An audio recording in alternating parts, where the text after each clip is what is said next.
Chapter 1. Knock, knock, knock. The knocking on the door woke Xianxia up from his sleep. The sun shone through the screen window, and outside the window there was the noise of cars passing by. Xianxia opened his eyes, one hand pressed on his swollen head, and the other hand propped up his body. The hangover head hurt so much that it felt like it was going to split open, and the world was spinning. The knocking on the door was still going on, and it was annoying like a ghost chasing after his life. If you have something to report, then report. If not, then withdraw. Xianxia said in an irritated voice. Your Majesty, your servant is hungry? A soft and slightly hoarse voice came from outside the door. I know. Xianxia responded weakly, and half opened his eyes to fumble for the clothes at the foot of the bed. Hurry up. The voice outside also sounded weak. Xianxia put on the clothes in a daze and lost his balance. He knocked his head on the edge of the bed and suddenly his mind went blank. In a daze he heard a voice. Matching date, June 19, 2017. Matching space, unknown. Matching host, suitable host. Iris lock. DNA lock. System automatically updating. What was that sound? Xianxia stood up with a grimace, but his mind was much clearer. He walked to the window and pulled open the curtain, and the warm and dazzling sunlight poured in like a tide. He squinted his eyes, and outside the window, there was an endless stream of cars. This was a half-new neighborhood, and the date of completion was 2004. In the distance, tall buildings were connected to tall buildings, and that was the city's central business district. The time was 2017 midsummer of June, Shanghai. Xianxia faced the sunlight, and his unfocused eyes reflected the coming and going of cars. After a while he remembered that today was Monday. In the living room, cups and plates were in a mess, and there was half a pizza left from last night on the table. The 12-inch margarita strawberry cake was only left with an empty box. It was not eaten, but it was used as a weapon. In addition to the leftovers, the table was full of all kinds of wine bottles, cocktails, beer, wine, champagne, and a few bottles of white wine. It could fill a wall. The ground was scattered with gold foil flowers.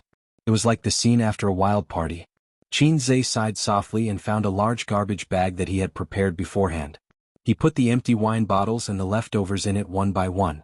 He dragged the garbage bag out and threw it in the large trash can in the corridor. She walked into the bathroom with a tired expression.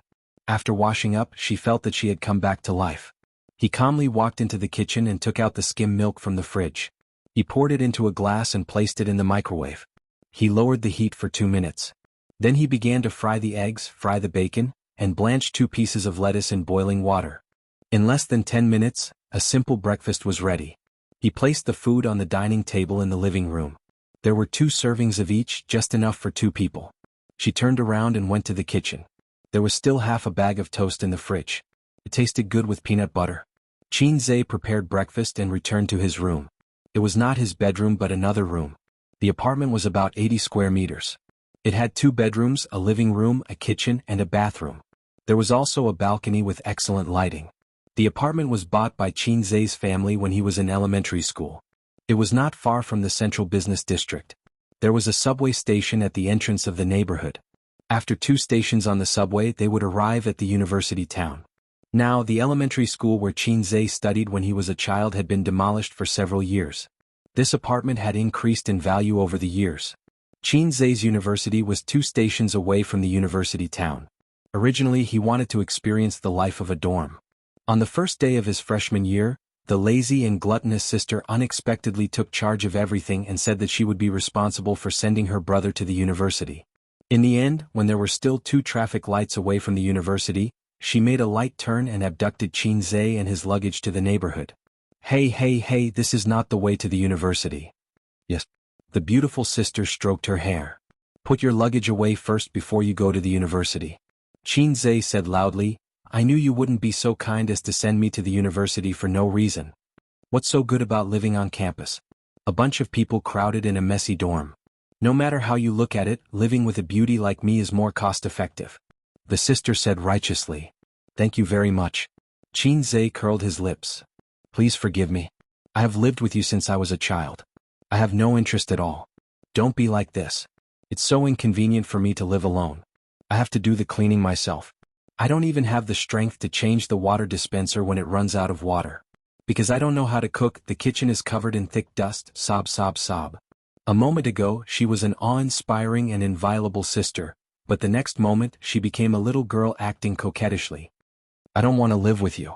I don't want to be your nanny. Xianxia said, and the university doesn't allow students to live outside. This is a hard rule. Don't worry, brother. Dad is taking care of it.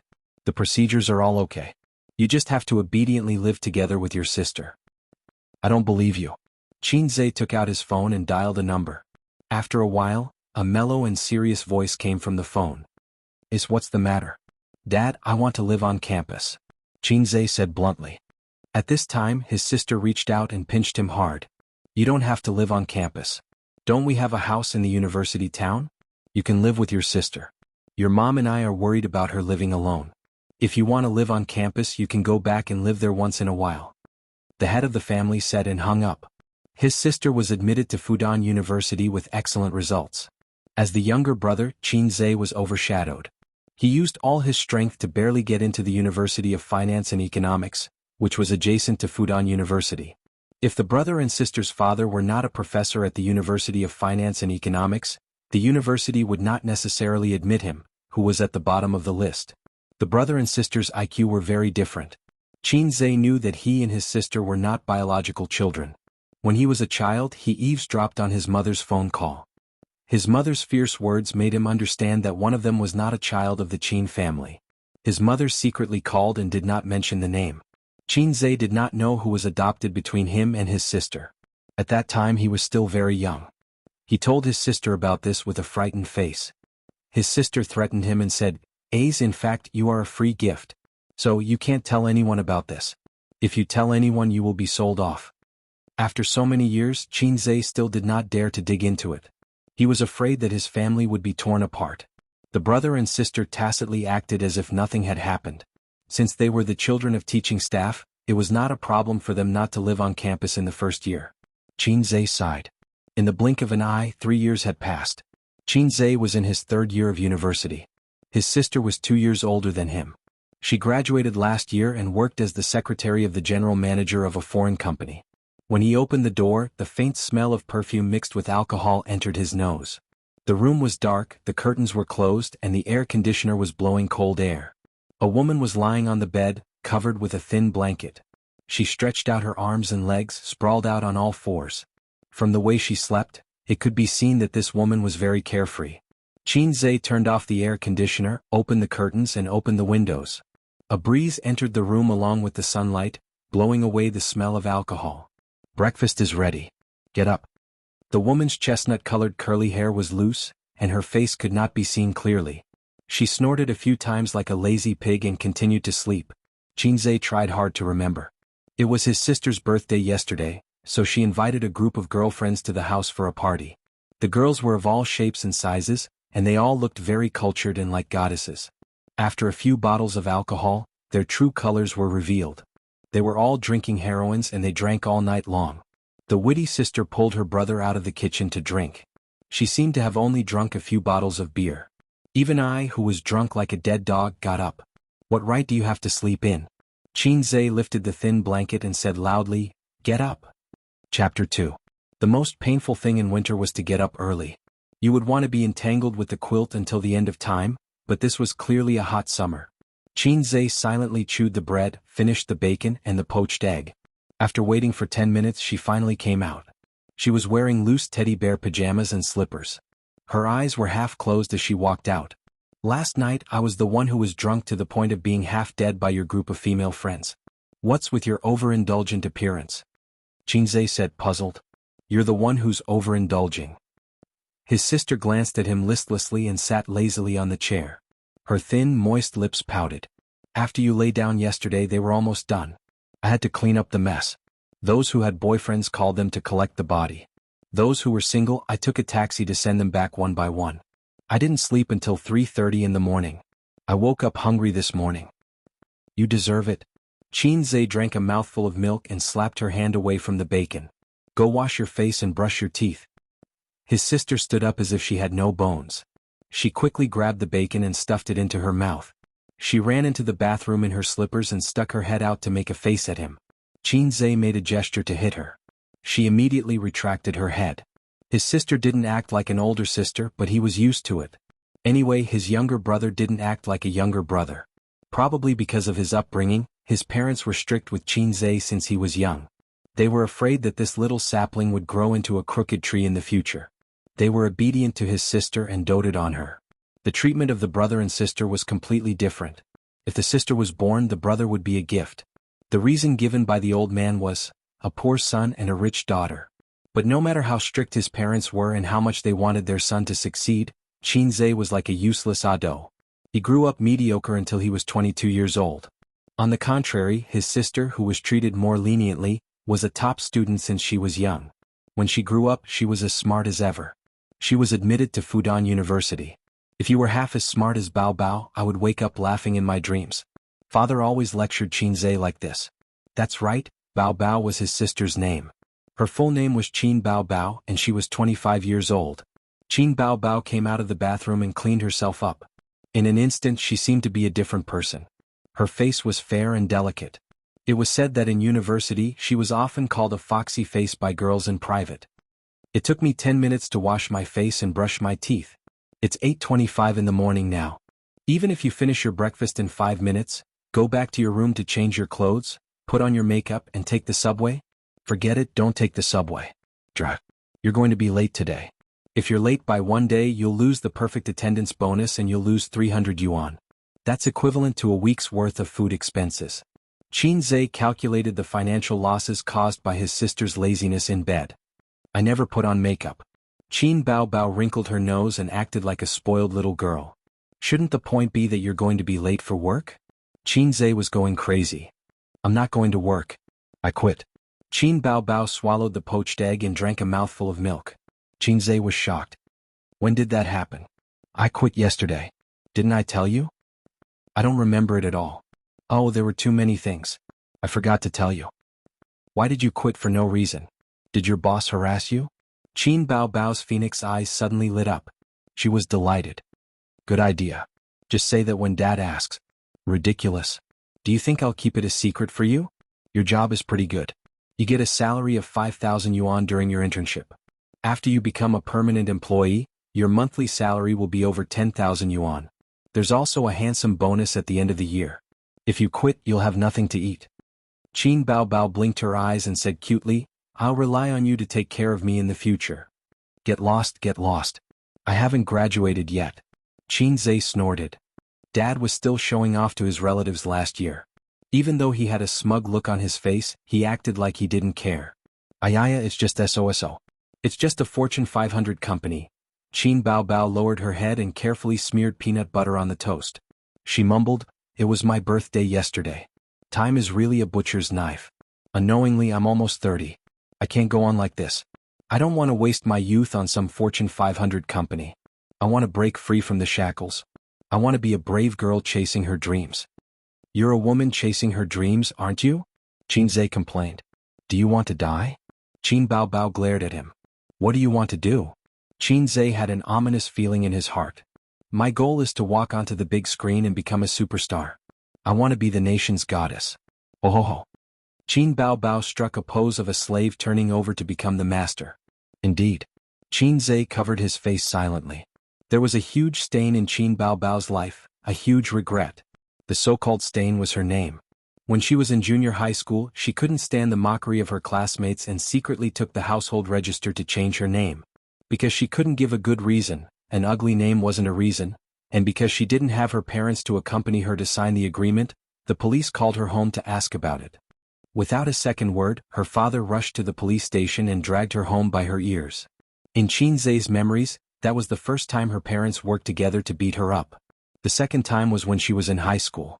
Because of her beautiful looks and extraordinary temperament, Qin Bao Bao was spotted by a talent scout. She didn't know what kind of pie that fella painted for her, but she had made it her life's dream to become a superstar. However, her father was old-fashioned and didn't want her daughter to enter the entertainment industry. Her mother was worried that the talent scout was a scammer who wanted to trick her daughter into selling her to brothels. Therefore, she beat her up again. This was the biggest regret of Qin Bao Bao's life. In fact, her parents didn't know that after the college entrance exam, Qin Bao Bao wanted to apply for Shanghai Drama Academy as her first choice. Fortunately, Xianxia risked his life to stop her. Otherwise she would have been beaten up for the third time in her life. After so many years, he didn't expect her to still not give up. That's enough. What's so good about being a superstar? On the surface they look glamorous, but behind the scenes there's only bitterness. This society is very dark. If you blindly jump into the underworld like this, you'll become a black fungus in less than 2 years. You might not even be able to make a name for yourself. Xianxia said righteously. I don't care, I don't care. Qin Baobao twisted her body and rolled on the ground like a shrew. It's useless to act coquettishly with me. Don't try this. This matter is too big. I'm going to report it to my father. Xianxia took out his phone from his pocket. Qin Baobao flew over and held his hand tightly. She said pitifully, Don't. If my father finds out, he'll beat me to death. Don't cause trouble. I don't know if he'll beat you to death, but if I don't report it, he'll definitely beat me to death. Xianxia pressed her head and pushed her away. At the same time he took out his phone. At this moment, a mechanical voice sounded in his mind. Main mission. Assist Qin Baobao to sign a contract with Xingyi Entertainment Company. Limited. If successful, you'll be rewarded with 300 points. If failed, 100 points will be deducted. What's this? Xianxia was stunned. While he was distracted, Qin Baobao snatched the phone from his hand and hid it behind her back. Was she hallucinating? Was she still drunk? Give me the phone. Xianxia was furious. There was a more important matter at hand. He had to think of a way to dispel this woman's unrealistic thoughts. This seemed impossible. He knew how stubborn Qin Baobao was, but she was even more afraid of being beaten. In the past, her parents were still at home. Now that she had moved out, she was like a wild horse that had lost its reins. His father asked him to move in with his sister. Maybe he had the intention of taking care of his daughter. At the very least, he had to watch over her and not let her do anything rash. For example, she could resign and enter the entertainment industry.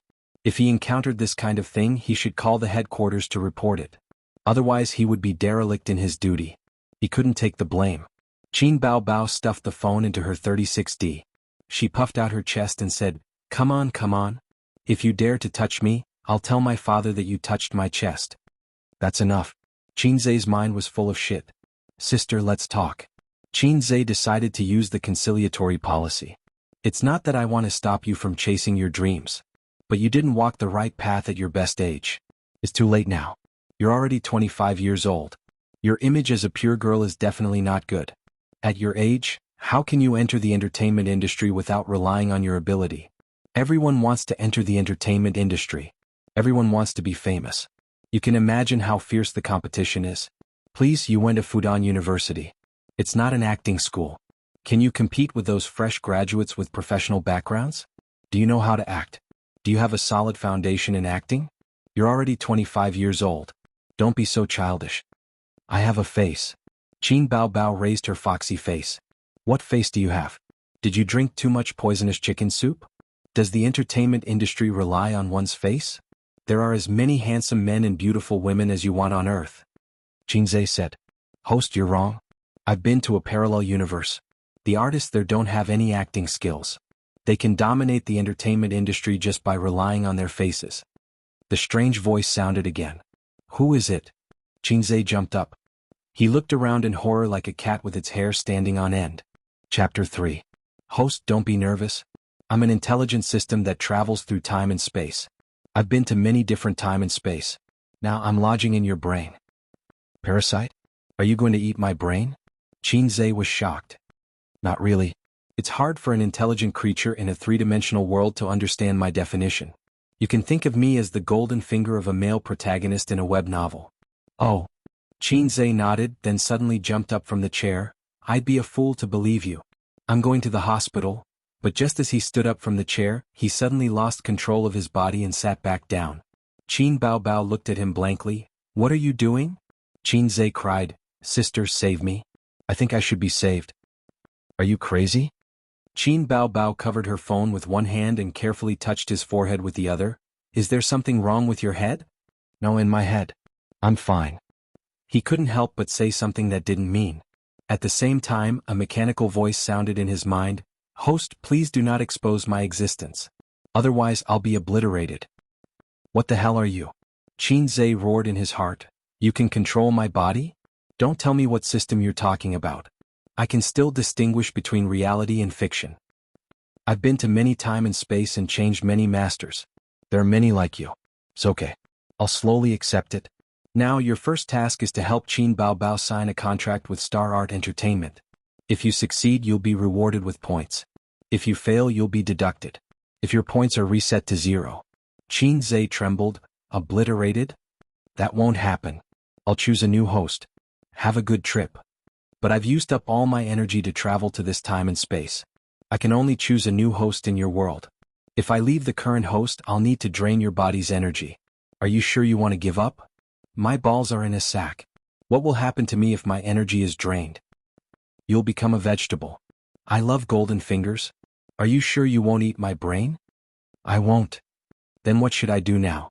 Mission begins. Time limit, 3 hours. Repeat mission. Help Qin Baobao sign a contract with Xianxia Entertainment. If you succeed, you will be rewarded 300 points. If you fail, you will be deducted 100 points. Sister, it's not impossible for you to enter the entertainment circle, but we have to make a long-term plan. Qin Zhe had a gentle smile on his face, like an old teacher who was patiently guiding his children. My brain is really damaged. I'll call 120 for you. Qin Baobao frowned and pulled out her phone to dial the number. 120 your sister. Qin Zhe pounced on his sister like a hungry tiger pouncing on a sheep. He hugged his sister's soft body and snatched back the phone. Qin Bao only thought that he wanted to snatch the phone to make a report. Like a mother hen protecting her chick, she wanted to fight with Qin Zhe desperately. She hung her 172-meter tall body on him like a koala bear. Qin Zhe lifted her butt with one hand and threw her on the sofa in the living room. While raising his head to avoid his sister's face-grabbing skill, he muttered, "Stop fooling around. Let's get down to business. I agree that you can be a star." You're not lying? Qin Baobao's hair was disheveled. After the fierce struggle, her face was flushed and her watery red phoenix eyes stared. I'm not lying. Good brother, sister likes you the most. Qin Baobao suddenly beamed with joy and kissed Qin Zhe's face. But it's not that easy to enter an entertainment company. They won't want you just based on your face. Qin Zhe frowned. Let me think about it. You don't have to think about it. As long as you don't report it, I'm already prepared. Qin Baobao sat on the sofa. When I resigned, my boss asked me why I left. I said that I want to try the entertainment circle. He happens to have some connections in Star Art Entertainment and helped me get in touch. I just have to go for the interview at 10 o'clock today. Qin Zhe suddenly realized that the original path was already paved. His sister told him the truth because the two of them lived together and couldn't hide it from him. And the system's mission just happened to be Star Art Entertainment. This obviously wasn't a coincidence. Thinking about it, he was just a university student. How could he have the ability to help Qin Baobao sign with an entertainment company? This way the mission's difficulty would be reduced by a lot. It was like a newbie who just came out of a novice village and the village chief said, "Brave warrior, help me kill the big boss." Oh, the boss only has 1 drop of HP left. That made sense. The interview time was 10 o'clock and it was 8:30. There was still plenty of time. Qin Baobao hurriedly went to her room to change her clothes. When she came out, she looked like a completely different person. She wore a professional sports suit with a pure white shirt inside. She didn't wear stockings and black high heels. It made her look like a capable career woman. She even put on exquisite makeup. Qin Baobao's facial features were already perfect. After the makeup, it was simply stunning. Qin Zhe hurriedly covered his eyes. What are you doing? Qin Baobao stroked her shoulder-length chestnut hair. Blinding my dog eyes. Qin Zhe said exaggeratedly. Idiot. Qin Baobao rolled her eyes at him. The corner of her mouth curled up, revealing her inner smugness. The siblings took the elevator to the district's underground parking lot. Qin Baobao's car was a small red BMW. It cost her half a year's salary and she asked for tens of thousands from her family. She bought it at the beginning of the year and it was brand new. Qin Baobao kicked off her high heels in the car and threw them to Qin Zhe, who was in the front passenger seat. The little red horse backed out of the parking lot. After getting enough space, it sped away like a wisp of smoke. Star Art Entertainment was 20 kilometers away from Qin Zhe's district. There was a district in between. It was also rush hour now. The traffic in Shanghai was so congested that one would doubt life. After the little red horse drove out of the district, it passed 2 traffic lights and successfully drove onto the highway. It then started to drive at a speed of 30 to 40 kilometers per hour. Qin Zhe hugged his sister's high heels and leaned against the seat. He communicated with the system in his mind. What exactly are you? Universe calculation system. What's that? It's very difficult for intelligent beings in the 3D world to understand my definition. My final goal in developing it is to calculate the universe.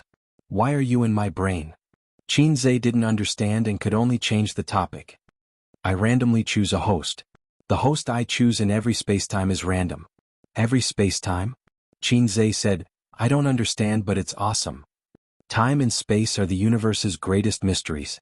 Time flows in one direction. Space is an endless superposition. The universe is so big that there are no borders. There are countless planets with intelligent life. My ability only involves space, so I've been to many spacetimes. Every intelligent being that became my host was a famous person in their time.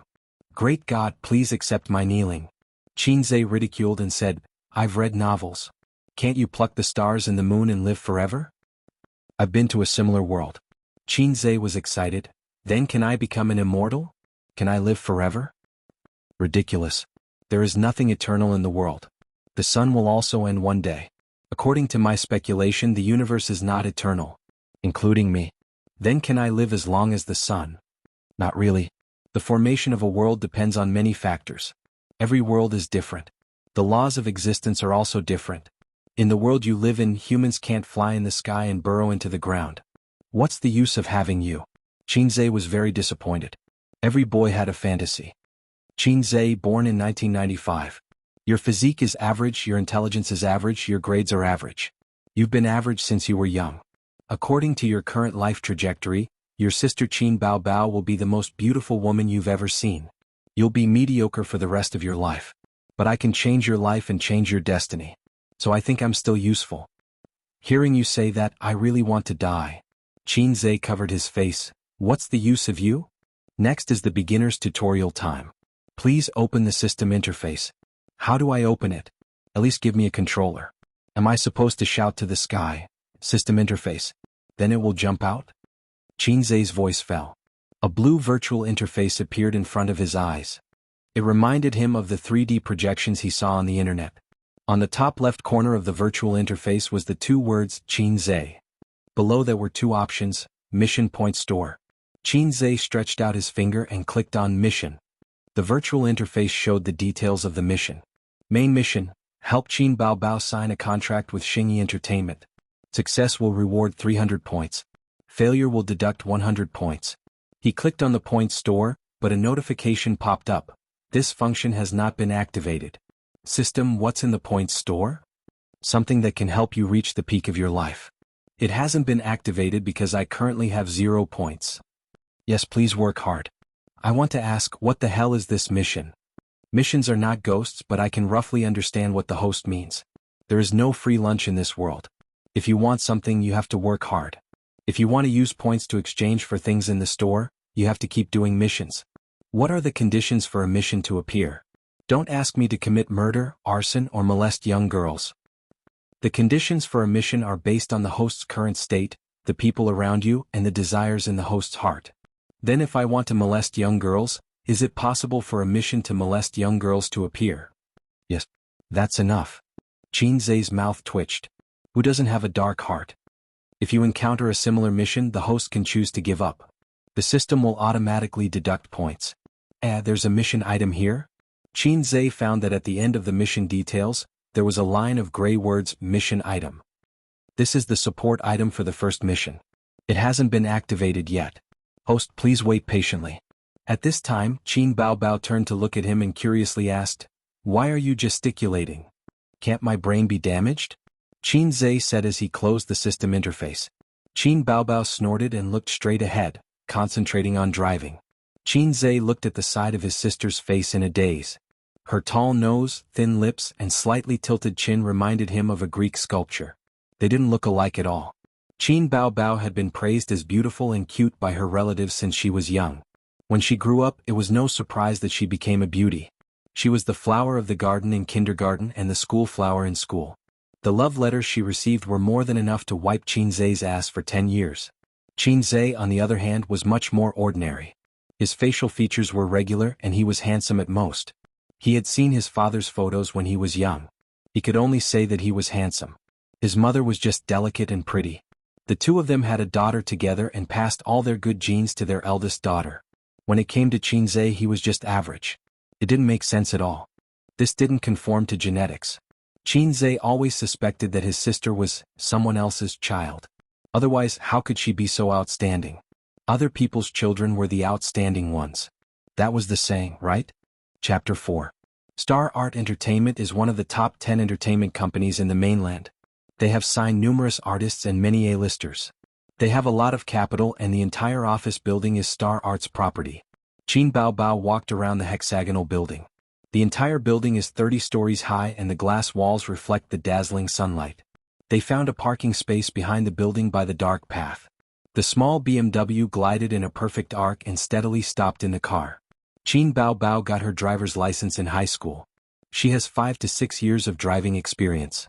Unlike most students who lock their license in a drawer as a souvenir, she would drive her father's car during the winter, summer, and even weekends to drive Xianxia around. She would drive wherever she wanted. Then, she would cheat Xianxia of his living expenses and sit down under the afternoon sun to drink coffee and eat. Whenever that happened, Xianxia would feel uncomfortable. There would always be passers-by who were attracted by Qin Baobao's beauty. They would glance at her and feel like they were watching a panda. Before getting off the car, Xianxia looked at the time. It was 9:30 p.m. and they drove for an hour. The mission ended at 11:30 p.m. He still had 2 hours. It was the peak hour now. In front of Star Art Entertainment's office building, men in suits and fashionable women were walking in and out. The people who could work in this building were all white-collar workers and high-income people in the city. Qin Baobao was not surprised. Her high heels clacked loudly. However, Xianxia was a bit reserved. He was still a university student and had never come in contact with this kind of scene. Entering the lobby, he asked the receptionist for the location of the interview. It was at the second meeting room on the 7th floor. The two waited for 3 elevators before there was an empty seat. Originally, Xianxia wanted to directly squeeze in. But Qin Baobao rolled her eyes at him and said, "What if someone touches my butt?" Xianxia said in his heart, "That makes sense. I have nothing to say." In fact, Qin Baobao was once bitten, twice shy.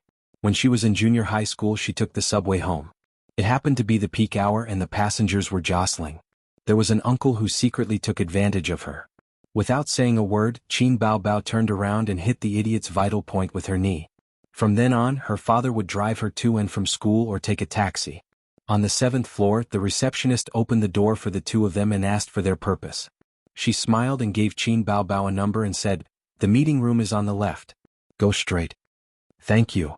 Qin Baobao put the number into her bag and let Xianxia inside. In the spacious and bright corridor, more than a dozen handsome men and beautiful women were either sitting or standing. A female staff member dressed simply in an office lady suit with a nameplate hanging around her neck stood at the door of the conference room. After seeing Qin Bao and Xianxia, she came up to them with a smile. She didn't even look at Xianxia. "Give me your resume and number." Qin Baobao took out the resume that he had prepared beforehand from his bag and handed it to her along with the number paper. The female assistant looked through it and confirmed that there was an interviewer called Qin Baobao. She politely said, "Please wait for a moment." Qin Baobao pulled Xianxia to a chair in the corridor and sat down. She lowered her head and played with her phone. Xianxia whispered, "I'm so angry." "Angry about what?" Qin Baobao tilted her head and looked at him curiously.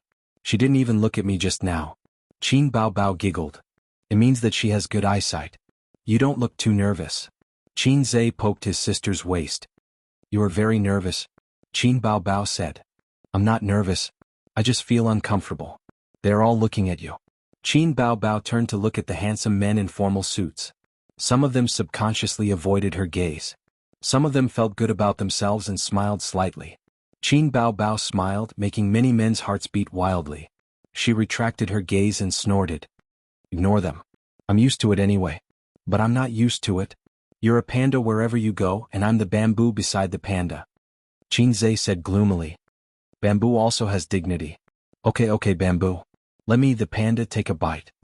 As she said that, she moved her delicate face closer and wanted to bite Xianxia's face. Xianxia quickly pushed her away and whispered, "What are you doing? There are so many people watching." Qin Baobao snorted and continued to play with her phone. "I'm not nervous. There's nothing to be nervous about. If I don't pass the interview, I'll just change to another company. Entertainment companies have all kinds of ways to find new talent. There are many ways for ordinary people to become stars. There are also many singing variety shows. Wang Li Hong. It's my turn? Come in. The first interviewee was a delicate and cute girl. Her head was down and her face was full of depression. She looked like she was about to cry. How is it? Did you pass? What do you ask in an interview? Immediately someone came forward to ask. Everyone was talking at once. Qinzhe also pricked up his ears. The girl shook her head. They said I don't know how to sing and I'm not a professional. I didn't meet the requirements. This was also a girl who wanted to rely on her face to enter the entertainment industry. Qinzhe looked at the beauty beside him who also wanted to rely on her face to make a living. What, my singing is not bad. The beauty glared at him. Time passed quickly. The interviewees took turns to enter. After about 5 minutes, some came back with a happy face, while others came out with a gloomy face. A handsome young man came out of the meeting room. He looked happy and arrogant. He glanced around the corridor and strode towards Qin Bao Bao. He sat down beside her and said politely, "Beauty, my name is Go Dai." Qin Bao Bao looked at him and smiled. "Hello. You're also here for the interview. I can guarantee that with your good qualifications, you can definitely sign with Star Art. We'll be colleagues from now on. Let's have lunch together?" The handsome young man was electrified by her smile. Qin Bao Bao rolled her eyes and hugged Qinzhe's arm. "Hubby, let's have hot and spicy soup for lunch, okay?" "Okay, but no hot and spicy soup at night. I hate it." Go Dai left awkwardly. Qinzhe looked at his back and bared his teeth at Qin Bao Bao. "Hot and spicy soup is too old. Change it next time." Qin Bao Bao. The female assistant shouted at the door. "It's my turn." Qin Bao Bao handed her bag to Qinzhe. Her high heels clicked on the tiles as she twisted and turned flirtatiously. Pushing open the wooden door, a long conference table was placed beside the floor-to-ceiling window. The interviewers sat behind the table. There were 3 big-bellied uncles and 2 middle-aged women. When the uncles saw Qin Bao Bao come in, their eyes lit up. She was even prettier than in the photos. No wonder she had the confidence to enter the entertainment circle. Nowadays, if her looks were not up to standard, she would not have the courage to enter the entertainment circle. Qin Bao Bao was keenly aware of the blazing eyes that scanned her body from bottom to top like a scanner. Her heart skipped a beat. She remembered that Qinzhe had once told her about a popular method to distinguish men and boys on the internet. It was very simple. When a little boy saw a beautiful woman, his first reaction was to look at her face. After a little boy drove a few times, he would move his eyes down from the face and begin to pay attention to the body. One day they would become experienced drivers who would always look at women from the bottom to the top. Qin Bao Bao asked at that time, "What's your level?" Qinzhe was very embarrassed. He insisted that he was already at the top level in theory. Qin Bao Bao thought to herself, "Damn, they are all experienced drivers." Her face was expressionless and her temperament was cold. She smiled politely. "Teachers, my name is Qin Bao Bao," a middle-aged woman interrupted coldly. "We have your resume." Qin Bao Bao frowned. She could feel the middle-aged woman's malice. The man beside the middle-aged woman coughed and warmed up the atmosphere. "Take a seat first." Qin Bao Bao nodded and sat on the chair prepared for the interviewers. Her legs were together and her hands were folded over her abdomen. A pair of slender and beautiful legs without stockings, making people stare straight at them. When the middle-aged man in the middle glanced at Qin Bao Bao's long legs, he paused and smiled. "Miss Qin, we have seen your resume. You graduated from Fudan University and worked for a foreign company for a year. You were praised by the people around you for your studies and employment. You should have a better future. Why did you choose to be an artist?" Dozens of eyes looked at Qin Bao Bao in unison. She sat upright without any stage fright. "This is my dream." "You have the biggest dream?" the middle-aged woman muttered in her heart. The middle-aged man smiled and said gently, "To tell you the truth, with your education and ability, we welcome you very much. However, we are not signing you as an artist. First of all, your profession does not match. 1 minute on the stage is 10 years of hard work off the stage. Acting is not something that can be learned easily. As for training from scratch, we hope to find high-quality shares with potential." Qin Bao Bao thought to herself, "Why is this opening wrong? Are they trying to get rid of me?" But as far as I know, many famous artists did not graduate from the relevant professional classes. Then do you know how many years they have been playing minor roles? How many years have they endured? Qin Bao Bao was speechless. "How about this? I happen to be lacking a secretary in my office. You have work experience, outstanding ability, and graduated from a famous university. If you are interested, you can come to me. We can discuss the salary now. I've had enough of this secretary who just won't leave me alone. Qin Bao, how should I address you? My surname is Zhang, General Manager of the Human Resources Department. Mr. Zhang, I am not convinced by your words. I practiced dancing in elementary and middle school. I have some foundation, but it is not like I have no foundation at all. Also, I can sing quite well. The middle-aged woman suddenly said, Qin, can Zijin sing? Qin Bao nodded. Yes. The middle-aged woman raised her hand and said, Come, sing a part. Qin Bao pursed her lips with lipstick and started singing. Her voice had a gentle magnetism and was very seductive. Singing this kind of song with a strong sense of vicissitudes complemented each other. The middle-aged woman's expression changed slightly. Her singing was too good. She originally thought that Qin Bao, who had not received professional training, could sing well in the eyes of ordinary people. Or maybe it was because of other people's flattery. However, when she sang the lyrics, it could not be said to be perfect. There were also many mistakes in her singing, but her voice was too good to listen to. It was soft and ticklish. Stop. The middle-aged woman shouted for her to stop. Her expression did not change. Your voice is not bad, but your singing is completely amateur. To put it bluntly, you are singing blindly. It will be difficult for you to fix your voice even if you go to the recording studio. Qin Bao's expression became cold. Her delicate face looked more like a Greek sculpture. If Qin Zhe, who was familiar with her, saw this, he would know that his sister was on the verge of exploding. Chapter 5. Miss Qin, your resume says that a talent scout scouted you when you were in high school. You should know that when we select potential newcomers, the younger the better. You're already 25 years old, so it's not easy to package you unless you have a group. But Star Art doesn't have any suitable girl group newcomers. Mr. Zhang paused and smiled bitterly. Unless you have some special talent that can catch our eye, the company's resources are limited, so it's hard to sign you. Another examiner added, when selecting artists, they have to be professional. They can act and have talent regardless of age. On the other hand, they need to be young. Between 18 and 22 is the ideal age. Right now, the entertainment industry is becoming more and more popular. Someone like you is a bit awkward. Middle school dance doesn't count. Even my daughter can dance better than you. The middle-aged woman had a strange expression on her face. Qin Bao felt like she was being underestimated. She told herself to calm down. This group of aunties and uncles wasn't worth her using her power. I know how to compose and write songs. Qin Bao confidently threw out a heavy bomb. Mr. Zhang couldn't help but sit up straight and asked excitedly, Can we listen? The others looked at each other in dismay, half believing and half doubting. I want to go to the washroom first. Qin Bao said again. The middle-aged woman sneered, Go, it's fine to come back after lunch. There's another group of interviewees in the afternoon anyways. Qin Bao walked out of the meeting room. The interviewers behind her no longer suppressed their conversation. This girl's conditions are very good. Indeed, her looks and figure are outstanding. But the entertainment industry isn't just about looks. The middle-aged woman sneered, Girls these days have big hearts, especially those who are slightly prettier. They feel like they're the center of the world. In the end, they're biting off more than they can chew. The middle-aged woman was called Mei Zhanghong. Although women were jealous, she was a middle-aged woman and wouldn't make things difficult for Qin Bao. In fact, she had her reasons for targeting Qin Bao. The company only gave her 6 contracts, 3 C grade and 3 D grade. Over the past few days, they had signed a few rookies with potential. The interviewer still had 2 contracts left, 1 C grade and the other D grade. Mei Zhanghong had already reserved the C-level contract for her niece, who had just graduated from the drama school, so she wanted to reserve the D-level contract for her niece. She had already spoken to a few colleagues and made arrangements for all aspects. Although a few of them did not agree, they did not say anything. For example, CEO Zhang in fact tacitly agreed. But as soon as she saw Qin Bao, she felt a knot in her heart. This little hoof was too outstanding. As soon as she came in, the eyes of the old men who were old enough to be her father lit up like light bulbs. Fortunately, this girl was just a flower vase.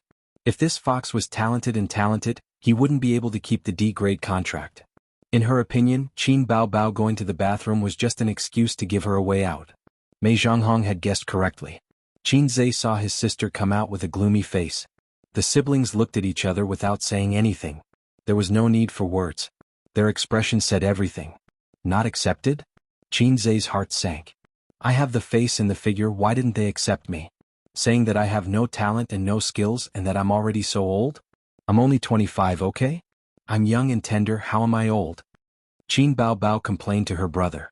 I already said that you won't succeed. You're already 25, and you haven't received professional training or learned to sing. How can you enter the entertainment industry with just your face? There are plenty of beautiful women on earth. Qin Zai's face turned pale. Why are you like them? Qin Bao Bao glared at him, feeling wronged. In a moment of anger, I told them that I know how to arrange and write songs. They expressed that they really wanted to worship my works. Fortunately, I was quick-witted and used the excuse of going to the bathroom to escape. Let's escape, it's so embarrassing. If this place doesn't accept me, there will be a place for me. Why is your face so ugly? This woman who can't do anything right. Qin Zai's face was not only ugly, but his heart was also cold. Mission failed. Points reset to 0. The system chose a new host. Before leaving, it even drained his body of energy and turned him into a vegetable. He had never held a girl's hand at such a young age. Game over ahead of time. A poem could be used to describe his current mood. The peach blossom pool is 1,000 feet deep, and my sister personally sent me to my death. Qin Zai understood, painfully understood. Even if the big boss only had one drop of blood left and would die with a touch, he was still a rookie who had just left the novice village. In the eyes of the big boss, wasn't he a weak chicken that would die with a touch? Actually, I don't have any advantage at all. He didn't forget to ridicule, your so-called relationship with your former boss was just to help you get an interview spot. At this moment, the long-awaited system's voice sounded in his mind. Ding! Mission item activated, please check it in time. Qin Zai was stunned and immediately thought of something. With trembling hands, he opened the system interface and clicked on the mission item. This is a song? Yes, a novice mission. Of course, it's not in the hell mode, the host can just lie down and win. Lie down and win, I almost peed myself. Qin Zai spat. Import into the phone. Already imported? Sis, I have a song here. Qin Zai took out his phone and clicked on local music, but he didn't have his earphones. But it didn't matter, Qin Bao had them in her bag. He and Qin Bao had a couple's phone, which was given to him by Qin Bao on his birthday last year. Qin Bao Bao looked at him blankly. She didn't understand why her brother was so surprised. Qin Zai pushed her hair aside, put on the earphones and said as he clicked play, "This is a song I wrote. At the beginning of the year, I found a recording studio to record it. I originally wanted to make a nostalgic song, but I didn't expect it to be so useful." Qin Zai had always been a good liar and he made up a lie in a second. A surprised look appeared on Qin Bao's beautiful face, and it slowly turned into intoxication. The song was only 3 minutes long and it ended quickly. Her red lips opened slightly. This is a song you wrote? Yes. Qin Zai pulled her up and pushed her into the meeting room. Now is not the time to talk nonsense, go in, put on the earphones and go in. Life or death, success or failure depends on you. Qin Bao Bao went into the meeting room in confusion. The interviewers were already organizing the documents, drinking tea and preparing to leave. Why are you back? Mei Zhanghong was surprised. To sing. Qin Bao Bao raised her snow-white chin, like a proud swan. This little wench. Mei Zhanghong hated her in her heart. The interviewers looked at each other in surprise. Mr. Zhang coughed. Then you sing. If you can't do it, don't force yourself. You can consider working in my office as a secretary. Qin Bao Bao lowered her head and played the music from the beginning. After a few seconds of the opening music, the ethereal and sweet female voice sounded in the earphones. At the same time, Qin Bao Bao also sang. Every time I wander in loneliness, I'm strong every time even if I'm hurt, I won't cry I know I've always had a pair of invisible wings flying over despair not thinking about the beautiful sun they have I see changes in the sunset every day I know I've always had a pair of invisible wings flying, giving me hope. Some of the interviewers were organizing the documents, some were looking at their phones, some were drinking tea and some were admiring Qin Bao's hot body. But now everyone couldn't help but put down their work and listen to the song attentively. With the song they were gradually immersed in it. I finally see all my dreams blossom chasing the young people's songs are so loud I finally soar, gazing with my heart, not afraid flying as far as the wind can get not thinking about the beautiful sun they have I see changes in the sunset every day I know I've always had a pair of invisible wings flying, giving me hope dreams? Wings. Xiao Zhang couldn't help but straighten his back and stare at Qin Bao Bao's face. Mei Zhanghong's heart sank. The interviewer on the far left, who was in his early 30s, closed his eyes, intoxicated. In the spacious conference room, Qin Bao Bao's magnetic voice echoed, with a little girl's naivety and desire to fly. I finished singing. Qin Bao Bao finished the song and exhaled softly. Ah, finished singing? Good song. This doesn't sound like a song written by a layman at all. The lyrics are good and the music is even better. Her voice is good too. With some training she'll be a good seedling. Didn't you say she's not suitable for the entertainment industry? Who knew she could really write songs? She can sing and write and she's so beautiful. So she's a talent. The interviewers whispered to each other. Qin Bao Bao was expressionless, but inside she was overjoyed. Ah, who told you to look down on me and say I'm old? Take a look at my face-slapping skills. Xiao Zhang coughed and said pleasantly, what's the name of this song? Invisible Wings. Qin Bao Bao looked at her phone. Mei Zhanghong's first reaction was to take out her phone and search for the song name. There was no song called Invisible Wings on the internet, but she found many related terms. Oh, was it really an original? This is a dream song. You're talking about yourself, aren't you? It's well written and even better. Xiao Zhang expressed his admiration for Qin Bao Bao. Actually, I still want you to come to my office and be my secretary. Please don't mention the word secretary. Qin Bao Bao said in her heart. But I'm amazed by your talent. I'll give you 9 points for this interview. After that, he joked, I'm afraid you'll be proud of the remaining 1 point. He's so humorous even at such an old age. I'm sure of it. Qin Bao Bao smiled sweetly, her face radiant. Thank you. You can leave first. We'll discuss it. Qin Bao Bao bowed slightly, turned around and left. In the corridor, Qin Zhe communicated with the system. Is that song okay? The system ignored him. You know how to write songs? Aren't you an intelligent system? The system still ignored him. Hey, are you still there? A few seconds later, the system responded. Host, the system's energy is insufficient. It has automatically extracted the host's energy. The next moment, Qin Zhe fell to the ground. He was dizzy and his limbs were weak. He felt as if he had masturbated more than 10 times in one night. After a few minutes, he came back to his senses. He was shocked and angry. You. What are you up to now? In your world's terms, this is called charging, the system replied instantly. Replying to the host's previous questions. First, the success rate is above 90%. Second, this song was not written by me. It came from another parallel universe. Third, I'm still here. These are not important. What's important is, if you want to charge, then charge. Why am I the power source? Do you know about pregnant women? When a baby is in the womb, all of its nutrition must be provided by the mother. From a certain point of view, a fetus is no different from a parasite. Bullshit, parasites are harmful.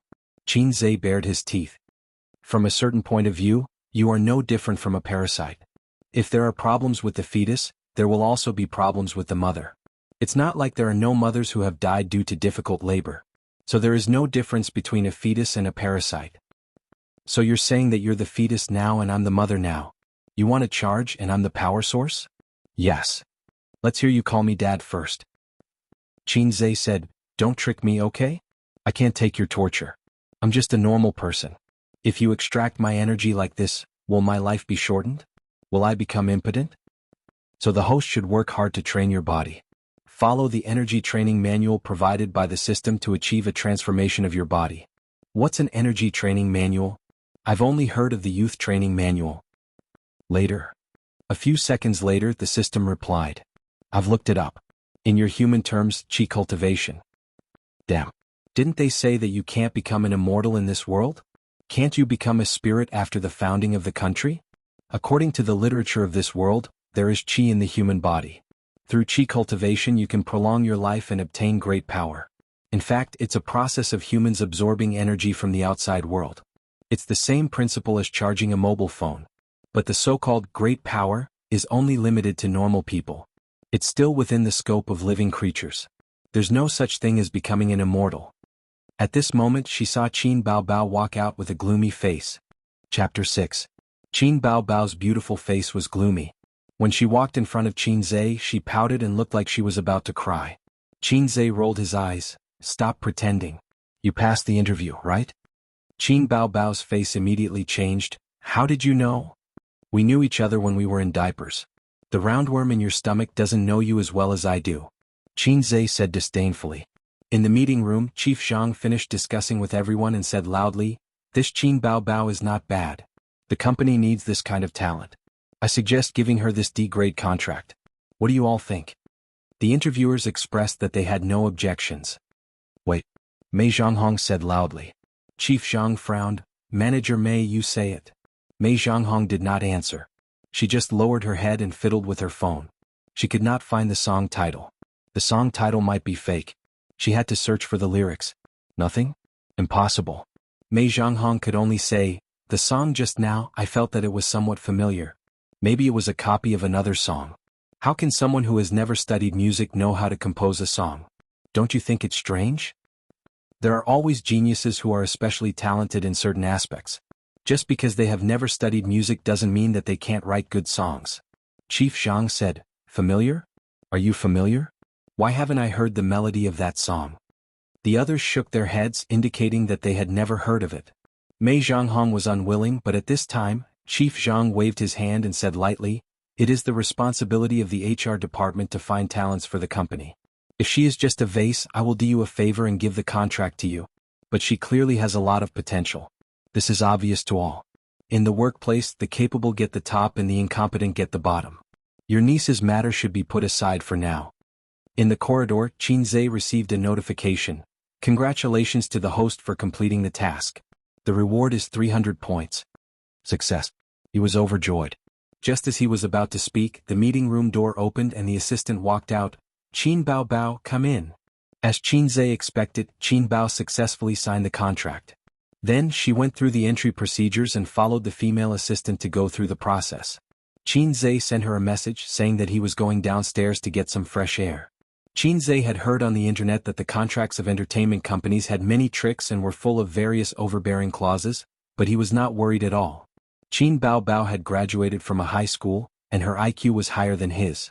Moreover, she had been in a foreign company for a year, so she knew some of the ways in the workplace very well. He walked out of the Star Art building and smoked a cigarette on the side of the street where there was an endless stream of cars. Only then did he feel alive, and the exhaustion in his body slightly improved. When she entered the elevator, her legs were trembling. Qin Zhe opened the system interface.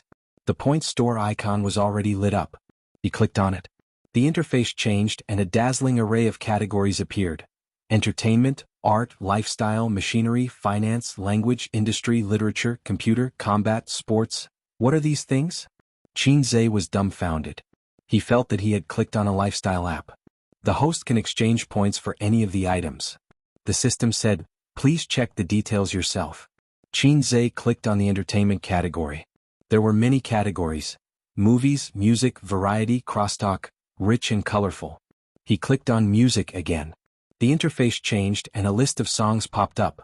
Mandarin, Cantonese, English, Russian, etc. Every song was darkened, and at the end of the song were the points. He found a song called Invisible Wings. Points to exchange, 30 points. Qin Zhe's mind suddenly echoed the words of the system, I can change your life, change your destiny. After today, the trajectory of his life will be changed and his future will be completely changed. No, not just his life. Qin Zhe was suddenly filled with pride. I am a man who will change the world. Half an hour later, Qin Bao Bao came out of the building. Her face was full of joy. Qin Zhe waved at her. When she came closer, she put on a serious face. What kind of demon are you? Show me your true form. As she spoke, she came up to grab Qin Zhe's neck. Qin Zhe pressed her smooth forehead and pushed her away. You're not a fairy, you're more like a fairy. Tell me, where did that song come from? When did you know how to write songs? Why didn't I know? Qin Bao Bao puffed up her cheeks. There are many things you don't know. Qin Zhe grinned. Do I have to tell you everything?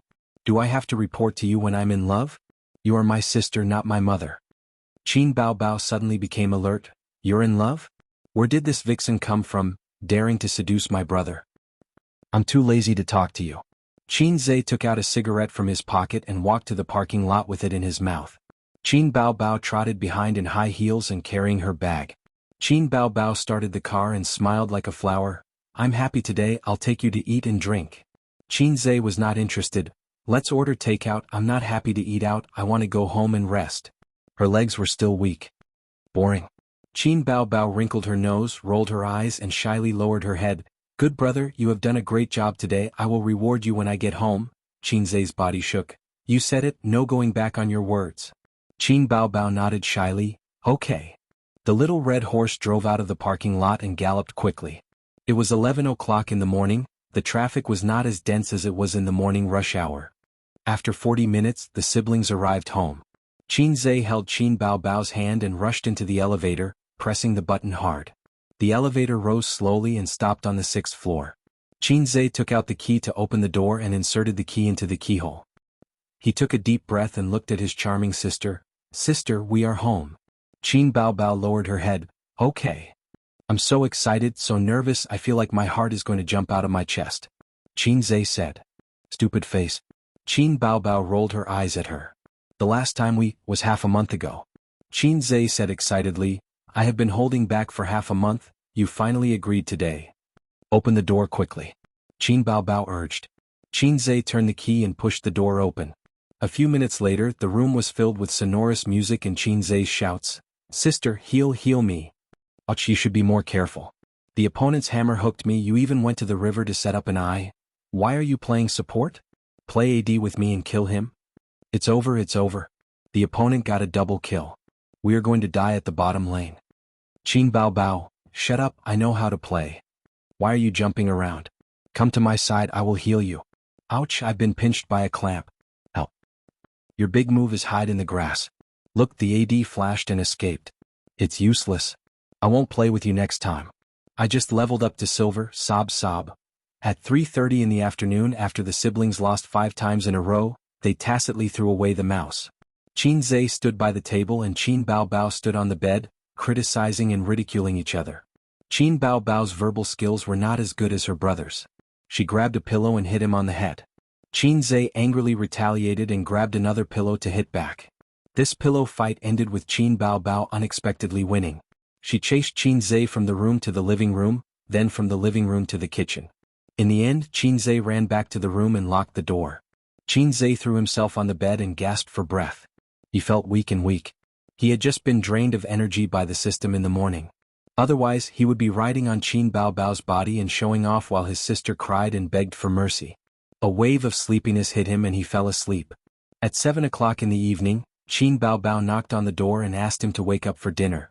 Dinner was takeout. Qin Baobao did not know how to cook. After dinner, he went back to his room to sleep.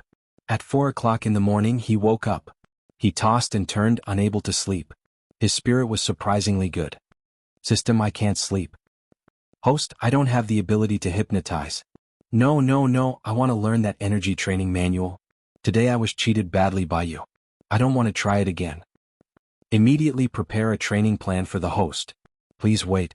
After a few seconds, the system interface jumped out in front of Qin Zhe's eyes. On it was his training schedule. 1. Wake up at 6 o'clock every day and run for an hour. 2. Cultivate 12 Duanjin. I've only heard of Taoist Ba Duanjin. Qin Zhe said. 12 Duanjin is a method of training Qi. If you don't like the name, you can call it Tai Chi. Okay, the name is not important. But I don't know what to do. Host, please pay 100 points. The system will automatically infuse it into your brain. So expensive. Qin Zhe complained in his heart. Then he chose to pay. Qin Zhe's mind trembled as if something had forcefully squeezed its way in. Then he lost consciousness. After an unknown period of time, his consciousness gradually returned. Qin Zhe opened his eyes and felt that he had somehow learned the 12 brocade swords. Damn, is this the Great Enlightenment method? Qin Zhe was shocked. What's the principle behind this? Humans store information through the brain. The system said a bunch of things. I don't understand, but it's awesome. Qin Zhe still did not understand, but he did not dwell on it. He put on his clothes and tiptoed out of the room. The living room was dark. Qin Baobao's door was closed. He put the key in his pocket. After he left, he took out the key and locked the door. It was 4:30 in the morning. The neighborhood was quiet. The streetlights stood alone. In the lobby, the security uncle was lying on the table, dozing off. He zipped up his jacket, lowered his head, and ran out of the residential building. After leaving the neighborhood, he walked left. 2 kilometers away was a park. The area where Qin Zhe lived used to have many old houses and an elementary school. When he was young, the park was very lively. There were old people exercising and strolling in the park at dawn and dusk. Elementary school students also came to play in the park after school. Now the park was occupied by aunties dancing in the square. Once in the morning and in the evening, They twisted their fat bodies to the lively music. They were like blooming fat peonies. Chapter 7. The 2 kilometers of running and stopping made Xianxia extremely tired. Although he didn't like to exercise normally, it wasn't difficult for him to jog for 2 kilometers. One could imagine that the system had really drained his body during the day. The park was completely silent. The lush lawn, neatly trimmed shrubs, carefully cultivated flowers and silent trees. The street lamps cast orange halos. Xianxia sat on the park bench and panted. Sweat dripped down his cheeks. His lungs were like old blowers. Huff, huff, huff. After resting for a few minutes he got up and jogged in the park. Occasionally cars sped by. Exercise had never been Xianxia's forte. He had a weak stomach since he was young and would vomit after strenuous exercise. Therefore, except for physical education classes, he basically did not do any physical exercise. When he was in school he watched the boys on the basketball court while the girls cheered them on. With his body and skills, he was not qualified to show his face on the basketball court. Even if he was on the court he would only be in the background and a passerby. Therefore he could only sit on the lawn far away, holding a piece of grass in his mouth and looking up at the sky at a 45-degree angle to show that he did not like basketball and disdained the girls' cheers. He jogged for 10 minutes, then walked for 5 minutes. He persisted for an hour. He threw his jacket on the bench and his t-shirt was soaked in sweat. System. I think I need to save myself. Xianxia sat on the lawn and kept retching. Sorry host, the system does not have medical functions. However, you can exchange for Chinese medicine or Western medicine skills from the system. I can exchange for medical skills? Yes. Forget it. Without a medical license I will be arrested by the police. The host is really a blockhead. You have read so many novels. Don't you understand anything? You mean to say that you met an old man who suddenly fell ill in the park, or a little girl who was hit by a car on the road, or... Oh please, you know that this is a novel. If you were a patient, would you let a layman treat you? What if the patient died? It doesn't make any sense. According to the data, many old Chinese medicine doctors and amateur doctors do not have a medical license. This kind of thing still depends on the host's own efforts. Right now, I just want to save my points for your next mission. Xianxia continued to compete with the system while recuperating. At 5:30, the sky was clear and the curtain of night had faded away. Dawn was about to break. Xianxia finally recovered. He stood still on the lawn of the park, took a deep breath and got into a fighting stance. He held his dantian with both hands, pressing his left hand down and raising his right hand. When the distance between his hands reached the limit, he slowly closed them again. Then, with his dantian as the center, he drew a big circle with his arms and bent his knees slightly. His breathing became sometimes fast and sometimes slow, coinciding with the movements of his body. His breathing was fresh. Xianxia closed his eyes and emptied his mind. He didn't want to think about anything and relied on his instincts to repeatedly use the 12 brocades. After an unknown period of time, a warm current rose from his dantian and flowed to his limbs and bones, making him feel comfortable. He was immersed in this state until the emotional music rang out. It was like a divine axe that split the chaos in Xianxia's mind. He woke up from his wonderful state with a start. The sky was already bright and there were more cars outside the park. In a small square not far away, a group of middle-aged women in exercise clothes were walking left and right with light steps. The middle-aged woman leading the dance was even holding a flirtatious fan in her hand. The most popular dynamic ballad was playing from the tape recorder next to him. Xianxia took out his phone and looked. It was already 7:30. He had practiced for 2 hours without realizing it. He picked up the jacket on the lawn, threw it over his shoulder, and jogged toward the neighborhood. When he passed by the breakfast shop he bought 2 bowls of soy milk, 2 trays of soup dumplings and 4 youtiao. He took out his key and opened the door. Qin Baobao's room was open. The sound of running water came from the bathroom. His sister was probably taking a shower. Xianxia put the breakfast on the table. His stomach was growling with hunger. Fortunately, his toothbrush and towel were all in the room. Otherwise, Qin Baobao would be starving to death after her shower. Xianxia ate breakfast while looking at the point store. The store was huge, covering all kinds of industries and skills. It was a treasure mountain. Xianxia felt that he had to learn how to use the things inside as soon as possible. Otherwise, he wouldn't be at a loss when he encountered a mission. At this time, Qin Baobao came out of the shower. She was wearing a bathrobe with bangs on her forehead. Her face was white and rosy. Xianxia felt that his sister would be more beautiful with bangs on her head, but Qin Baobao felt that her bangs were more beautiful. Qin Baobao pulled out a chair. Before sitting down, she reached out to pick up a bun and stuffed it into her mouth. She puffed out her cheeks and said, "Where did you go this morning?" "Jogging." Qin closed the system interface without any change in expression. "You want to jog?" Qin Bao heard this and covered her mouth with one hand. Her expression was exaggerated as she laughed to express her disdain. "Don't laugh. In half a year at most, I will be a strange man with 8 abdominal muscles." Qin snorted. "Don't say half a year. If you can last a week, I will take care of your cooking for the next month." Qin Bao curled her lips. "Then I will admit defeat now." Qin immediately retaliated.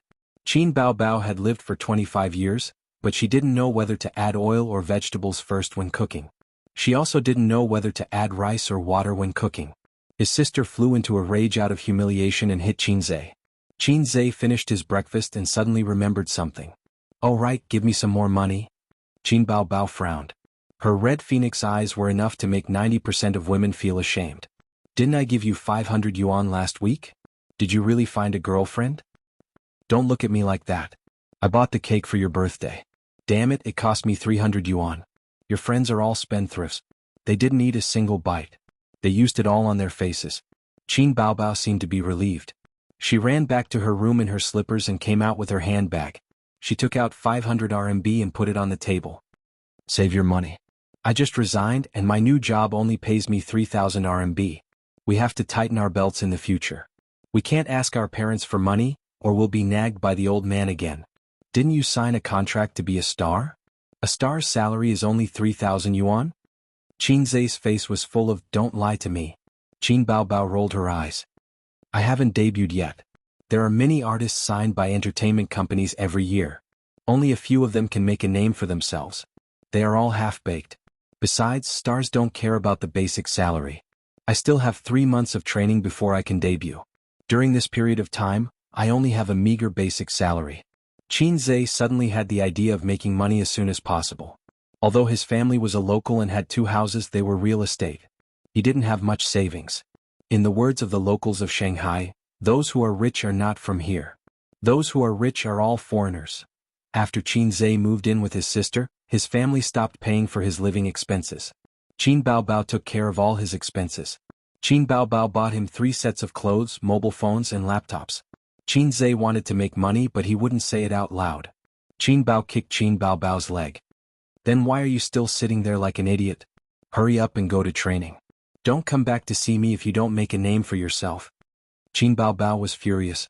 She fought back under the table and gave him a Foshan shadowless kick. At 8:30 in the morning, Qin Bao rushed to work. Qin went to the bathroom to take a shower. He quickly took off his t-shirt and pants. When he was about to throw them into the bamboo basket, he suddenly saw a pile of clothes lying in the basket.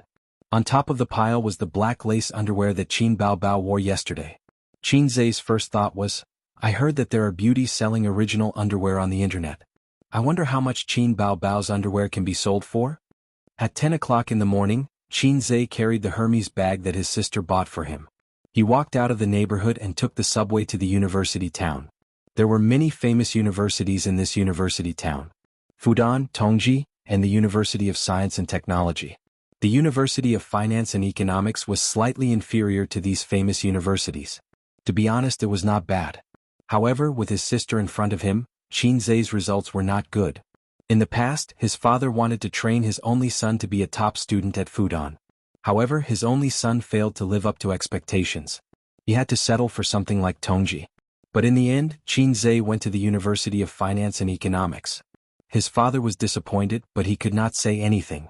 Because Qin said with righteous indignation, "Dragons give birth to dragons, phoenixes give birth to phoenixes, and mice give birth to children." His father was a professor at the University of Finance and Economics. Red walls, red roofs, and extravagant school gates. Qin walked briskly into the familiar campus with a shoulder bag. The wide 2-way driveway was lined with trees on both sides. Scantily dressed girls were walking on the sidewalk with books in their hands. Some were walking in groups of 2 or 3 and some were walking alone. Sometimes cars drove into the campus at low speeds. Qin was wearing a hoodie and carrying a shoulder bag. He looked like a high school student. He did not like carrying a shoulder bag, but he had to. After all, he was not a resident student. There were a lot of textbooks and he had to memorize them. Moreover, this bag was bought by Qin Bao. She spent all of her year-end bonus. This afternoon there was an open class related to international finance. In the afternoon there were 2 professional classes. Originally he could have taken a nap at home and come to school after lunch. But the professor in charge of this class was famous for being narrow-minded. From time to time he would give a test. The test results were directly linked to the final grades. Many students were cheated by him, so very few students skipped his class. The students had the same opinion about this professor. Wilted radish and spicy heart. This professor's surname was Qin. That's right, he was Qinzhe's father. Chapter 8. Qinzhe took out his phone and sent a message to the dorm 303 group chat. Those who don't skip class will be rewarded with a popsicle. Soon someone replied, Professor Qin is too sinister. I wouldn't dare skip class. Can I change the reward to a girlfriend? Men never lick popsicles. Please buy me an ice cream cone. Qinzhe smiled as his fingers flew across the screen. How about an inflatable girlfriend? Then let's be more uniform. Everyone eats ice cream. I just passed by the convenience store. I'll go to the classroom after buying an ice cream cone. I'll wait for you at the door. After he finished speaking, he put his phone back in his pocket and walked into a small supermarket on campus. Everyone was given an ice cream cone. After buying, they carried the plastic bags and walked leisurely to the classroom building. Outside the classroom, Qinzhe leaned against the railing and faced the classroom. He took out an ice cream cone and ate it. There were still 15 minutes before class started. Students in 2s and 3s walked into the spacious classroom with books in their hands. There were 5 classes in the open class. The classroom could accommodate 500 people. Qinzhe. Someone called out to him not far away. Qinzhe turned his head and a smile appeared on his face. 3 sloppy guys walked over together. The one in the middle was a 1.9 tall and sturdy man. He was Zhao Guoshan from the northeast. His nickname was Baoyang. He had big shoulders and a round waist with strong muscles. He usually said me when he spoke. Zhao Guoshan's name was too old-fashioned. Qinzhe liked to call him Zhao Baoyang. On the left of Zhao Baoyang was a good-looking guy. His name was Li Liang. He was a local from Shanghai. His family background was better than Qinzhe's. His father owned a large foreign trade company. Li Liang had 3 houses under his name. He was a proper rich second generation. However, he was friendly and easy to get along with. He liked to go to nightclubs and called himself an experienced driver. The last one was an average-looking young man. His name was Lu Ziqiang. He was from Suzhou. His family background was average, his talents were average, and his looks were average. Like Qinzhe, he was a passerby. His favorite saying was, a man should strive for self-improvement. These 3 people were Qinzhe's roommates. Although Qinzhe didn't live in the dormitory, his bed was reserved. He only needed to pay the dormitory fee to the school. At the end of every semester he would stay in school for a month, with a beam hanging over his head. Qinzhe distributed the ice cream cone to his roommates. Zhao Baoyang took half of it in one bite and said in a muffled voice, Qinzhe, are you sleeping in the dormitory today? What? Qinzhe glanced at him. Li Liang licked the ice cream cone and winked. I'm tired of watching the 16 gigabytes of ice cream that you downloaded for Baoyang last time. It's a pity that there's no fresh blood to supplement it. It's boring to play with Miss Wuxia at night. Go go go. Zhao Baoyang slapped Li Liang's small body against the wall. Lu Ziqiang smiled as he watched his 2 roommates bicker. He nodded at Qinzhe. Qinzhe smiled. When we get back I'll give you my Xuanlei account number. You can download it yourself. Li Liang was shocked. Yo, you're willing to hand over the key to the treasure house? Are you hiding a mistress outside? Get lost. It's not like you don't know that I live with my sister. Qinzhe pretended to kick him. Li Liang hurriedly jumped away. From now on I'll abstain from arrogance, impatience and masturbation. Let's have a meal together after class and then go to the internet cafe. Qinzhe suggested. His roommates unanimously agreed. Speaking of which, didn't you say that your sister is very good looking? Keep the goodies within the family. If she doesn't have a boyfriend, she can introduce some to us. Forget about me. After all, I'm an old driver. I don't want to find a girlfriend to manage me. But Baoyang is honest and strong. He has a big penis and good skills. And old Lu. Although he's a bit boring, I feel worried for them every night when I see them fighting each other. Li Liang hugged Qinzhe's neck. Get lost. The 3 of them shouted at him together. The 4 of them leaned against the guardrail and ate ice cream cones, giggling. As class approached, a group of people walked over from the corridor. They were vigorous and full of vigor. They looked a bit like gangsters on the road. The leader was a handsome guy. His hairstyle was very trendy. His sideburns were shaved and the top of his hair was styled. He wore silver earrings, a tight black t-shirt and white jeans. He was surrounded by a group of people as he walked over. Since there was a passerby like Xianxia in this society, of course, there would be protagonists who were sought after. Xianxia knew this handsome guy with dashing eyebrows and bright eyes. Who didn't know the campus hunk? This guy was called Zhang Mingyu. He was from the People's Republic of China and was a veritable rich second generation. It was said that his family owned 3 listed companies and had assets of several billion yuan. In comparison, Li Liang was a country bumpkin in front of him. University was not like middle school or high school. In high school, top students were popular. Top students were popular with teachers and admired by female students. Top students were the upper class of the school. In university, top students were worthless. Relying on one's father was the way of the king. But it was different if the family was rich and a top student. Zhang Mingyu was such a person. He was rich and a top student. But he was also handsome. He didn't give Xianxia and other passers-by a chance. Zhang Mingyu became popular on the first day of school because he drove a Porsche sports car to school. Someone took a picture of him and posted it on the campus forum. Girls were shouting that they wanted to have babies with him. As soon as Zhang Mingyu entered the classroom, Xianxia and the others heard a lot of noise coming from inside, mixed with the girls' exclamations. Li Liang said sourly, "So arrogant. So what if your family is rich?" Zhao Baliang continued, "So what if he is handsome?" Lu Ziqiang said faintly, "So what if he is a top student?" Xianxia finally concluded, "I really want to kill him." Class was about to start. Xianxia and the others quickly finished their ice cream cones and walked into the classroom. In the spacious lecture hall, more than 200 people were sitting in the dark. This large classroom could accommodate 500 people, so it was not crowded. Xianxia and the others chose a seat with few people and sat down. Zhang Mingyu sat on their left near the aisle and was talking to his companions in a low voice. The seats around Zhang Mingyu were occupied by female students who coveted his beauty and money. This kind of person was the center of attention wherever he went. There were a few girls next to Xianxia who were talking excitedly. Zhang Mingyu is here too. So handsome. If only I could be his girlfriend. Go away. I am his true love. It's just that he hasn't noticed me yet. He is young and rich. His grades are so good. He is the nation's Prince Charming. If I could have a relationship with him, my 4 years of school would not have been in vain. In your dreams. His girlfriend is the prettiest in the faculty. Humph, we have to believe that the prettiest in the faculty is the scenery in Appa Mingyu's life. We are his true home. Xianxia thought to himself, damn retards. At this time, a girl poked Xianxia's arm with a pen and said impatiently, "Hey classmate, you are blocking my photo."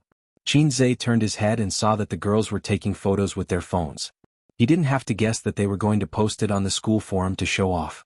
The title must be something like, "The Surprising Appearance of Prince Charming Zhang Mingyu." There were too many posts like this and he had seen many of them. Li Liang said with a dark face, "If you want to take photos, take them outside. It is class time now." The girl sneered. "Why do you care? It's not like we are taking photos of you. Who are you? Jealous of the school hunk? You can tell just by looking at his face full of envy and jealousy. He looks so ugly. Even if you take photos for us, we won't take photos. Hot shots, hot shots." Ah! Li Liang exploded in anger. Xianxia tugged at his sleeve and shook his head. There was no need to quarrel with girls. It would be embarrassing if he lost, and it wouldn't be something to be proud of if he won. When the bell rang, a middle-aged man walked in from the classroom door. He was wearing a casual suit and his hair was neatly combed. He had a square face and a serious expression. He was middle-aged and had a reserved temperament. This was probably the so-called, a man in his 40s. As soon as he appeared, the classroom immediately quieted down. Professor Qin was here. Professor Qin scanned the large classroom and nodded his head. He turned on the calculator and took out the teaching materials from his briefcase. He said in a clear voice, "Today we will not take attendance. It will save you guys the trouble of shouting here for your classmates. Every time I see it, I feel embarrassed to point it out." The classroom was filled with laughter. Today, I will talk about 2 key topics in international finance: foreign exchange theory and practice and financial engineering. Open the books. Xianxia lowered his head and tried not to be noticed by the old man. He aimlessly browsed through the points store in high spirits. This class was not a professional class, and the final exam was also an open book exam. He was not worried. At the end of the semester, the old man would put a stack of teaching materials in front of him and mark out the key topics. He just had to follow the old man's ideas and study. Not to mention that he was good at everything, he would definitely not fail. The class gradually came to an end. Before class ends, I will give everyone a task. Professor Qin opened a slide on the computer and projected it on the big screen through the projector. It was actually densely packed Russian. What the hell? The students were stunned. This paragraph is an excerpt from the Russian economist Andrei Petronas. Peter's 100 Years of Monetary History. Andrei has always been a criticized economist in Russia. He did not write many books and was not famous, but there are many interesting things in his books. It is very chewy. This is a very interesting paragraph that I have picked out. There is no Chinese translation at the moment. Later, download it from my network drive and translate it. Also, write a review of no less than 1,000 words. Just send the homework to my email. Professor Qin was showing off his Russian again. All the students thought at the same time. Qin Zhe silently covered his face. His father was proficient in Russian, English, and Japanese. From time to time he would show off in class. Professor Qin, there is no need. Zhang Mingyu suddenly stood up with a calm look on his face as if he was the main character. He said, "Ye actually recited the paragraph in fluent Russian." There was a bit of jerkiness in his pronunciation, but other than Professor Qin, no one could hear the flaws. The girls in the class were shocked and screamed non-stop. The faces of Qin Zhe's roommates changed. *CK, he is handsome, rich, and more talented than you. The heavens are not fair. Zhang Mingyu paused and said with confidence, "This paragraph talks about the transition from the era of gold to the era of credit notes. Some of the social changes caused by the transition. The author has high hopes for the future of credit notes and some speculations about the future of finance. I have to say this is a very far-sighted economist." Clap, clap, clap. There was applause. The girls were so excited that their faces turned red. At this time, Qin Zhe received a message. "There is a task reminder. Please check it." Oh my god, Zhang Mingyu knows Russian. He is indeed my idol. I like him so much. Amazing. This man is so outstanding. I heard that his family has a listed company that is invested in by Russian investors. It is not surprising that he knows Russian. Who said that my Mingyu is a rich second-generation hedonist? I will get angry with you. That's right. Some boys don't work hard because their family is poor. They only know how to be envious and jealous. The last girl to speak glared fiercely at Li Liang, Qin Zhe, and the others. Her photo was blocked by them and she had a quarrel. Were you scolding? Li Liang was angry. Classmate, your ugly face makes me very unhappy. Lu Ziqiang said. Zhao Baliang did not speak. He glared at the girl. But she was not afraid of him at all. Oh, you won't let people talk. That's right. You will be poor for the rest of your life. No wonder you don't have a girlfriend. Only a blind person would like you. You can't compare to my idol. Look at how self-aware this classmate is. He didn't say a word. A girl pouted angrily at Qin Zhe. There was a burst of laughter. Qin Zhe turned to look at her and suddenly stood up. Professor Qin, I have a different opinion. Chapter 9. Professor Qin, I have a different opinion. As soon as he said this, there was a moment of silence in the classroom. Everyone looked at Qin Zhe. Zhang Mingyu raised her eyebrows and looked sideways. Under everyone's gaze, Qin Zhe's mind suddenly echoed the song he listened to last night. It was a song from the Point Store.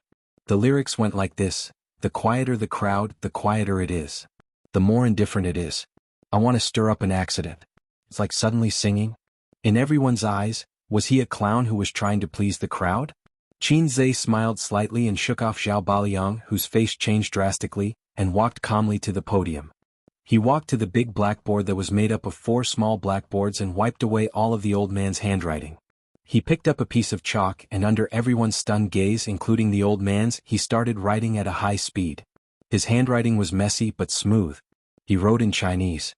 Some busybodies read after him. In the hundreds of years when the gold standard ruled the economy, the financial resources of all countries were flat and uniform. There were no ups and downs, no overnight riches, and no possibility of a meteoric rise. For many restless people, it was undoubtedly a desperate and difficult era. The advent of the era of credit notes gave more people the opportunity to change their lives, and also created the possibility of unlimited growth of the world's wealth. Human life will be completely changed and life will be full of opportunities. But, Qin Zhe paused and turned to look at Zhang Mingyu. He continued to write with disdain, Deflation and inflation are like women's menstruation. From time to time, it greets the lives of people all over the world. You can get rich overnight, but you can also lose all your wealth overnight. Yesterday you could buy a car, but today you can only buy a loaf of bread. If God opens his eyes and looks at the world, he will definitely admire the wisdom of the American government, no, the governments of the world. Xianxia turned around and faced more than 200 students. He said firmly, "This excerpt is the author's apparent praise and derision of the American government and the governments of all countries around the world. He is ridiculing credit notes as the most ridiculous and shameless lie in the history of human currency." Of course, just as the Chinese language was broad and profound, there was a difference between a biological elder sister and a biological elder sister. There was also a difference between liking a younger sister and liking a younger sister. If you don't have a deep understanding of Russian, you won't be able to see the irony in the author's words. Zhang Mingyu's face instantly darkened. A biological sister and a biological sister are two different things. Professor Qin's mouth twitched. At this time the bell rang, signaling the end of class. Xianxia did not dare to look at his father's face. With a flick of his finger he placed the chalk into the chalk box. He clapped his hands and said indifferently, "I will write the translation of the excerpt. Students, just copy it accordingly. No need to thank me, please call me Lei Feng." Being able to read Russian and being able to translate Russian were two completely different things. In the silence he walked out of the classroom with the bell ringing. Beautiful. I give myself full marks for acting tough. The chivalrous hero who killed a person in 10 steps without leaving a trace for 1,000 miles looked cool and unrestrained. In fact, he was afraid of being retaliated against or being arrested by the soldiers. This was called quitting while you were ahead. After Xianxia walked out of the classroom, he immediately quickened his pace. At the same time, the monotonous voice of the system sounded in his mind. Main mission, Divinity Show, completed. The host is rewarded with 200 points. Xianxia lowered his head and naturally opened the mission interface. This mission was not like the one with Qin Bao Bao, where the mission notification disappeared after completion. It was still there. Main mission, Divinity Show 1/5. This is AF * King Chain mission? Xianxia understood. According to the host's inner desires, he desires to amaze the world with a single brilliant feat, be noticed by the crowd, be cheered by the girls, and be shocked by the same sex. Therefore this mission is a chain mission. Then it's over. This kind of inner desire is endless. I can't finish it in my lifetime. The system did not respond. Xianxia. A voice called out from behind him. The three guys from room 303 rushed out of the classroom and chased after him. Xianxia stood still. Li Liang said, "God, please accept my kneeling." Lu Ziqiang said, "How do you know Russian?" "We don't know." Xianxia did not have any good points in his life, but he was good at talking and talking nonsense. His expression did not change. "It's not like you don't know who my dad is." The three guys immediately understood. Professor Qin and Xianxia were father and son. Not many people in the class knew about it, but Xianxia did not hide it from his roommates. After all, it was not a secret, but he did not want to publicize it. In this day and age, if you went to the student union and grabbed a student, it could be a student related to a teacher or leader. Professor Qin was a strange man who was proficient in Russian, English, and Japanese. It was understandable that his son knew a little Russian. Zhao Baliang patted Xianxia on the shoulder with his big hand, almost knocking him to the ground. "You don't even know how to support a wall." "I'm impressed." Li Liang was enraptured. "You didn't see Zhang Mingyu's face. He looked at you like you killed his father." That was a painful slap in the face, especially that sentence, "Russian is not deep enough." "I understand now. A dog that doesn't bark bites," Lu Ziqiang said faintly. The four of them went down the school building and were about to go to the cafeteria together when Xianxia's phone rang. He took it out and saw a message, "Wait for me on the second floor of the cafeteria." Caller ID, old man. Xianxia calmly put his phone back into his pocket and walked to the entrance of the cafeteria. He waved to his roommates. "My dad asked me to eat. You guys go ahead. We'll meet at the entrance of the cafeteria and play games together." The second floor was the teacher's cafeteria. The flow of people was obviously much less than the first floor. It was not too cold or bustling. The environment was not bad. More importantly, the food was not on the same level. The old man was a more old-fashioned and serious person. He would not bring his son to improve the food every 2 or 3 days. He did not want to be special. In the past, it was Xianxia who shamelessly followed him to eat. Xianxia chose a seat by the window and waited silently. 10 minutes later, the old man walked slowly to the second floor. He glanced around and walked to the window. He smiled and greeted the teachers he knew along the way. After a while he sat opposite Xianxia with the food. There were 2 meat dishes, 2 vegetables and 1 soup. The 2 bowls of rice were enough. The food looked more exquisite than the students' food. The old man did not have any rules when eating. He did not pay attention to eating or sleeping. He just chewed and swallowed slowly. Therefore he looked very elegant. However, the siblings did not inherit any of the old man's good points. Usually he and Qin Bao Bao would lie on the sofa with their bowls in their hands. They would watch TV while eating. Occasionally they would snatch the food to eat. If they were at home, the old man would flip the table. "When did you learn Russian?" Grandpa Sheng asked casually as he ate some rice with his chopsticks and chewed carefully. "Here it comes." Xianxia lowered his head and ate the rice. His brain worked quickly. The next second he came up with an answer. "I have learned Russian for more than half a year. When I am free, I will go to the foreign languages department and listen to their classes. When I am not in class, I will watch videos at home and learn pronunciation. Russian is actually quite interesting. I like Russian more than English. I think that when I graduate in the future, I will only have a bachelor's degree. There is nothing special about it. So, I want to pave the way for myself. It is always good to have more skills." In fact, he wanted to say 100 points for the exchange. The task this time was, translate this paragraph in Russian and suppress Zhang Mingyu's arrogance. Achieve the effect of shocking everyone. Without the task item, he could only spend points to exchange for Russian proficiency. Fortunately, he had an in-depth understanding of the points store. Soon, he found the language department and chose to exchange for intermediate Russian proficiency. The task reward was 200 points. After deducting the points used for the exchange, he only earned 100 points. "It is good that you have this understanding. What are you talking about?" The old man was originally gratified. Suddenly he realized that his son's words were not right. He was a professor at the school that gave out this lousy diploma. Xianxia pretended to be deaf and dumb. "How is your sister these days?" "She is fine. She goes to work on time every day. After dinner she watches TV and plays computer games. She is definitely in bed before 11 o'clock. On weekends we go out for a walk, drink coffee and occasionally eat hot pot." Xianxia added in his heart, "Then we play games to improve our points." Xianxia needed to report his sister's situation to the old man from time to time. Although his sister was very smart, she was too carefree in life. Even at 25 years old, she could not make his parents feel at ease. Xianxia was different. He was undoubtedly a failure in intelligence, but he was a good child since he was young. He was steady and mature. His parents were very reassured. "You haven't been home for a month. Your mother misses you very much. Come back for dinner this weekend." The old man nodded, indicating that he understood. "Mom won't arrange a blind date for her again, right?" Xianxia asked tentatively. His mother was very anxious about Qin Bao Bao's marriage. Especially for decades, the neighbors all had grandchildren and married off their daughters. However, Qin Bao Bao did not even bring a boyfriend home. Her daughter was not living up to her expectations. As a mother, she had no choice but to be concerned. She searched all over the country for a rich husband for her daughter. For this reason, she even bought a DSLR camera and specially took photos of Qin Bao Bao. Every few days she would arrange a blind date for her. Qin Bao Bao did not get tired of it. The number of times she came home became less and less. The last time she came home was last month. Xianxia said in his heart, "Mom, if you put this thought on me, your son might have already been born. It's time for her to find a partner." The old man said. "No rush, no rush. I don't even have a girlfriend."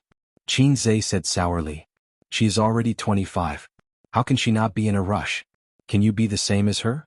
When a man is 30, it is not too late to start a family. But how many years of youth does a woman have? Once a woman is over 30, she will deteriorate day by day. You can't stop it even if you want to. When that time comes and you want to marry into a good family, who will still like you?" He said it as if she was 35. She was only 25, okay? Xianxia curled his lips and did not think much of it. "Does she have a boyfriend?" Xianxia thought for a while and felt that she should have one. Yesterday he saw her wearing sexy lingerie. However, he did not dare to say this out loud. He was afraid that the old man would slap him to death. Chapter 10. "Dad, are there any part-time jobs in our school?" Xianxia suddenly asked. The old man frowned. "Studying is a student's duty. You haven't graduated yet. Why are you thinking about this? Besides, are you good at your studies? You don't do proper work. My sister wants to change her phone, but her salary isn't much. She still has to support our expenses. She can't save money, so I want to find a part-time job with more money to update my phone. Of course, Xianxia couldn't say that his sister had changed her job. They were in a financial crisis. The old man's brows immediately relaxed. He pondered for a moment. Professor Li, who works in the same office as me, recently accepted a job to help a private equity company with fund investment modeling. They are lacking an assistant. I'll ask around for you. Will they want me? The old man sneered. It's rare for you to know your own worth. Don't you still have me? If you have any problems, come to me. Xianxia replied with an "oh," and continued eating. System, is there any way to make money quickly? It's best if I can get rich overnight. Host, the system is not your mother. Xianxia was depressed. He had thought of many ways to make money today. The point store was a big treasure, but he had no way to use it. Write songs for a singer? The review of submissions was probably very troublesome. Besides, he had no channels. He had never contacted an entertainment company and didn't know how to submit. In the future, when Qin Baobao made a name for himself, he could consider it. Becoming a director was even more unrealistic. He was a poor student. He had no manpower, funds, props, and so on.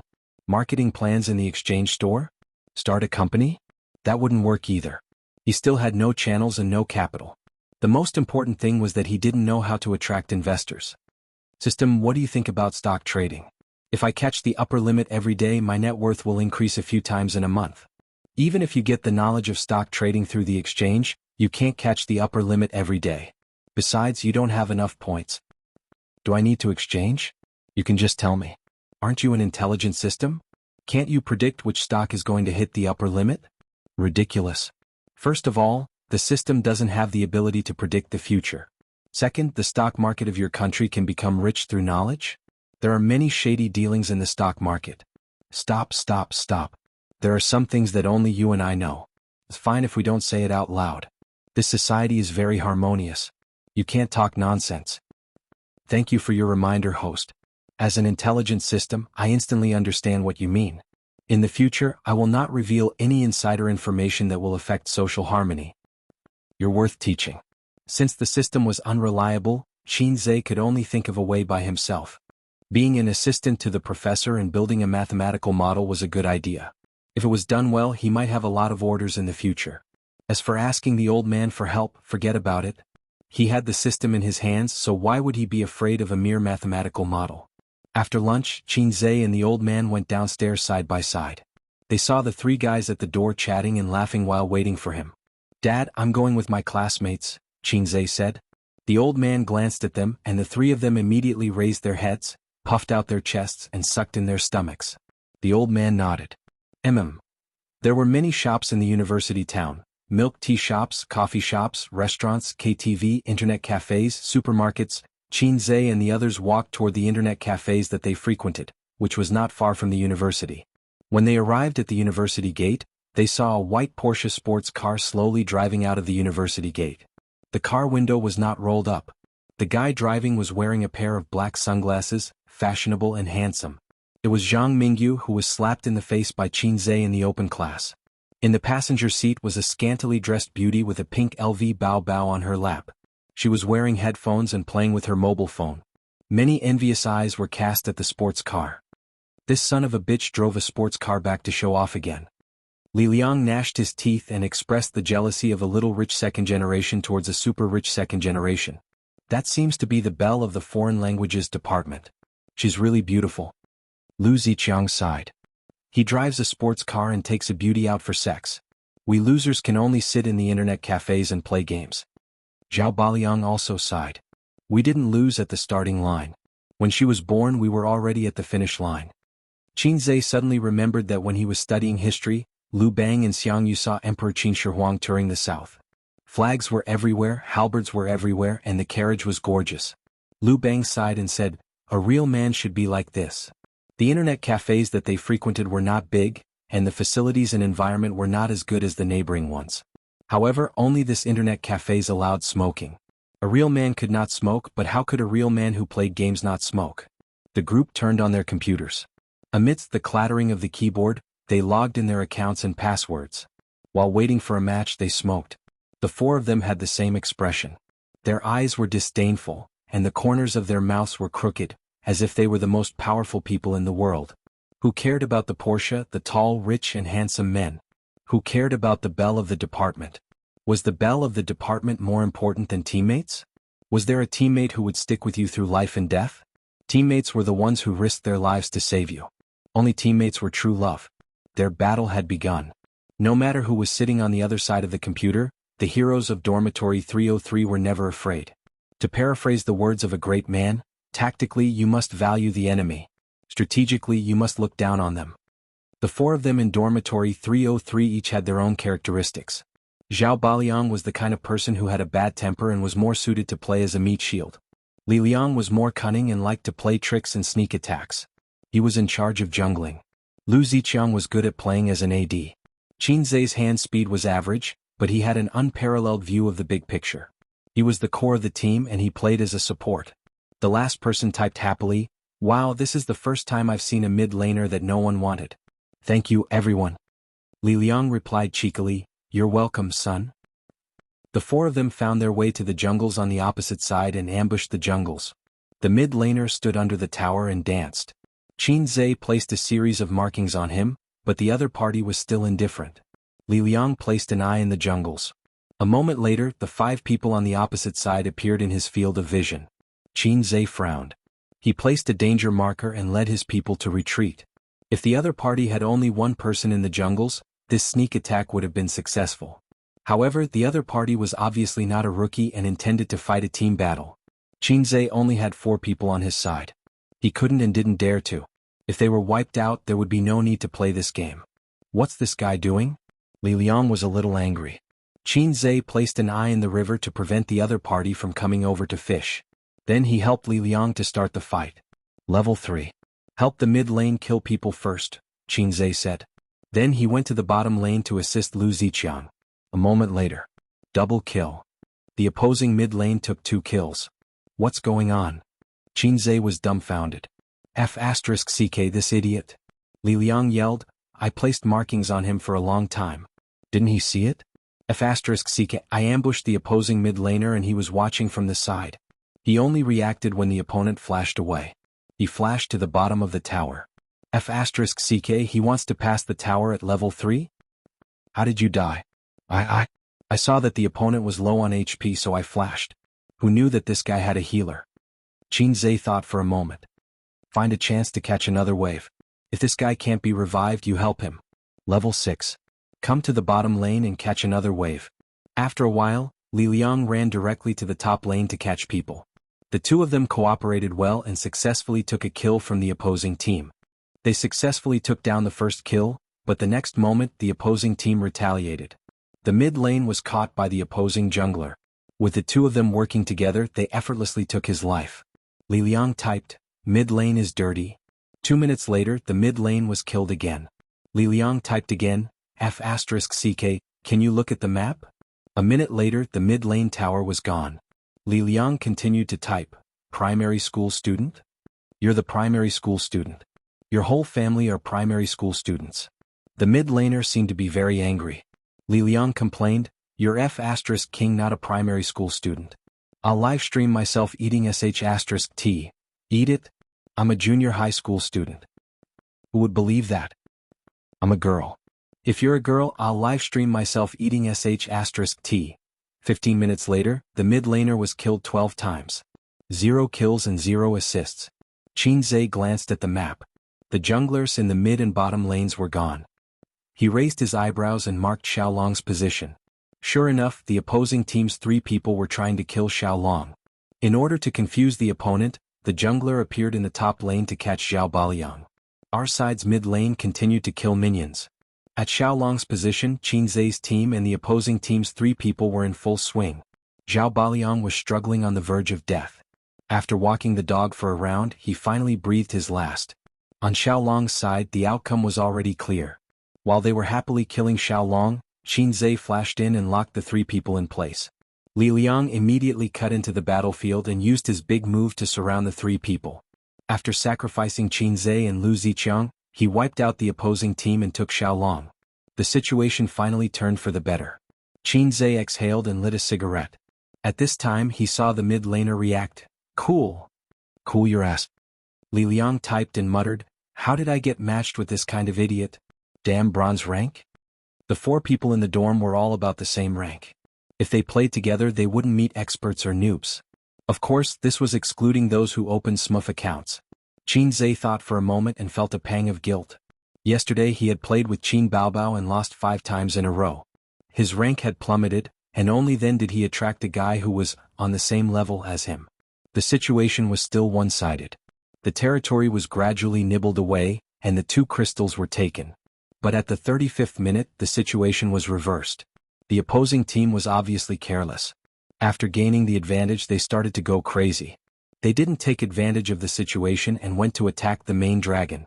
In the end, the 4-man team took the opportunity to counterattack at the main dragon, and the opposing team was wiped out. This was a common problem for mid and low-level players. They wouldn't go home if they didn't go crazy. They would row a boat without oars and rely on waves for their whole life. After gaining the advantage, they would always want to continue to abuse noobs and maintain their advantage. Only 5 godly equipment? No, I can't push it. I'll push it when I get to 6 godly equipment. Xianxia looked at the resurrection time and put out his cigarette. We'll clear the troops along the way. Baliang will go home to replenish his health. Just teleport and follow us. Zhao Baliang was a big piece of meat. The others could be at low health but he couldn't. As long as he could stand and tank the tower he could wipe out the opposing team in one go. The opposing team only had 1 high tower left in the middle lane. 42 seconds later, at the last second before the opposing team resurrected, the crystal exploded. Victory. The 4 of them leaned on the sofa looking weak. After being tense for more than half an hour, it was finally over. At this time, Xianxia found that the cute mid-laner wanted to add him as a friend. Except, Guru, please carry me. They didn't want to add me as a friend. You're the only one who agreed. Guru, please accept my kneeling. Hoo. Carry me up the ranks. I'm a girl. Chapter 11. Should we bring her? Xianxia asked for his teammates' opinion. No. Li Liang refused. Lu Ziqiang and Zhao Baliang didn't care. Xianxia invited him to join the game and said jokingly, maybe it's really a girl? The second round was much easier than the first. After more than half an hour of practice, the mid-laner wasn't dumb anymore. At least she listened to the commands. She seemed to know that Xianxia was the core of the team. As long as he marked her, she would listen to him. If Xianxia asked her to go to the bottom lane, she would go to the bottom lane. If he asked her to fight Xiaolong, she would fight Xiaolong. 3 wins in a row. Xianxia looked at the time. It was 1:30 in the afternoon. There was a class at 2 o'clock in the afternoon. I'm going offline. Go play by yourself. No. I'll be promoted to silver if I win 1 more round. Guru, please carry me. The other party acted cute. No, I have to go to class. Oh, are you really a primary school student? Change the word, small, to big. Guru, where do you go to university? Shanghai University of Finance. I'm also from Shanghai. Scatter flowers. Let's play again next time? The other party probed. Xianxia replied, okay. He logged out of the game, settled the account and turned off his phone. There were 2 classes in the afternoon. Xianxia didn't dare to be distracted like in the public classes. Even if he went to university, his old man was still very concerned about his grades. He often said, if you don't work hard when you're young, you'll be sad when you're old. His old man was full of despair about Xianxia's future. However, Xianxia's level was limited. Every time he listened to a lecture he could only understand half of it at most. He was not a top student so he could not study in his spare time. In the past he was often dragged to the library by Qin Bao. After Qin Bao graduated he immediately said goodbye to the library. At 6 p.m. today's class ended. Xianxia followed his roommates back to the dormitory. The boys' dormitory was dirty and messy. There was a trash can that hadn't been emptied for a week, and it was filled with honey paper balls. There was yesterday's takeout lunchbox and some clothes on the table. Fortunately there was no smell in the air. Xianxia took off all the sheets that he hadn't slept on for months and put them in a plastic bag. He was going to take them home and throw them into the washing machine. The 4 of them chatted in the dormitory. Li Liang suggested that they continue to fight at the internet cafe that night. Everyone agreed. Xianxia gladly agreed. He was addicted to the game and hadn't played in a while. Look at the campus forum. Look at the campus forum. Zhao Baliang shouted. Xianxia and the others opened the campus forum in confusion. There was a post that was pinned to the top. The title was very interesting. Surprising face-slapping king slapping school hunk Zhang Mingyu. The post described in detail the wonderful process of Zhang Mingyu being slapped in the face by a nobody in the finance department's public lecture in the morning. The writer was experienced and the writing was full of ups and downs. Then there were a few photos. The first was a projection of a selected paragraph in Russian. The second was Zhang Mingyu's impassioned recitation. The third was Qinzhe's back view, his pen flying on the blackboard. The fourth was Zhang Mingyu's gloomy face. From the morning until now, 7 or 8 hours had passed. The post had more than 3,000 views and 999 plus comments. There are pictures and the truth. I believe it. Well done. I admire you. What the hell? Are you trying to find fault with my idol? Why didn't you take a picture of his face? Let's search him. He doesn't look good from the back.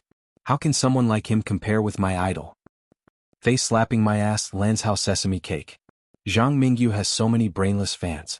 I heard from the students present that the professor assigned the students an extracurricular task to translate the Russian passage and write down their thoughts. Then Zhang Mingyu stood up and said that the professor didn't need to do that. It was too easy. He recited it in Russian on the spot and pretended to be cool whenever he disagreed. The students applauded. At this time, the face-slapping king suddenly stood up and shouted, "I have a different opinion." He strode to the podium, translated the passage into Chinese, and refuted Zhang Mingyu's opinion. My classmate said that he and his friends were stunned. Upstairs, I'm dying of laughter. This is the legendary saying that you failed to show off and got screwed. I feel pain from the slap in the face. Zhang Mingyu excitedly put his right face forward. Please continue. There are so many awesome people in our university. Let's teach that rich second generation a lesson. There is always someone better than him. The original poster is an idiot.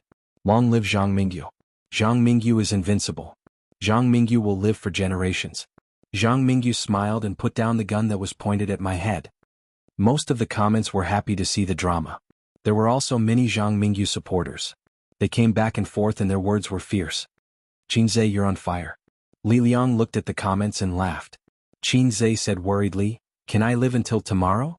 Will Zhang Mingyu pay an assassin to kill me?" Zhao Baliang patted him on the shoulder and said in a deep voice, "Brother, have a safe trip. You can leave the Xuanlei account to me." Lu Ziqiang smiled and said, "Before you go, show me your sister's photo." Get lost. Qinzhe laughed and scolded. He threw his phone on the bed and began to take off the pillowcase. He almost forgot the pillowcase. At this time, Qinzhe's phone rang. He looked down and saw that it was from his sister. Qinzhe picked up the phone and put it on speaker. He took off the pillowcase and said, "What? Where are you?"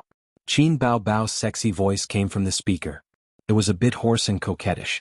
Li Liang, Zhao Baliang and Lu Ziqiang stared at the phone. Their eyes were shining. "I'm at school. What's wrong?" Qinzhe knew something was wrong. Her voice was not coquettish at all. "Why aren't you back yet?" "I'll be back later. Maybe I'll stay in the dorm and not come back," Qinzhe said. When they played games, it was common for them to stay up all night. "If you don't come back, I'll jump off the building," Qin Bao Bao said with a sobbing tone. "What's wrong?" "My period is here," Qin Bao Bao said with grievance. "I'll be back soon." Qinzhe hung up the phone decisively. He carried the plastic bag in his bag and strode out the door. "My period is here, I'll be back soon." Damn, that was a lot of information. This guy really had a mistress in his house. He even pretended to be single and mingled around them. The three roommates rushed up. One hugged her waist, one hugged her legs, and the last one turned around to close the door. "Are you guys crazy? What are you doing?" Qinzhe was confused. "You're not being honest. You didn't live on campus for 3 years. How could there be nothing fishy?" "Who's the girl?" "Damn, her voice is so coquettish and sexy. It's so shameful. Tell the truth and you'll be punished." "Go away, I don't have time to play with you guys." Qinzhe shook off the three guys. He opened the door and dashed out. He jogged all the way downstairs and ran like crazy. He knew that baby Qin had dysmenorrhea. When she was still living with her parents, every time she had her period, she would be in so much pain that it seemed like she wouldn't be able to survive. At that time, her mother was taking care of her and Qinzhe was watching from the side. He was secretly glad that he wasn't a woman. As she grew older, her dysmenorrhea lessened. Occasionally it would still hurt a few times. Qinzhe would run to the supermarket to buy her brown sugar, make her a cup of brown sugar ginger tea and add a few dried dates. These were all taught to Qinzhe by his mother. Qin Bao Bao was an idiot in life. He definitely couldn't count on her. System, I saw that I can exchange for medical skills in the point store. Can it cure dysmenorrhea? Host, please check it out yourself. Damn it. Qinzhe cursed. He scurried and opened the point store. Life. Medical, Chinese medicine. After looking for a long time, he finally found a prescription for female dysmenorrhea and a massage technique. The total was 80 points. Host, I suggest that you directly exchange for elementary Chinese medicine proficiency. It only costs 150 points. After the exchange, you will automatically learn the massage technique and receive 10 elementary prescriptions. Qinzhe hesitated for a moment and decisively chose to exchange for elementary Chinese medicine proficiency. Qinzhe didn't need anyone to teach him how to choose between a one-time and a permanent one. There were pharmacies everywhere in the university city. There were 2 hospitals, one of which was a Class 3 Grade A hospital. However, there weren't many shops that sold traditional Chinese medicine. This was because there was a Chinese medicine academy nearby. He took the subway 2 stops and rushed to the Chinese medicine shop to get all the herbs on the prescription. He directly took a taxi from the roadside and arrived at the entrance of the community in 15 minutes. When Qinzhe opened the door and entered the room, Qin Baobao was curled up on the sofa. She didn't even take off her high heels. She was holding her stomach, frowning. Her face was pale and her forehead and the tip of her nose were oozing cold sweat. Why are you in pain again? Qinzhe closed the door and threw the things in his hand on the sofa. He frowned and asked, "Does it still hurt?" Qin Baobao looked at him like a kitten. She didn't even have the strength to speak. Panting, she spat out a word, "It hurts? Let's talk about it on the bed first." He grabbed Qin Baobao's stocking legs, took off her high heels, put his hands under her legs and carried her back to the room. "Ouch, be gentle. Do you want me to die from the pain?" When Qinzhe put her on the bed, he used a little more strength. Qin Baobao was shocked and almost burst into tears. Women are troublesome. Qinzhe muttered in his heart. He reached out and unbuttoned Qin Baobao's chest. 36D was practically tearing her clothes apart. "What are you doing?" Qin Baobao was shocked. Although she was in great pain, she still subconsciously covered her chest. "You want to take the opportunity to molest me? I didn't expect you to be like this, Qinzhe." "Sob, sob, sob. Sob your sister. Take your hands off. Isn't there a shirt inside?" Qinzhe slapped her hands away and unbuttoned them one by one. The white shirt was very tight. After lying down, her flat belly and navel were exposed. "Don't you know how to unbutton your clothes when your stomach is in pain? It's so tight." Qinzhe complained and moved to the end of the bed. He lifted his sister's stocking legs and slowly pressed the Senyingio acupoint, then the Taichung acupoint on the instep. 3 minutes later he changed to the Shuahai and Diji acupoints. Qin Baobao squinted her eyes and moaned along with Qinzhe's pressing movements. Half an hour later, Qinzhe's fingers were sore and sweaty, but he couldn't turn on the air conditioner. "How do you feel?" Qin Baobao touched her stomach and blinked. "It doesn't hurt anymore. It's only temporarily relieved. I'll make you a bowl of medicine now. Lie down and rest. Don't blow on the air conditioner. Cover yourself with a blanket and pay attention to keeping warm." "Medicine?" Qin Baobao was stunned. "That's right. What's with the massage just now? When did you learn this skill? Damn it. If you had used it earlier, my sister wouldn't have suffered for so many years. I learned the massage technique from watching videos online. The medicine was specially bought from a Chinese medicine store. He said it's very effective for menstrual cramps." Qinzhe said grumpily, "It's all because of your old illness. I've learned it for more than half a month." Qin Baobao sat up. Her eyes sparkled and her smile bloomed like a flower. Suddenly she pouted. "Good brother, give me a kiss." "Kiss your head." Qinzhe turned and walked out of the room. He took the medicine into the kitchen and washed it.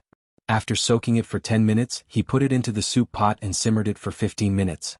After 10 minutes, a bowl of black medicine was ready. "It's disgusting." Qin Baobao took a sip and her face immediately turned bitter. "Good medicine tastes bitter." Qinzhe said a golden saying that had been passed down for generations. Under her brother's threatening gaze, Qin Baobao pinched her nose and drank the medicine. She burped unladylike. Chapter 12. The incandescent light was bright. Outside the window there was the noise of speeding cars and the noise of square dancers. The room was quiet. Qinzhe sat by the bed and played with his phone.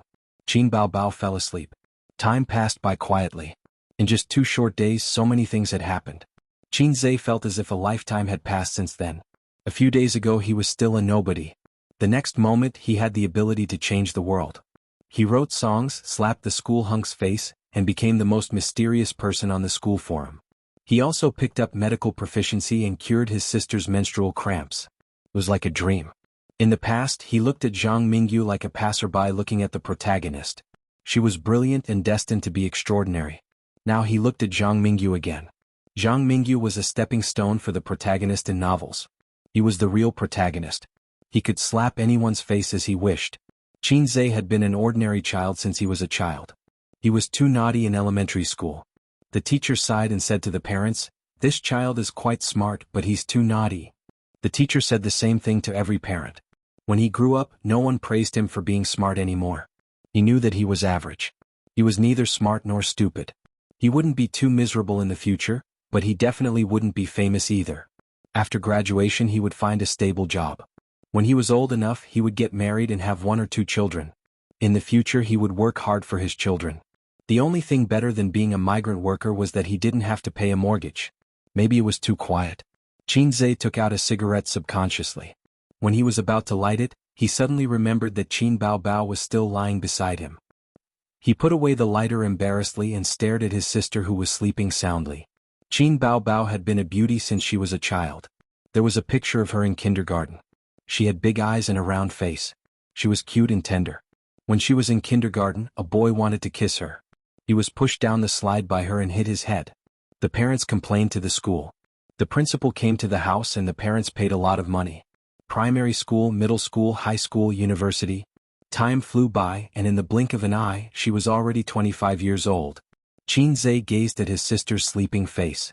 Her wavy shoulder-length hair, her smooth forehead, her finely trimmed eyebrows, her long and dense eyelashes, her tall and straight nose, her thin and pale lips. He had been looking at this face for more than 20 years, but he just couldn't seem to get tired of it. Ding. There is a new mission. Please check it. The system's emotionless voice sounded in his mind. Qinzhe opened the mission interface and took a closer look. It was like a bolt from the blue. Description: Kiss Qin Baobao. Success will reward 100 points. Failure will deduct 100 points. The mission description was short and concise. I'll go. Qinzhe was dumbstruck for more than 10 seconds. He roared in his heart, "System, come out, I promise I'll beat you to death." Host, please speak. What kind of bullshit mission is this? Can you be more cunning? Can I cancel this mission? Qinzhe stomped his feet. She's my sister. Host, this mission is based on the desire in your heart. Bullshit. Qinzhe suddenly cowered. Just now he seemed to have the thought of kissing Qin Bao, but Qinzhe swore on his integrity that it was just a fleeting thought. There was absolutely no such thing as desire in your heart. Host, you can choose to give up. All the balls are in the sack. Qinzhe's "give up" was stuck in his throat. There's something wrong with this mission. Why are the points deducted for failure and the points rewarded for success the same? This is your third mission. Host has already left the novice stage. From now on, mission rewards and penalties will be equal. Qinzhe calculated in his heart. His first mission reward was 300 points. Last night he listened to a song, so 30 points were deducted. This morning he spent 100 points to exchange for proficiency in Russian, so he was rewarded 200 points. At night he spent 150 points to exchange for proficiency in Chinese medicine.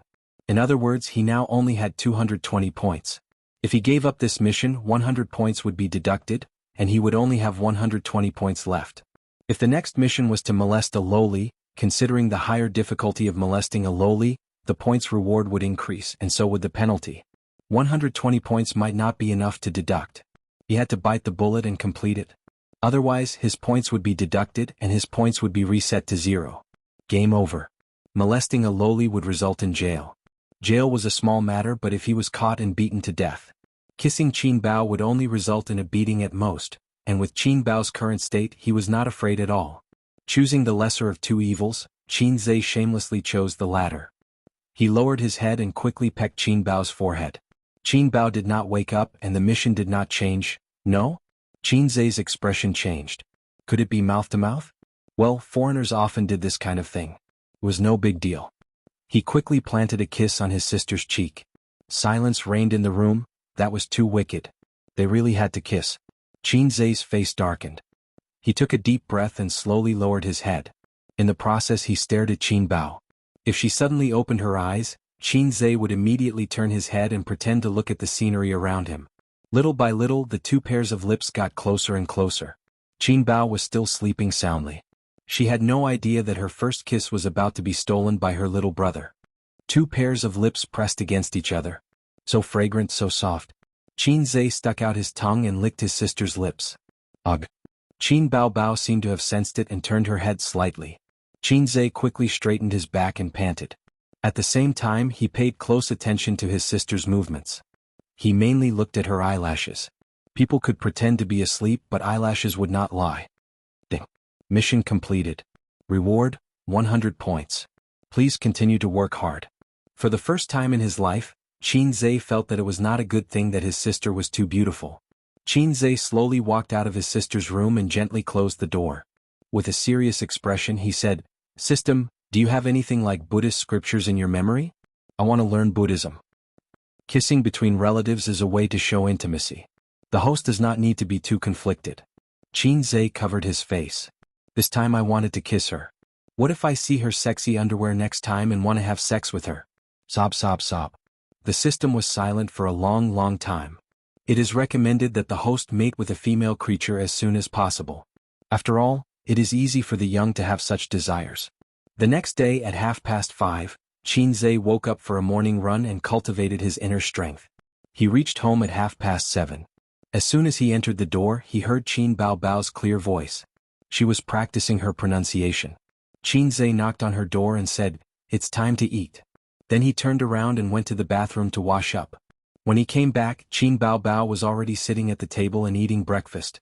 She was wearing teddy bear pajamas and a pair of pink slippers. Her 10 smooth feet were moving happily. Xianxia looked down. "Are your feet cramping?"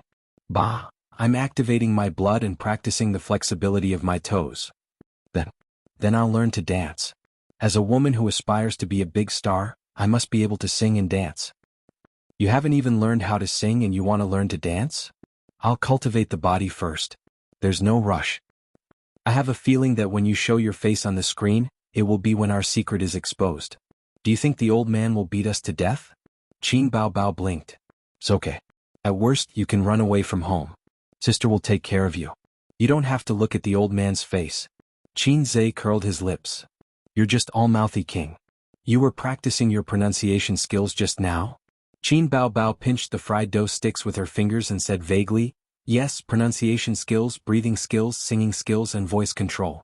These are all necessary skills for a singer. There's no way to speed up. You can only rely on practice." "Then how long will you have to practice?" Qinbao was proud. Her red phoenix eyes narrowed and she was very charming.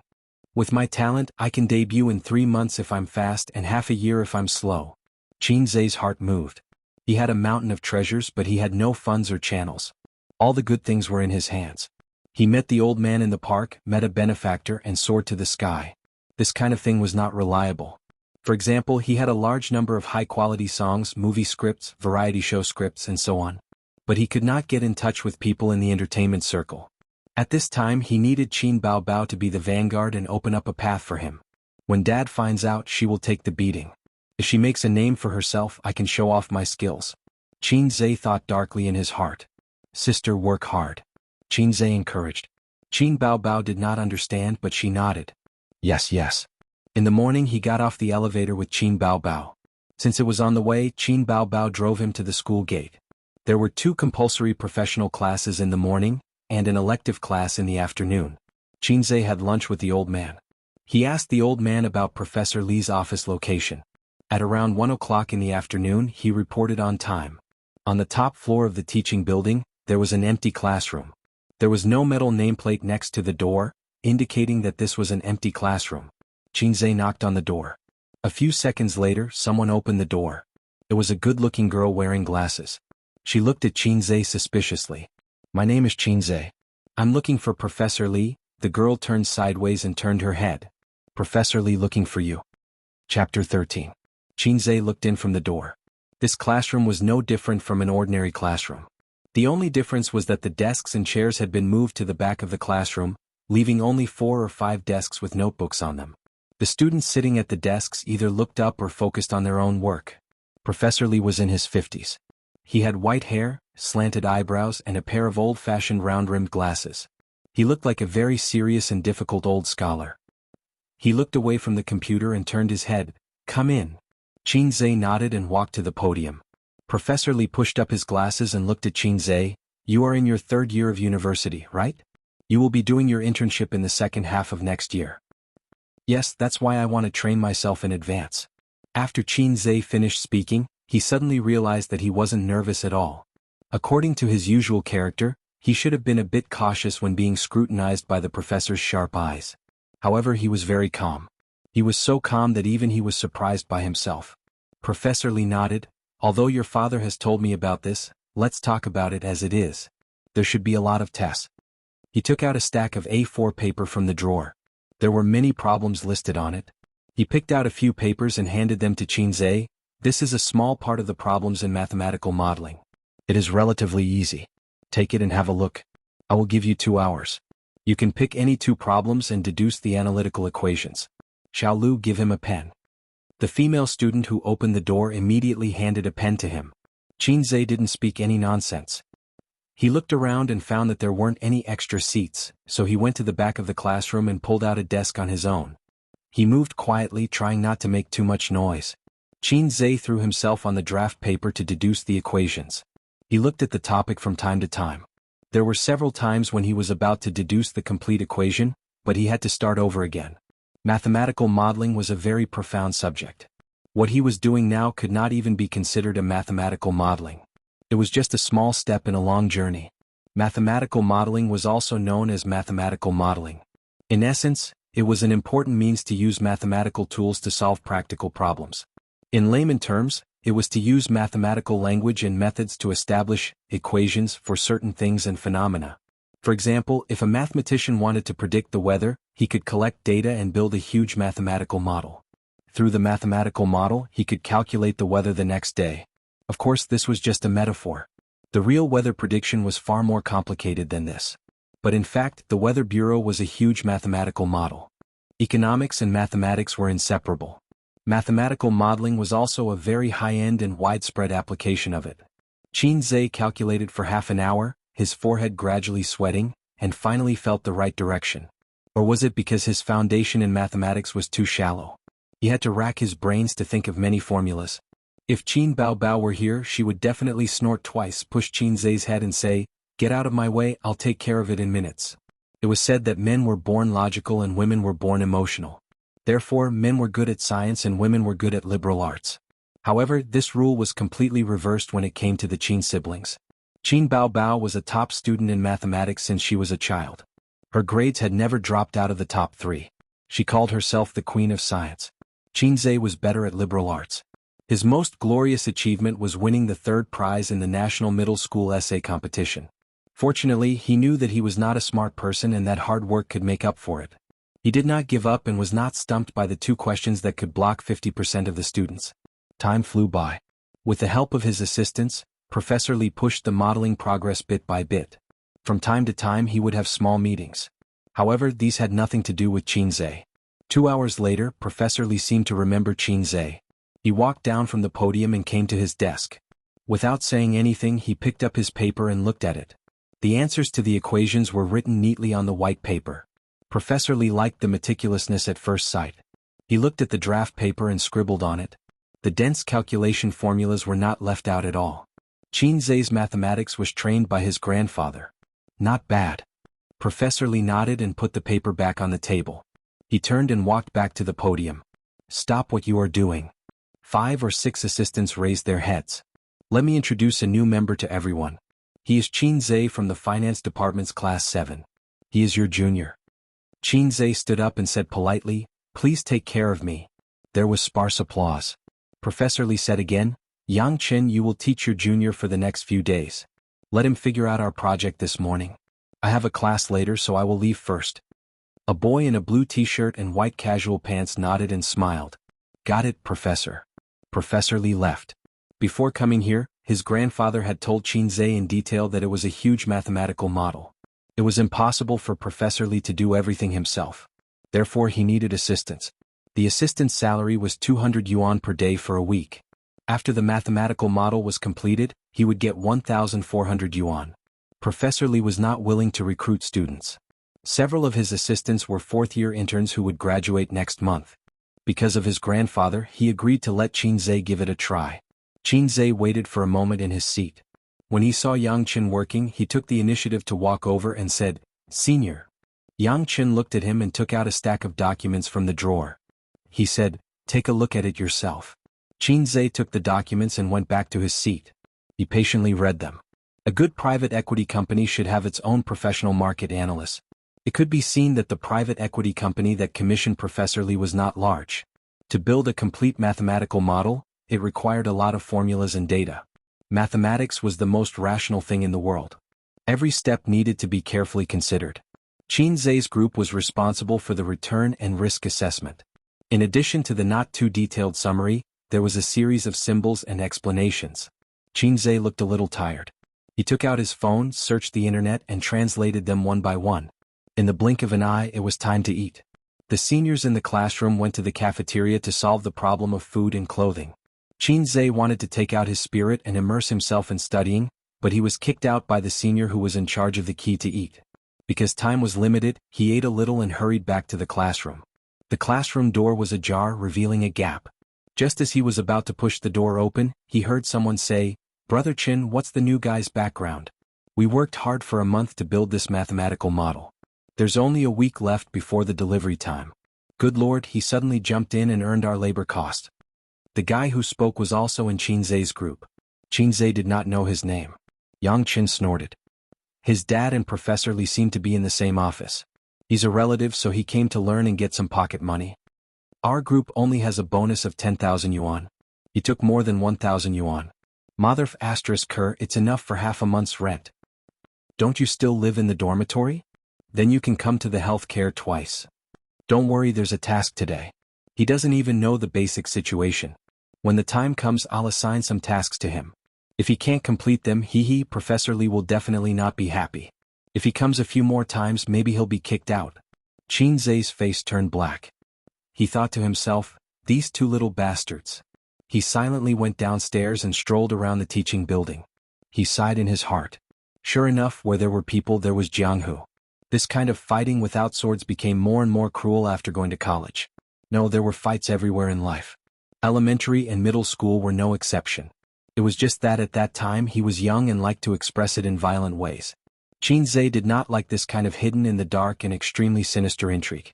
He had not adapted to it yet. 10 minutes later, he went upstairs into the classroom. The seniors were basically back.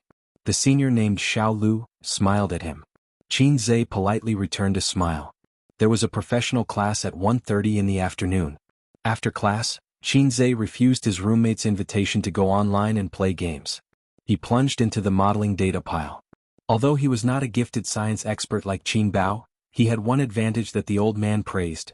Every time there was a big event, he was calm. This was the old man's praise for him. At 5 o'clock in the afternoon, Professor Li came back. Each group was assigned tasks. Before announcing the end of the day, he rarely thought of Qinzhe. How's the information on the return rate and risk assessment coming along? I'm a person blindly guessing. I haven't fully grasped it yet, Qinzhe said.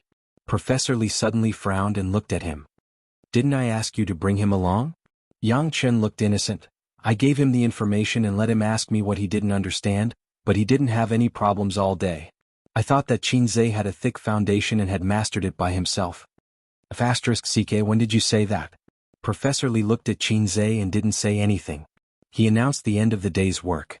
Professor Li's carefree attitude made Yang Chen somewhat disappointed. Only Qinzhe could vaguely guess his thoughts. In fact, the modeling was nearing the end. It was true that they lacked an assistant. But how could they invite a half-baked Qinzhe to join them? It was mostly for the sake of the old man. That day, the old man also vaguely said that if there was anything he didn't understand, he could ask him. So whether Qinzhe was idling around or not, Professor Li didn't care. His father was helping behind the scenes. Qinzhe asked Yang Chen for the information. He didn't refuse and gave him a stack of copies.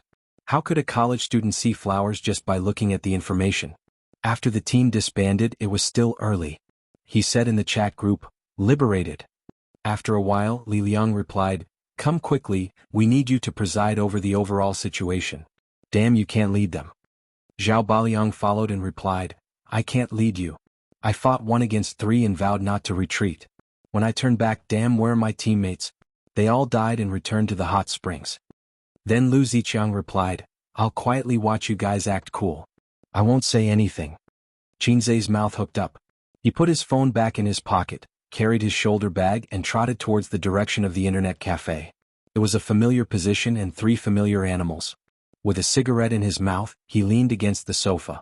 Because he was waiting for Qinzai, Li Liang took the time to watch the competition videos.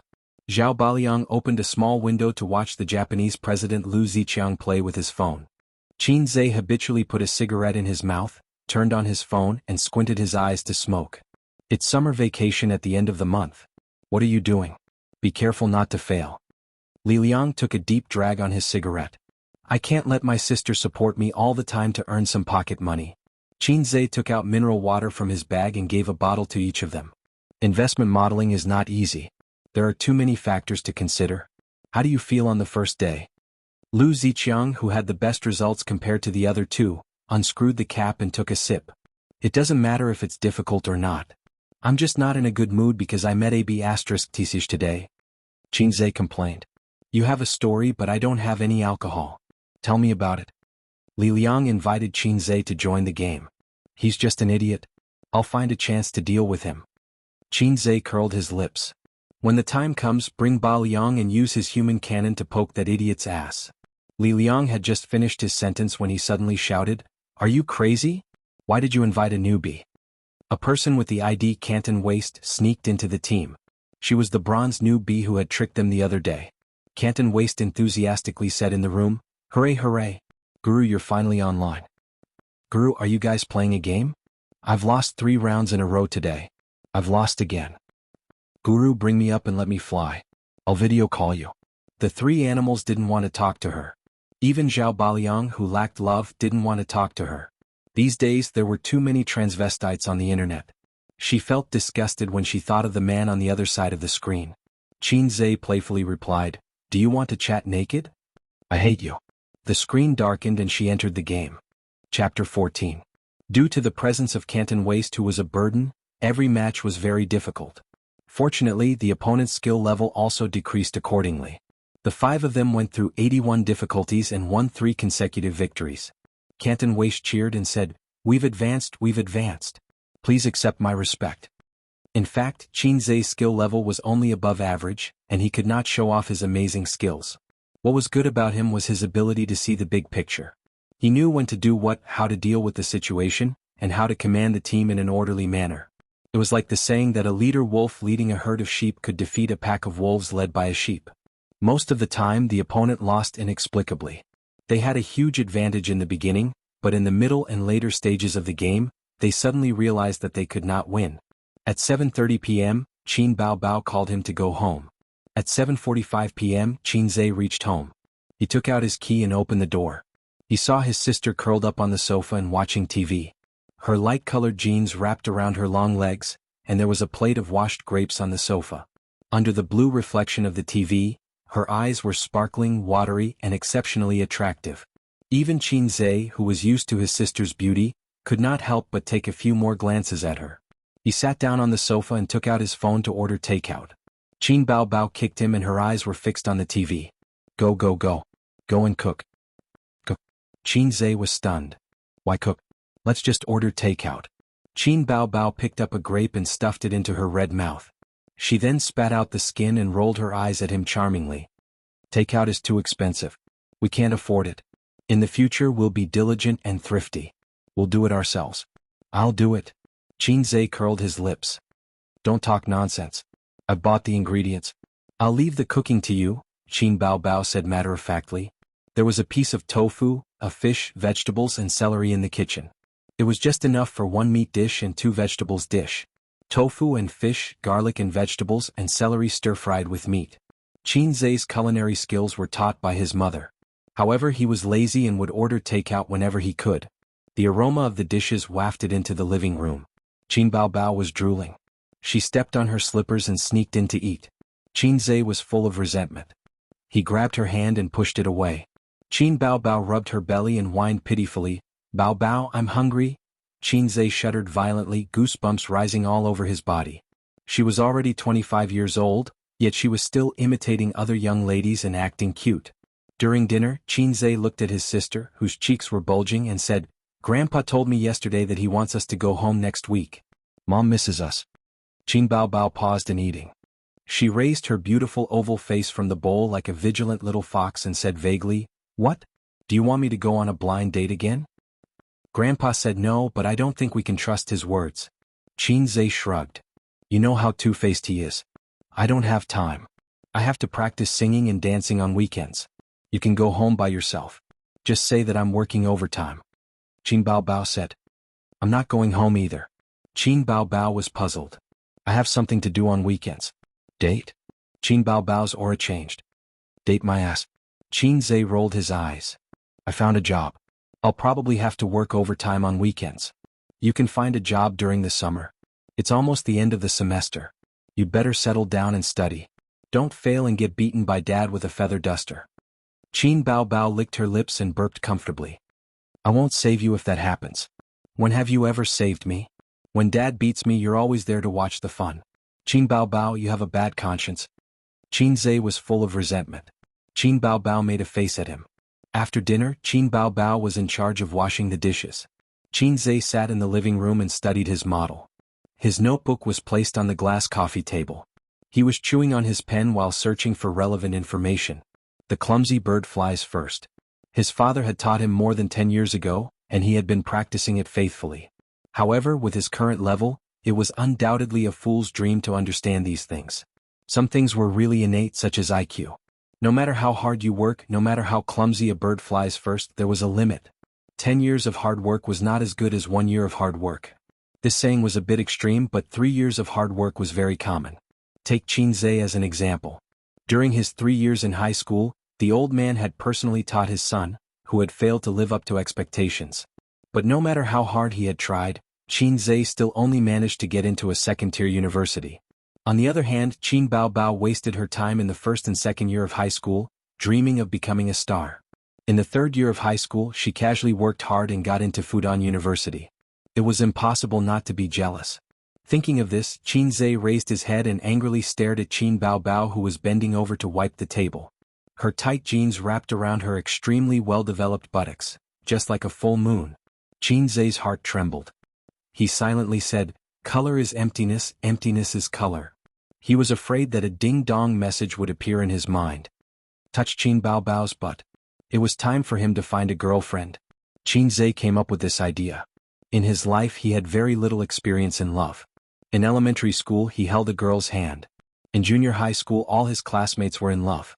In order to catch up with fashion, he made an appointment with his desk mate. If someone asked, "You are my girlfriend and I am your boyfriend." So, they were boyfriend and girlfriend in name for 2 years. They didn't even hold hands. In high school the workload was heavy, so he didn't think about it at all. In the second year of college he pursued a girl. She was a pretty and gentle girl. Unfortunately, it didn't take long for him to fall in love. Clicking on the campus forum, there was a post that was always in the most conspicuous position. The title was Summary of the Beauties of the University of Finance and Economics. In the post, there were photos of beautiful women taken by students secretly or openly. After photoshopping, they were all beautiful and extraordinary. Qinze had seen it before, but he didn't look at it carefully. It was mainly because his taste was ruined by Qin Baobao. It was really difficult for ordinary beauties to enter his eyes. Qinze carefully browsed through the beautiful photos of the campus beauties. He thought, today is different from the past. There will be money in a house. It's time to find beauties and pick up girls. Otherwise, when he became a multimillionaire in the future, he would probably be laughed at to death by the girl who threw herself at him and excitedly opened a room with her, only to not enter the room after passing through the door. While Qinze was concentrating on browsing the photos, Qin Bao came out of the kitchen after washing her hands. She threw herself on the sofa, groaned and stretched. She suddenly caught a glimpse of Qinze looking at the photos of beauties. She immediately moved her head over and hummed, "Oh, you are in heat." Qinze dragged the mouse and said, "Look, there are a lot of beauties in our school. The Photoshop is too fake. Their chins are so sharp that they can stab people to death. Their eyes are so big that they look like aliens." Qinze wanted to say that she was jealous, but when he turned his head and saw his sister's beautiful face, he changed his words and said, That's because they have a good foundation. As long as they are delicate and pretty, I like them. The beauties are all taken. It's not your turn to make a move. Qin Bao Bao disdainfully curled her lips. As long as the hoe is used well, there is no corner that can't be dug down. Qin Zhe turned his head and spat at her. Qin Bao Bao punched him and sat cross-legged on the sofa. You are a giant in theory and a dwarf in action. It would be strange if you knew how to chase girls. Qin Zhe suddenly felt that his self-esteem was severely hurt. He angrily said, "Who said I don't know how to chase girls? I also once had a girlfriend." Qin Bao Bao sneered, "Well, it hasn't been a month and you were kicked out." Qin Zhe was furious. "You still have the face to say that. If it weren't for you blindly interfering, would I still be a single dog now? I have long been an experienced man." Speaking of this, he became angry. In the past, he showed off to Qin Bao Bao that he was no longer single. When Qin Bao Bao heard that her brother finally found a girlfriend, she was also very happy and invited him out for a meal to check. Therefore, Qin Zhe asked the newly won water spirit Cabbage out. They agreed to meet at the entrance of the restaurant. That day, Qin Bao Bao was particularly well-dressed, like a superstar. Many people turned their heads to look at her. When Qin Zhe saw his girlfriend coming, he excitedly waved his hand. Qin Bao Bao showed her killer move, a sword to the throat.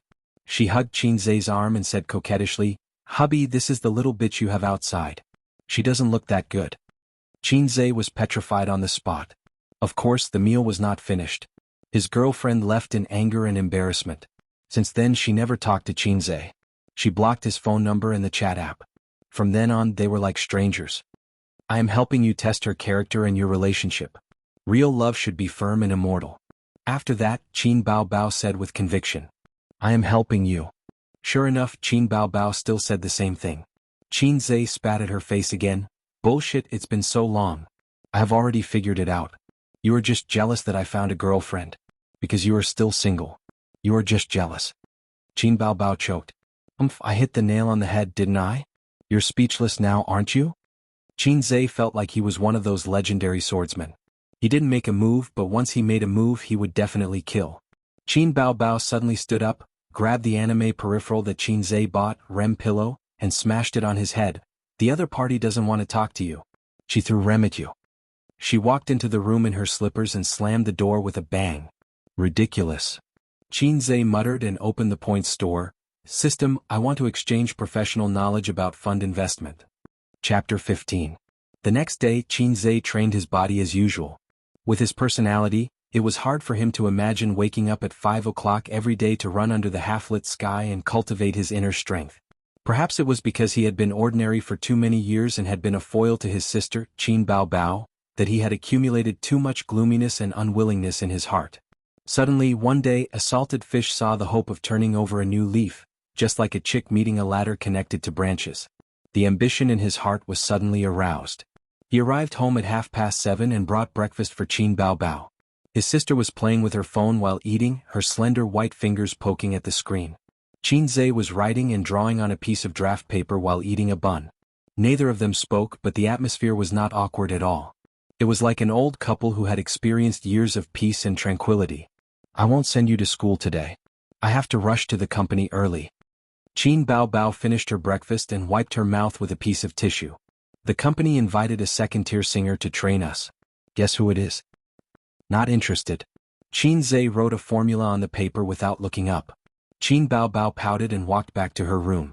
A moment later, Qin Bao Bao finished changing and came out. She wasn't wearing an office lady suit today. Instead, she was wearing a pleated short skirt, a V-neck dark blue knitted sweater, and a blue unlined blouse underneath. She also had a pair of deerskin boots and her long fair legs were bare. She wasn't wearing any stockings and she had silver four-leaf clover earrings on her ears. Qin Zhe suddenly felt as if he had been blinded by his titanium alloy dog eyes. He was a complete fan of short skirts but not black stockings. There were many girls with long legs.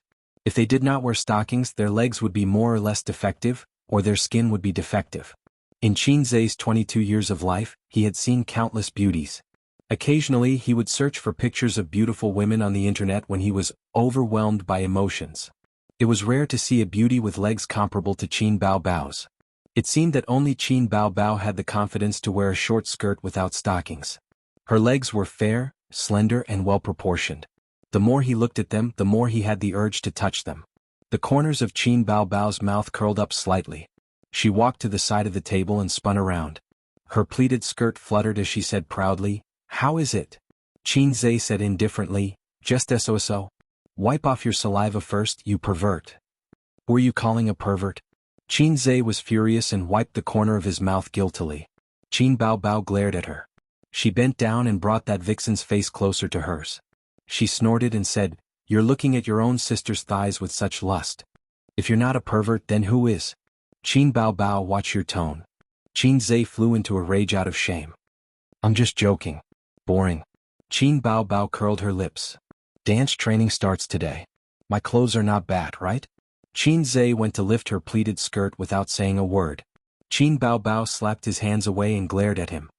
Hey, what are you doing? You're wearing such a short skirt that reaches your thighs. It's easy for you to expose yourself when you dance." "Nonsense, I'm wearing leggings." Qin Zhe replied with an "oh." He got up and packed up the documents, stuffed them into his bag and went out with his sister into the elevator. He was on the first floor and Qin Baobao went to the underground parking lot to get the car. Qin Zhe had just stepped out of the elevator when he suddenly turned around and blocked the slowly closing elevator door with his hand. "Have you adapted to the new company these few days?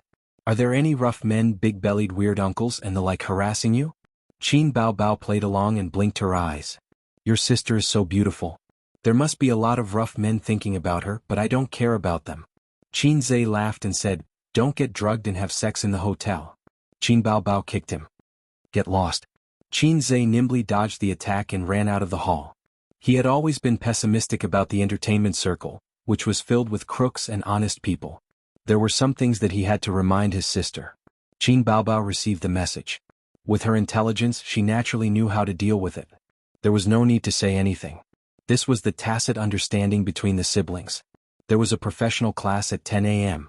Qin Zhe arrived at the school at 8:30 a.m. He familiarly walked into Professor Li's studio. As soon as he walked to the door, he heard Professor Li's loud voice. Qin Zhe entered the door quietly. The staff were already in place. He was the last one. On the podium, Professor Li was spitting and scolding. The poor guy who was scolded was Xianxia, who was responsible for teaching him. "Oh, interesting." Qin Zhe was gloating in his heart. He sat quietly in his seat. "What's the matter with you? You didn't do the topic at all. You're not like this usually. Without your risk assessment prediction, other people's topics can't be connected. What did I tell you? Rigorous and rigorous. Did you take my words as wind? This is good. Everyone's progress has been slowed down by you. Drinking? Don't you know that drinking makes things worse? Your work style is not rigorous at all. How will you compete with others in society in the future? You drink when others ask you to? You won't refuse. Do you know what self-discipline is?" Yang Qin shrugged his head and let Professor Li scold him. Qin Zhe listened for a while and probably knew what was going on. Yang Qin had dinner with his friends last night and got drunk. When he went home, his head was groggy. He lay down and fell asleep. As a result, he forgot to do the task assigned yesterday. Qin Zhe knew about yesterday's task.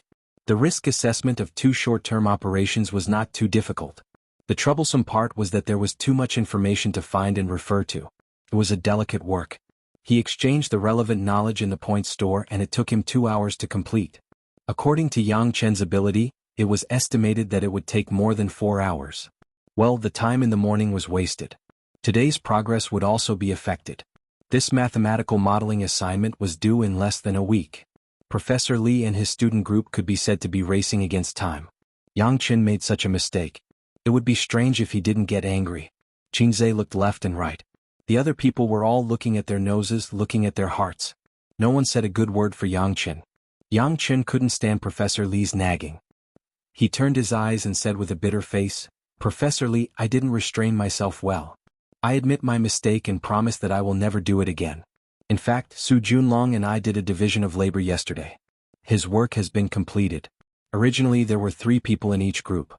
Even if I make a small mistake, I can quickly make up for it. But there are only 2 people in our group. Qin Zhe just came and doesn't know anything. He can't help. I have to do 2 things alone. You see, if I make a mistake, the work of the whole group will be in vain. Moreover, we are close to the time to hand over the work." He didn't want to let Qin Zhe take the blame. He wanted him to help him share some of the hatred.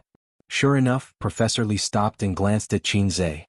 His brows furrowed slightly. Qinzhe said in his heart, "What the fuck, what hatred do you have? Did I look for you to provoke you? Yesterday you said bad things about me behind my back. If the tiger doesn't show its power, you think I'm Hello Kitty." He sorted out a stack of materials from his backpack and found the risk assessment he made last night, including formulas, technical analysis, theoretical analysis and related information. "Professor, I have completed the tasks you assigned yesterday. Take a look." The classroom suddenly became quiet.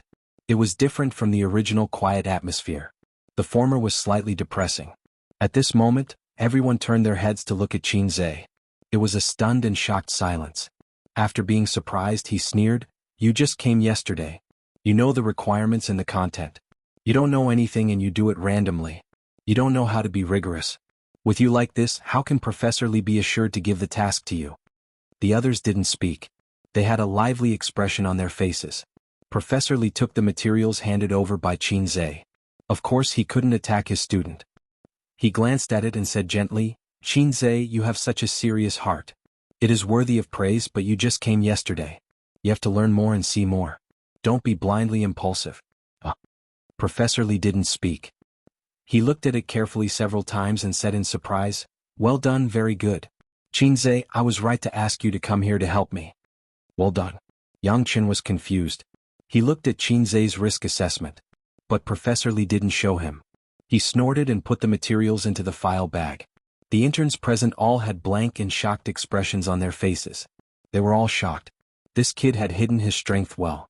Professor Li, who had always been stingy with his praise, actually said, "I was right to ask you to come here to help me." He looked proud.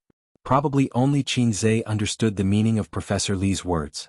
He was not praising himself but the professor behind him, his father. Professor Li must have misunderstood. He thought that this risk assessment was written by Qinzhe's father. He could make a professor of the same level work for him for more than 1,000 yuan. Of course he was proud. Qinzhe got everyone's admiration. He smiled and calmly sat back in his seat without looking at Yang Chen's ugly face. There was a saying, "Invisible pretentiousness is the most deadly." "Little red guy, fight with me. I have been fighting with Qin Bao Bao for 20 years. I am proficient in various house fighting skills and secret room assassination." Chapter 16. Professor Li clapped his hands and solemnly announced, "I don't want anything similar to Yang Chen to happen again. There are still 5 days left. Everyone keep up the good work and put in more effort. After the end, we will have a celebration banquet and then you will graduate. However, today's matter still needs to be dealt with. I decided to take 1,000 from Yang Chen's bonus and reward it to Qinzhe." Everyone had no opinion. Anyway, the money was not from their bonus. But from Yang Chen's eyes, Qinzhe felt the deep malice from this little red guy. At 9:30, Qinzhe and Professor Li said goodbye and went out to class. At 12:30, the 2 securities investment courses ended. It was just time for lunch and the students poured out of the classroom. In the blink of an eye, the building was empty. Qinzhe just stepped out of the classroom and a tall guy caught up with him. He grabbed his waist and dragged him into the classroom. The posture was like a woman who was about to be raped. Qinzhe relaxed his tight body and let him half drag him back to the classroom. Zhao Baliang pressed Qinzhe in his seat and gave him a bad military salute. He said, "Reporting to the head of the dormitory, we have a traitor." Li Liang and Lu Ziqiang sat on the desk with a golden knife.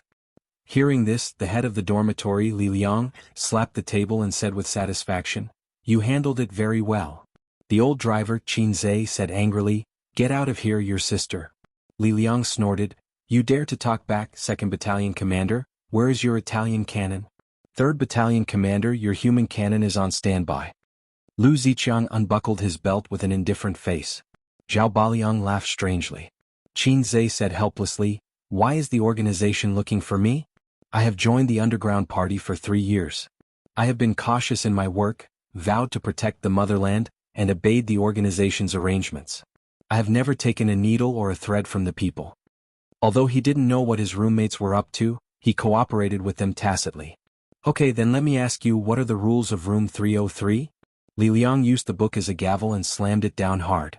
Qinzhe hesitated for a moment and then said honestly, "For men are of one mind, and a gay friend's status is as heavy as a mountain. I will only love the 5th young lady in my life.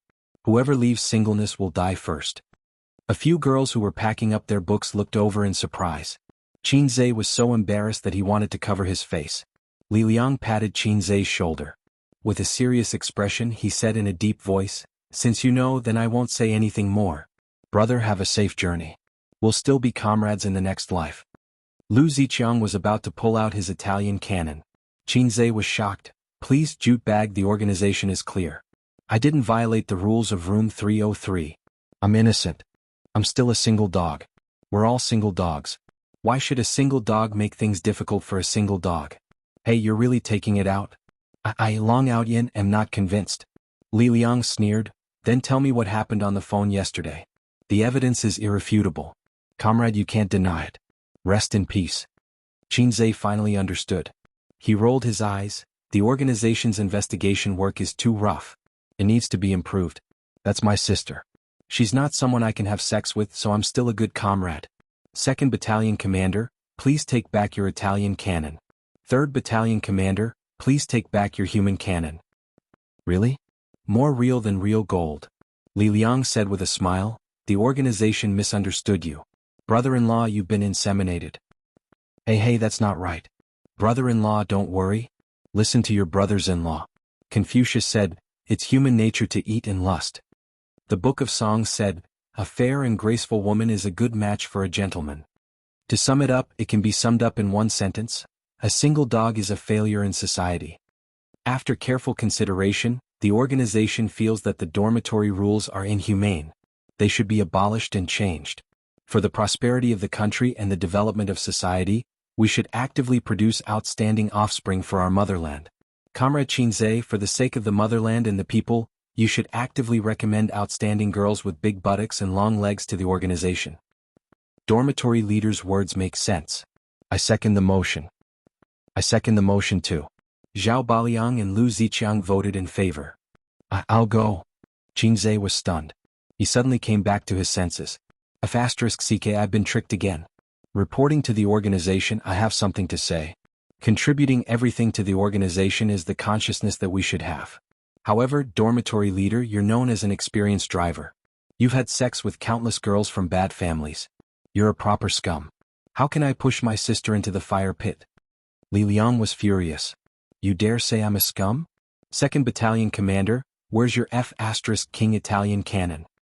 No. Don't misunderstand. I'm not targeting you," Qin said disdainfully. "What I mean is that everyone here is a scum. Don't think that you're the only ones who know how to trick people. You're asking for a beating? Kill him. My broadsword is thirsty for blood." The 4 of them joked around as they ran out of the classroom. The sky was gray and there was no sun. It was a cloudy day with a cool breeze. In the hot summer, it was an extremely comfortable day. The 3 of them had lunch in the cafeteria. Lu Ziqiang, the internet addict, suggested for the first time that they play basketball. This suggestion was unanimously approved. In dormitory 303, other than Zhao Baliang, who insisted on morning jogging every day, the other 3 were not sports-loving youths. Naturally, there was no basketball in the dormitory. Fortunately, the guys in dormitory 304 liked to play basketball. The dormitory leader, Wang Tiancheng, was a basketball fan. The dormitory leader, Wang Tiancheng, was shirtless. He ate boxed lunch while leading his roommates in a dungeon. The game they played was different from the competitive games Qin and the others played. It was very time-consuming. "Old Wang, do you want to play basketball?" Zhao Baliang knocked on the door and asked in a low muffled voice. Wang Tiancheng's nickname was Old Wang next door. "After I finish this dungeon, our dormitory is going to the basketball court. It's not hot today. It'll be a waste if we don't play basketball." Old Wang's eyes never left the computer screen. His facial features were not bad. Unfortunately, his face was full of holes due to acne. Qin took out his phone and looked at the time. He urged, "Hurry up. I have something to do later." He had to go to work, after playing for 40 minutes. Old Wang turned around and was amused. He laughed and joked, "I face-slapping God. It's the first time someone dared to slap Zhang Mingyu's face. You're famous in our department." Old Wang was a good person. He was smooth and slick and had a way with people. Even Qin, who didn't live in the dormitory for a long time, was very close to him. 5 minutes later, the 8 people from the 2 dormitories walked to the basketball court together. The basketball court was surrounded by an iron fence. It took up a lot of space. At the moment, the students were sweating profusely on the court. They wore short sleeves, shorts and basketball shoes. In this cool weather there were many people playing basketball. There was an expensive basketball court in the University of Finance and Economics, but it was not open during normal times. Usually, it was only open during the school's basketball games. They picked an empty basketball hoop, practiced their shooting and started the game. Old Wang had the ability to play half of the school's basketball team. His 3 roommates all knew how to play basketball. In terms of skills, they were enough to crush Qinzai's dormitory 303. Therefore, the first ball was given to the weaker side. The 2 sides played half the court. It was a bit crowded with 4 people. The most reasonable allocation was to play in groups of 3, but they only had 8 people in total. Li Liang served the ball. The ball was passed to Qinzai. Qinzai symbolically dribbled the ball for a moment and passed it to Lu Ziqiang. After Lu Ziqiang received the ball, he was quickly blocked. Zhao Baliang rushed to his side and shouted, "Pass the ball! Pass the ball!" Lu Ziqiang passed the ball to him. After receiving the ball, Zhao Baliang roared. He was still outside the 2-point line, but he had already started to make a 3-step layup. He was tall and sturdy. When he rushed, he was as unstoppable as a human chariot. Old Wang tried to stop him, but he was knocked down by him. He took 3 big steps to the basket and hooked the ball. With a bang, the ball hit the basket and didn't go in. I knew it would be like this. Qinzai facepalmed. Old Wang jumped and grabbed the rebound. At the same time, he bumped into Li Liang's small body and almost fell down. He dribbled the ball out of the 3-point line and directly jumped to shoot. The basketball drew a perfect arc and went into the net. "You can even enter like this?" Li Liang cursed. F***, Old Wang said valiantly, "Please call me Archer God." 3-point shooting was Old Wang's specialty. In his own words, "I only practice shooting 3-pointers, and I only practice dunks inside the 3-point line."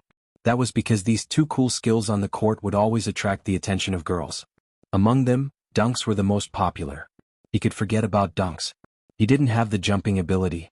He could only settle for the next best thing, which was to practice shooting 3-pointers. The team that scored served the ball. After a few passes, the ball was blocked by Qinzai and the others inside the 3-point line. Therefore, the ball was passed to Old Wang. He took a deep breath and ignored Li Liang, who had poor jumping ability. He jumped and shot. This time the ball didn't go in. The ball hit the basket. Zhao Baoyang's physique dominated under the backboard. Without any suspense, he grabbed the ball and threw it to Lu Ziqiang, who was near the 3-point line.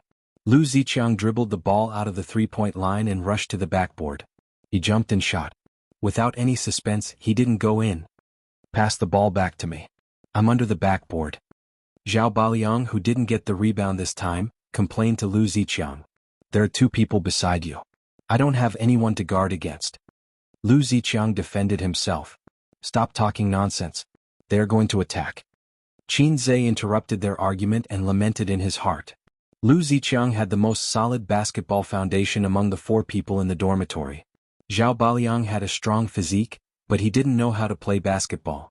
Li Liang, a rich man who was hollowed out by wine and women, could only touch a basketball a few times a year. As for himself, he was not much different from Li Liang. "Qinzai, you go and guard Old Wang. Let's switch." Li Liang trotted over and wanted to switch with him. He explained, "You are taller than me and I don't have good stamina. I can't keep up with him." "You speak as if I have good stamina," Qinzai complained in his heart. Without hesitation, he agreed to switch with Li Liang. A young man from the other team dribbled the ball and rushed to the inside of the 3-point line. Zhao Baliang opened his arms like a big black bear pouncing on its prey. He was very imposing and blocked his way. That guy looked at the aggressive big man and decisively passed the ball to Old Wang, who was behind the 3-point line behind him. At this time, Qinzai had just switched to guard. Before he got close, he gave Old Wang enough space to shoot. Old Wang jumped and threw the ball with a standard posture. Under everyone's gaze, the ball slowly rose. In Qinzai's eyes, the brown basketball spun out of his hand and rose, drawing the first step in a perfect arc. Suddenly, an idea came to his mind. "Maybe I can block it." Chapter 17. Li Liang was in position. As soon as he turned around, he saw the basketball fly out of Old Wang's hand. "Damn, you got another 3. Lu Ziqiang and Zhao Baliang rushed to the backboard at the same time, intending to snatch the ball. But at this moment, a figure suddenly soared into the sky, as if he had broken free from gravity. He jumped so high that his feet almost reached Old Wang's waist. Pah! The basketball was slapped down by him. The basketball drew a V shape and rolled away. After Old Wang landed, his hands were still in the shooting position. His face was lifeless. This is impossible. This is impossible. Looking at the others, they were all dumbfounded. Qinzhe trotted over to pick up the ball. When he came back, he saw everyone staring at him in a daze. He threw the ball into Old Wang's arms and raised his head. I see worship in your eyes. Damn, you can jump so high? How did you do it? Old Wang cursed. Li Liang, we might have played a fake game. Lu Ziqiang, 666. Zhao Baliang, Qinzhe, your jumping ability, it doesn't make sense. When did you become so strong? The other three were also amazed, shouting that he was awesome. Qinzhe was also shocked. The thought just flashed through his mind and his body followed with a jump. With his previous jumping ability, it was absolutely impossible for him to reach this height. But he found that he hadn't reached his limit yet. He could jump even higher. I can jump this high. The first thing he thought of was the 12 sections brocade internal training method. He had been training his body for the past few days, but even so, it was impossible for it to bring about earth-shaking changes to his body. So, only the internal training method could explain it. System, is it because of the internal training method? He communicated with the system in his mind. Yes. Damn, is this the rhythm of ascending to heaven? But I've only practiced for a few days. You improved quickly in the early stages, so there's nothing to be surprised about. It can only be said that your body was too weak before. Qinzhe ignored the system's ridicule. He was too excited. I've only practiced for a few days and I can jump so high. What if I practiced for a month or a year? Wouldn't that break the world record in minutes? It was as if I could see the scene of him leaping onto roofs and vaulting over walls, wielding his sword in the martial world. Aha, I want to fight 10 of you. After being intimidated by Qinzhe, Old Wang was much more restrained. He no longer dared to blindly shoot three-pointers, and his hands and feet were tied. On the other hand, Qinzhe had adapted to his explosive power and speed and was gradually getting better. The several interceptions made the loser from room 303 cheer loudly. Unfortunately, their shooting skills, including Qinzhe, were too bad. Almost 9 out of 10 shots went in. 20 minutes after lunch, there were more and more people on the court. The basketball court appeared to be a little crowded. The students who came later did not have any seats, so they discussed with the students on the court. With 10 balls as the standard, a few groups would rotate. Students, can you let us have the court? We want to play the whole game. Someone stood outside the court and said with a smile. Qinzhe turned his head to look, his expression strange. The guy who spoke was the school hunk Zhang Mingyu, who was slapped in the face by him a few days ago. He was holding a basketball in his arms, wearing an Adidas jersey and a pair of 4-digit Nike sneakers. The school hunk was indeed the school hunk. His hairstyle was trendy, his eyebrows were straight, and his eyes were bright. Even his figure was so good. He was the kind of sunshine guy who looked thin in clothes but was muscular when he took them off. The school hunk glanced at the crowd as if he did not notice Qinzhe's existence. He did not even look at him. The horny students from room 303 and 304 were in high spirits. There was no free space at the moment, so of course they would not agree. Zhang Mingyu was followed by a group of strong men in basketball uniforms. One of them, a guy with a crew cut, walked to the basket and grabbed the basketball that didn't go in. He muttered, "We are a basketball team. We need to train. Give us the court." His tone was loud and he was not polite at all. He was very domineering. Old Wang raised his eyebrows. "Where is the coach? The basketball team's practice time is not now." Old Wang had a buddy who was also on the basketball team. He did not see him at the moment. "It's none of your business. Our basketball team can practice whenever we want." The crew-cut young man glared at him. "I don't care who your basketball team is." Zhao Baliang was strong and muscular. He pointed at the basketball in the crew-cut young man's hand. "Give the ball back and get out of here." Northeastern men were simple and rough, and they were not afraid in the face of trouble. Needless to say, his figure was quite intimidating. Forget it. Let's play the first half." Zhang Mingyu, persuaded in time, took the ball from the crew-cut young man's hand, and threw it to Zhao Baliang. Then he led the basketball team to the opposite basket. After playing for a few more minutes, Qinzhe and the others were sweating and panting. Although there was no sun today, it was the end of June. The weather was hot and humid and they lost a lot of water. Qinzhe wiped his sweat and looked at Zhang Mingyu and the others who were playing hard. The school hunk was not only handsome, but he was also very good at basketball. He dribbled the ball smoothly and his shooting posture was standard. He must have been a hero in high school. In high school he was handsome and good at basketball. He was very popular with girls. If he was a straight-A student, 9 out of 10 girls would want to have his babies. Xianxia was a passerby. He could only look up to the protagonist. Let's stop for a while. I'll go buy a few bottles of water. You guys practice shooting. Xianxia said and ran out of the court. The school's supermarket was not far from here. It only took 5 minutes to go back and forth. Xianxia bought everyone a bottle of energy drink and ran back with a plastic bag. He could play for about 20 minutes before he went to the classroom to study the mathematical modeling fund with Professor Li. When Xianxia returned to the court, he saw a conspiracy that had been planned for a long time. The arrogant and domineering crew-cut young man glanced at Zhao Baliang and the others. He smiled and threw the basketball. The hard rubber basketball whizzed through the air and almost turned into a black shadow. It hit Li Liang's head. Bang! A muffled sound startled everyone. Li Liang's body staggered forward. He didn't even have time to make a sound before he fell weakly to the ground. Everyone was shocked and went forward. They saw that his eyes were empty and his expression was dull. They were relieved and angry at the same time. Li Liang's mind was blank.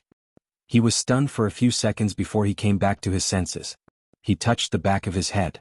Damn it, there was a bump.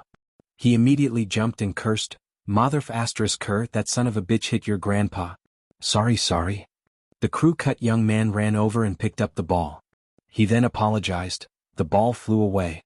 It was unintentional. On the basketball court, it was common for the ball to fly around and hit people. However, if it was unintentional, it would not hit people too hard.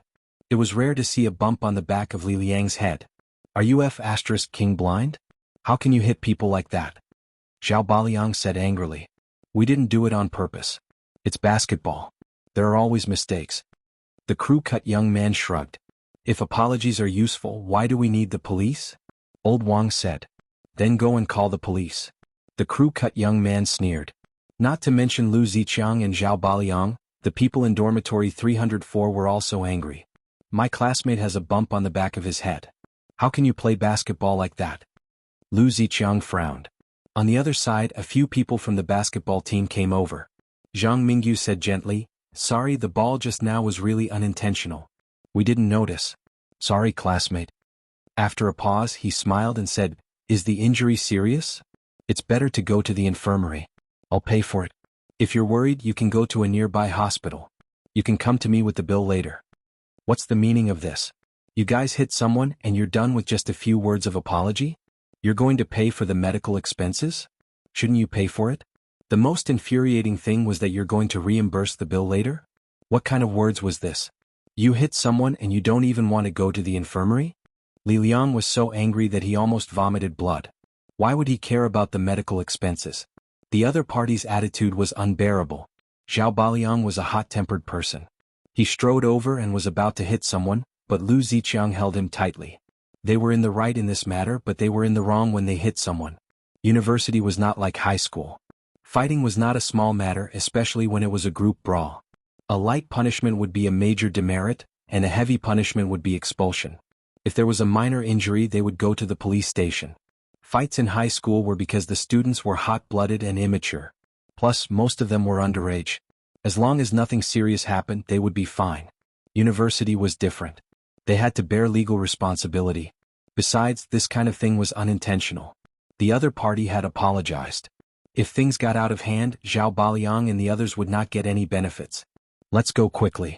Take your classmate to the hospital so that we won't be blamed if anything happens. The short-haired young man shrugged, turned around and left with the basketball. Bang! Something whizzed over and smashed into the back of his head. Although it exploded, liquid splattered everywhere. The short-haired young man was much stronger than Li Liang. He was not stunned by the hit. He screamed and the basketball slipped from his hand. He covered the back of his head and turned around with his eyes wide open. Everyone present was shocked and turned to look at the culprit.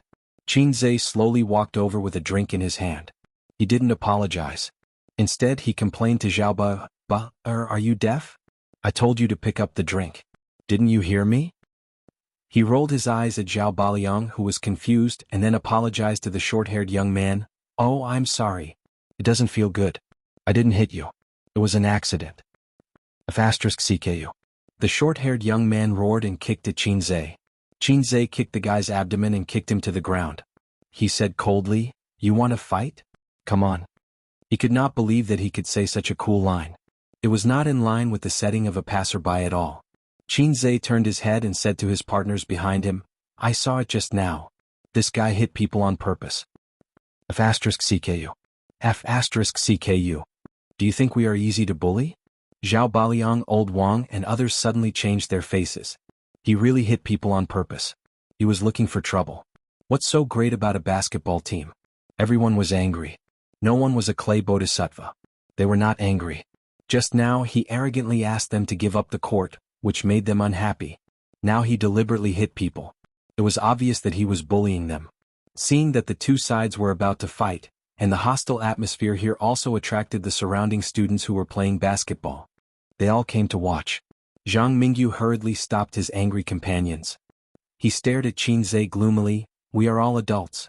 Let's solve the conflict in another way. This is a court.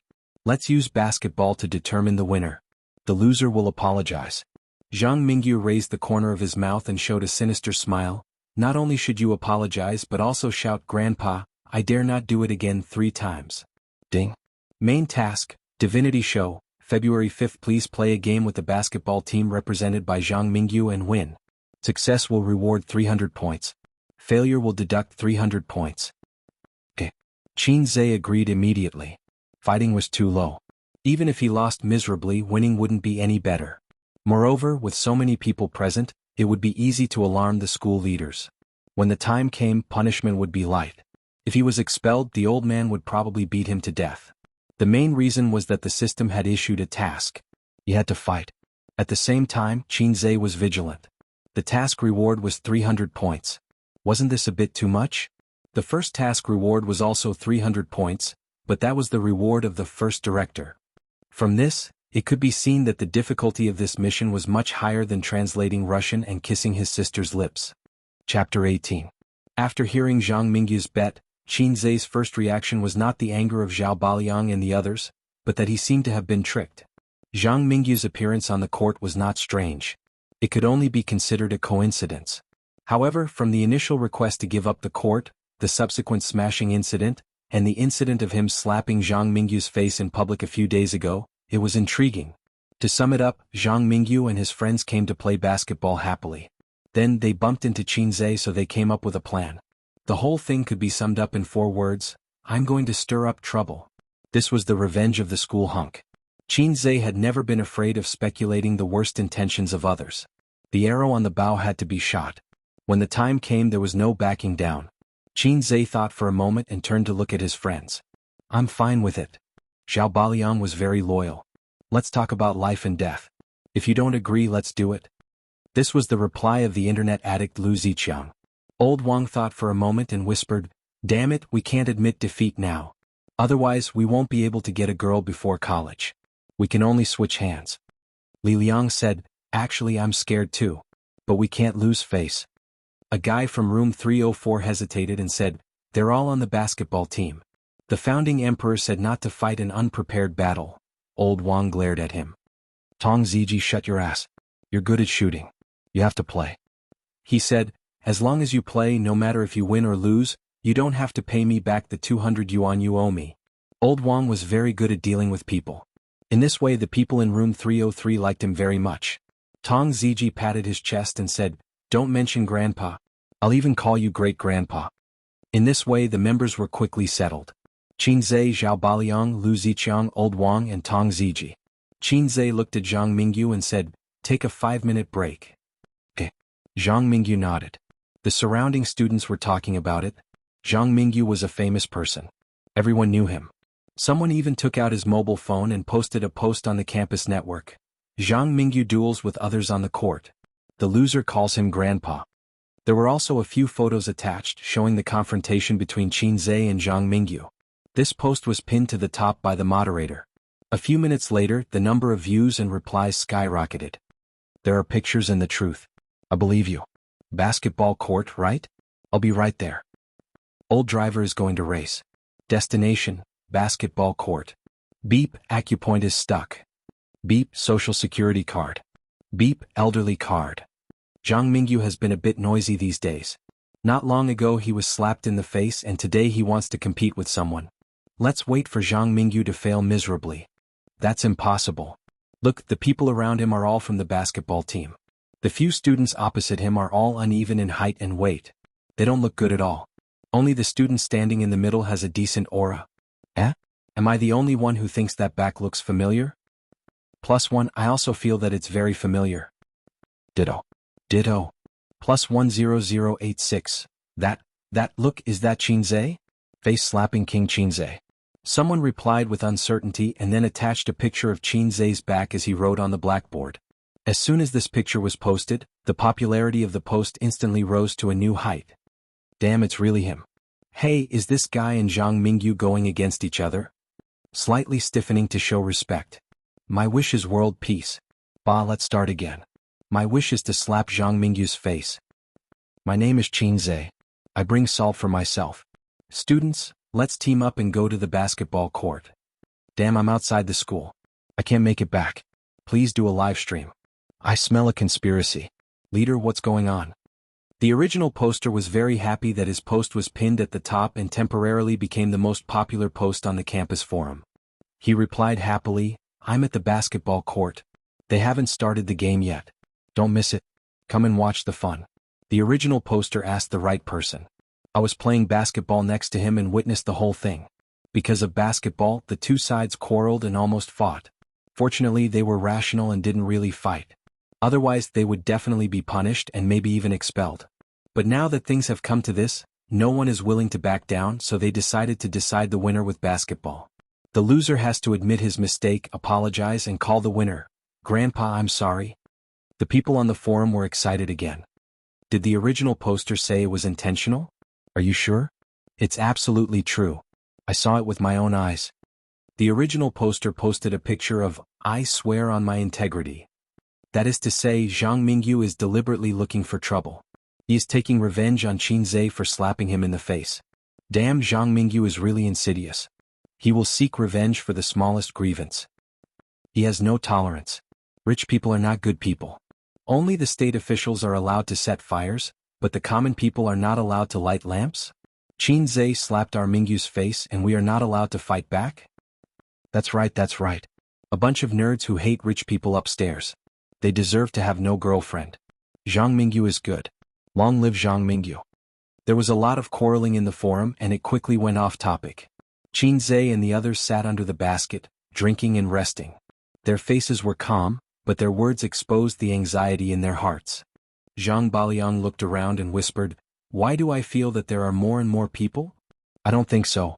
Li Liang rubbed the back of his head and grimaced. Take a look at the campus forum. Old Wang handed his phone to Zhao Baliang. They passed it around and Zhao Baliang was dumbfounded. Damn, that wicked guy posted it. He's roasting us on a bonfire. If we lose, our reputation will be ruined, and we won't be able to raise our heads again, Lu Ziqiang said faintly. More and more people came to watch and the basketball court was packed. As time passed, the number of people was still increasing. Tong Ziji was unafraid. What's there to be afraid of? Of course you don't care. You're just a nobody. If you lose face, so be it. Who knows who you are? Old Wang rolled his eyes. The most embarrassing one is Xianxia. He is the main character of this incident. This is Zhang Mingyu's revenge. If he is really forced to call him grandpa, it will be much worse than being slapped in the face in class. Everyone looked at Xianxia. Xianxia was expressionless. He glanced at the excited audience outside the court, at Zhang Mingyu and the others who were eyeing him covetously in the distance, and finally at his companions' faces. At this moment he was suddenly overwhelmed with emotions. He could not help but sing, running forward, facing cold eyes and ridicule. How can the vastness of life be felt without suffering? Fate can't make us kneel and beg for mercy even if blood is spilled all over the arms. Keep running, with the pride of a pure child. This was a song he heard from the point store. At this moment he sang it with emotion. Go forward, facing cold eyes and ridicule, ignoring setbacks and difficulties. No one was born weak. Small people also had their own roars and roars. Zhao Baliang suddenly felt his blood boiling. He clenched his fists and blue veins popped out. He raised his head and let out a roar. Run forward, facing cold eyes and ridicule. Old Wang stood up suddenly. I want to surpass God. Lu Ziqiang punched the basketball hoop. Tong Ziji said, F*CK The basketball team is great, the school bow is great, but in front of 200 yuan, they are all fleeting clouds. The game began. Chapter 19. The whole basketball court was in an uproar. They swarmed over, and the heat was no less than the school basketball game. The private basketball competition between students was nothing, but it was about Zhang Mingyu, and it was such a competitive game with stakes. That was interesting. What was more eye-catching was that the other side of the competition with Zhang Mingyu was Xianxia, who became popular on the campus BBS a few days ago. As long as one was not a fool, one could see that this was the revenge of the school hunk. Did Zhang Mingyu succeed in his revenge, or did Xianxia beat the school hunk again? It was very interesting. Hurry up, take a video and broadcast it live. Post it on the campus BBS. Xianxia is really good. He tried to step on Zhang Mingyu several times. I think he is finished this time. No, this time it was Zhang Mingyu who started it first. He is taking revenge for being slapped in the face 3 days ago. Xianxia is bound to lose. Zhang Mingyu's team is full of basketball players. They will be totally defeated. Zhang Mingyu is going to get back one game. I told you that it is not so easy to become famous by stepping on the school hunk. Revenge is coming. The bet is to call him Grandpa. I get excited when I think of it. What a shame. I'm afraid that they will not admit it and run away with their tails between their legs. But anyway, it's a shame. The game began. After discussion, it was decided that 50 points would be the end point. Whoever got 50 points first would win. Xianxia and the short-haired young man were responsible for fighting for the ball. Xianxia's amazing jumping ability made his teammates unanimously recommend him. The ball was thrown high. Xianxia and the short-haired young man jumped up at the same time to fight for the ball. The jumping ability they showed at the beginning surprised the onlookers outside the court, especially Xianxia, who jumped more than 10 centimeters higher than the short-haired young man. He easily pushed the ball to Lao Wang on the left side. As soon as the ball was in their hands, the players changed from being still as virgins to moving like rabbits and ran quickly. After Lao Wang got the ball, Tong Ziji immediately rushed to the basket and raised his left hand high. They cooperated well, and Lao Wang immediately passed the ball. The basketball flew in the air. Zhang Mingyu came in from the side and jumped up to intercept the ball. Beautiful. In the cheers of the audience outside the court, Zhang Mingyu threw the ball across the half court. The short-haired young man caught the ball steadily and dribbled the ball to the basket. It was too late for Xianxia and others to defend. Just when everyone thought that he was going to make a layup, the crew-cut young man made a jaw-dropping move. After 3 steps he made a slam dunk. Slam dunk. There was an uproar outside the arena. Wow dunk. 666. He got 2 points first and it's a slam dunk. It's a total crush. Zhang Mingyu intercepted the ball well. Zhang Mingyu, I love you. Did you capture the scene just now? I got it. I'll post it on the campus forum. I'll just record it. Why would I need to take pictures? Exclamations and cheers rang out incessantly. Xianxia started the second ball. After Lu Ziqiang got the ball, he quickly rushed to the opponent's basket. His teammates followed him closely. His dribbling foundation was very solid. He ran steadily and quickly. He dribbled the ball alternately from left to right and actually avoided the defender. However, Lu Ziqiang didn't continue to rush forward. Instead, he passed the ball to Old Wang, who was at the right three-point line. After Old Wang received the ball, he immediately jumped up and shot his first three-pointer since the start of the game. His hands were perfect and he could score. Just as this thought surfaced in his mind, he blocked the shot with a pa sound. He was so fast. Old Wang still underestimated the strength of the basketball team. None of them were weak. He wasn't careful enough when shooting just now. The opponent was only 5 steps away from him. Nice block. The audience outside the court cheered. Zhang Mingyu grabbed the ball and launched a quick attack. Tong Ziqiang followed him tightly, trying to intercept the ball. But at this time, Zhang Mingyu suddenly stopped at the three-point line. His excellent physical fitness was undoubtedly revealed. Tong Ziqiang rushed forward a few steps out of inertia. It was too late for him to defend. Jump. Shoot. Perfect posture. Hollow net. The accurate three-point shot immediately caused the whole court to explode. The boys roared and cheered while the girls screamed and shouted excitedly, Zhang Mingyu, Zhang Mingyu. As Old Wang said, three-point shots and dunks were the trump cards of the basketball team. For the third shot, Lu Ziqiang dribbled the ball and led the defending opponent around half the court. He couldn't find a chance to rush forward. The two sides were in a stalemate. Zhao Baliang, who was under the basket, rushed out in big strides. Old Lu, give me the ball. The opponent was too close. Lu Ziqiang had no chance to take advantage of the situation. He decisively passed the ball in his hand. At this time, the short-haired young man rushed over and intercepted the ball with his excellent jumping ability. The ball was intercepted again. Li Liang and the others outside the court cursed. The short-haired young man threw the ball across half the court. Mingyu attacked quickly. Zhang Mingyu dribbled the ball and attacked quickly. He shot the three-point shot again. The ball spun fiercely in the basket a few times and entered the net. He ate the three-point shot directly. They're not on the same level at all. Zhang Mingyu's three-point shot is godly. Simply amazing. Zhang Mingyu. Outside the court, the audience was watching with great interest. In less than 5 minutes, the score was 9-0.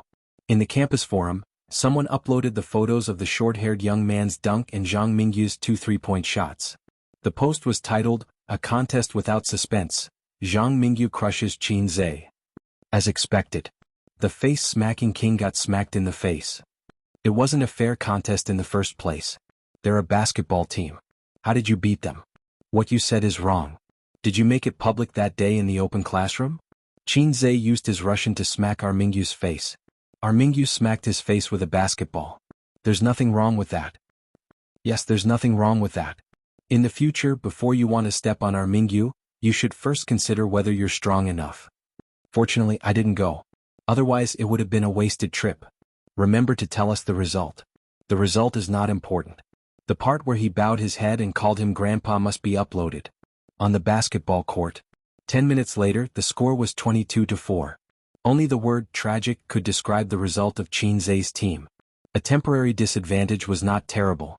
What was terrible was that once the momentum was broken, there was really no hope. Except for Zhao Baliang, who was still struggling, Lu Ziqiang, Tong Ziji and Old Wang were all listless.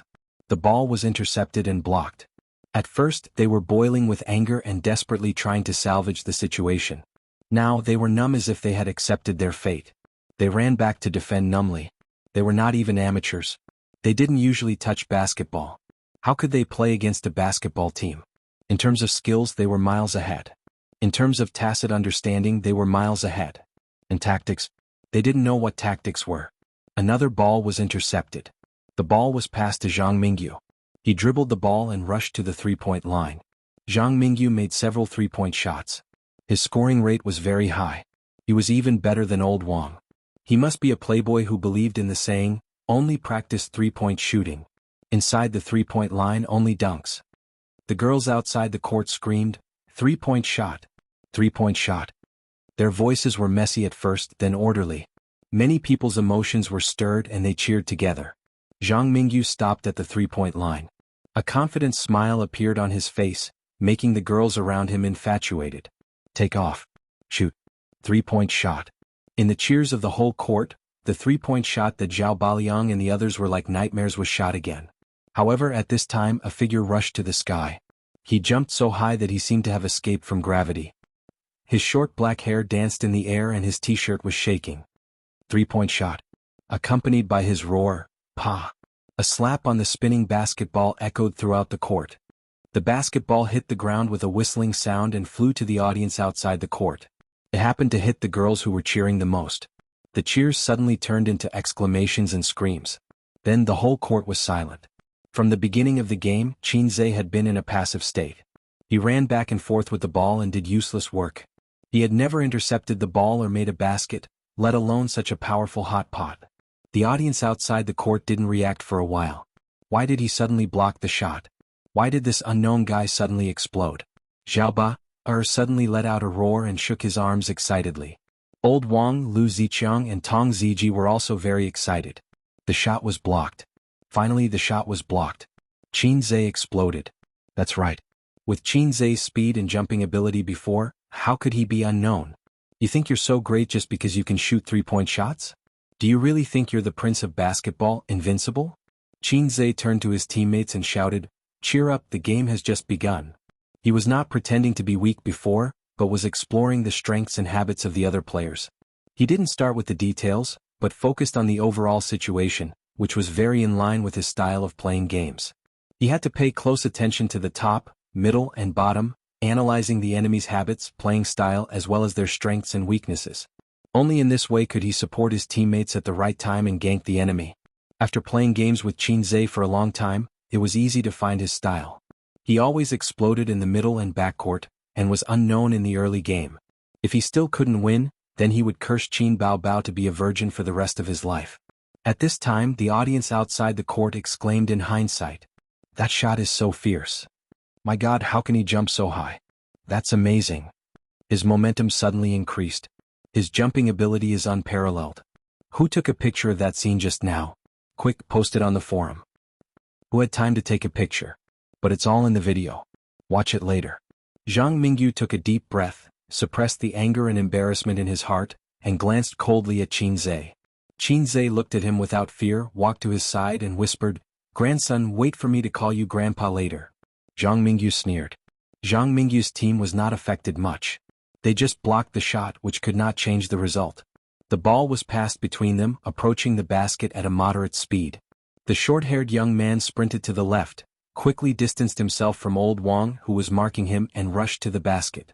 At the same time he raised a hand to signal the ball handler to pass the ball. He created a gap with his powerful explosive power, and the ball handler passed the ball to him without hesitation. A few meters away, Xianxia suddenly rushed out and intercepted the ball. Then he threw the ball across the half-court to the last player. The ball was intercepted beautifully. The boy dribbled the ball wildly, made a three-step layup and scored. Well done. Xianxia ran over and high-fived the boy. Chapter 20. The short-haired young man controlled the ball and called out to his teammates, "Play hard. They have no hope. The gap is too big. Everyone pass the ball to Mingyu and let him shoot from the three-point line. We have to pull away from them by a number that will make them despair. Even if that Xianxia..." He was about to say, "Even if that Xianxia is good at intercepting the ball, it's useless." Suddenly he heard his teammates exclaim, "Behind you!" As soon as he finished speaking, he heard the sound of wind behind him. His heart skipped a beat and he instinctively dribbled to avoid it. Where was the ball? Shocked, he turned around and saw Xianxia dribbling the ball toward his own basket. Behind him was Zhang Mingyu who was trying to intercept him. Xianxia took the lead. When he finally reached the basket, he turned around and threw the ball to Old Wang, who was far away from the three-point line. Old Wang had no one to defend him. They all ran to intercept Xianxia. He took a deep breath, jumped and shot a three-point shot. Now there's no one to cover for me. The ball bounced back and forth on the rim a few times and went into the net. *CK. The short-haired young man cursed. Old Wang, Xianxia, and the others high-fived one after another, enjoying the applause of the audience outside the court. At this time, their morale had finally recovered and they were in high spirits again. The basketball team dribbled the ball again. This time they used a strategy. After Zhang Mingyu received the ball, he ran crazily to half the court. Several players gave up on marking him and blocked Xianxia. As expected, they created an opening for Zhang Mingyu.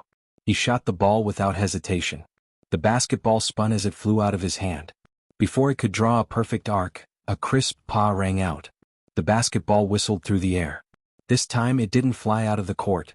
Instead it was caught by Zhao Baoliang. Another block.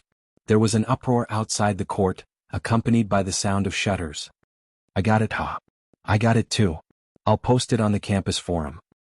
Look at the picture. Xianxia jumped so high. If he participates in the school sports meet, he might break the high jump record." Zhang Mingyu was proud of his good upbringing, but at this moment he couldn't help but want to swear. Wasn't he blocked? How did he do it? Zhao Baoliang aggressively rushed to the basket, made a three-step layup, hit the board and scored another 2 points. The current score was 22-11. There was still a huge disparity between the two sides. On Zhang Mingyu's side, he made a subtle gesture to his teammate. The player in possession of the ball hesitated for a moment and passed the ball to him at close range. He really didn't dare to pass the ball from a long distance, for fear that it would be intercepted by Xianxia again. After Zhang Mingyu got the ball, he jumped high in front of Xianxia. At the same time he leaned back and threw the ball again. "I don't believe you can block a shot. A backward jump shot from the three-point line. That's too difficult," the audience exclaimed. "If he doesn't take a backward jump shot, he might get blocked by Xianxia again. *CK. He has already been promoted from the face-smacking king to the block king. Ah, Zhang Mingyu's pose is so cool, I love you. Pa." In response to the audience's cheers, there was a clear and familiar sound. It was the sound of a blocked shot. Xianxia leaped into the air. His jumping power was out of control. Once again he threw out a powerful slap, sending the basketball flying. The girls' cheers came to an abrupt end, followed by the sound of gasps. A block. A block again. Do you have to be like this? Are you born to block shots?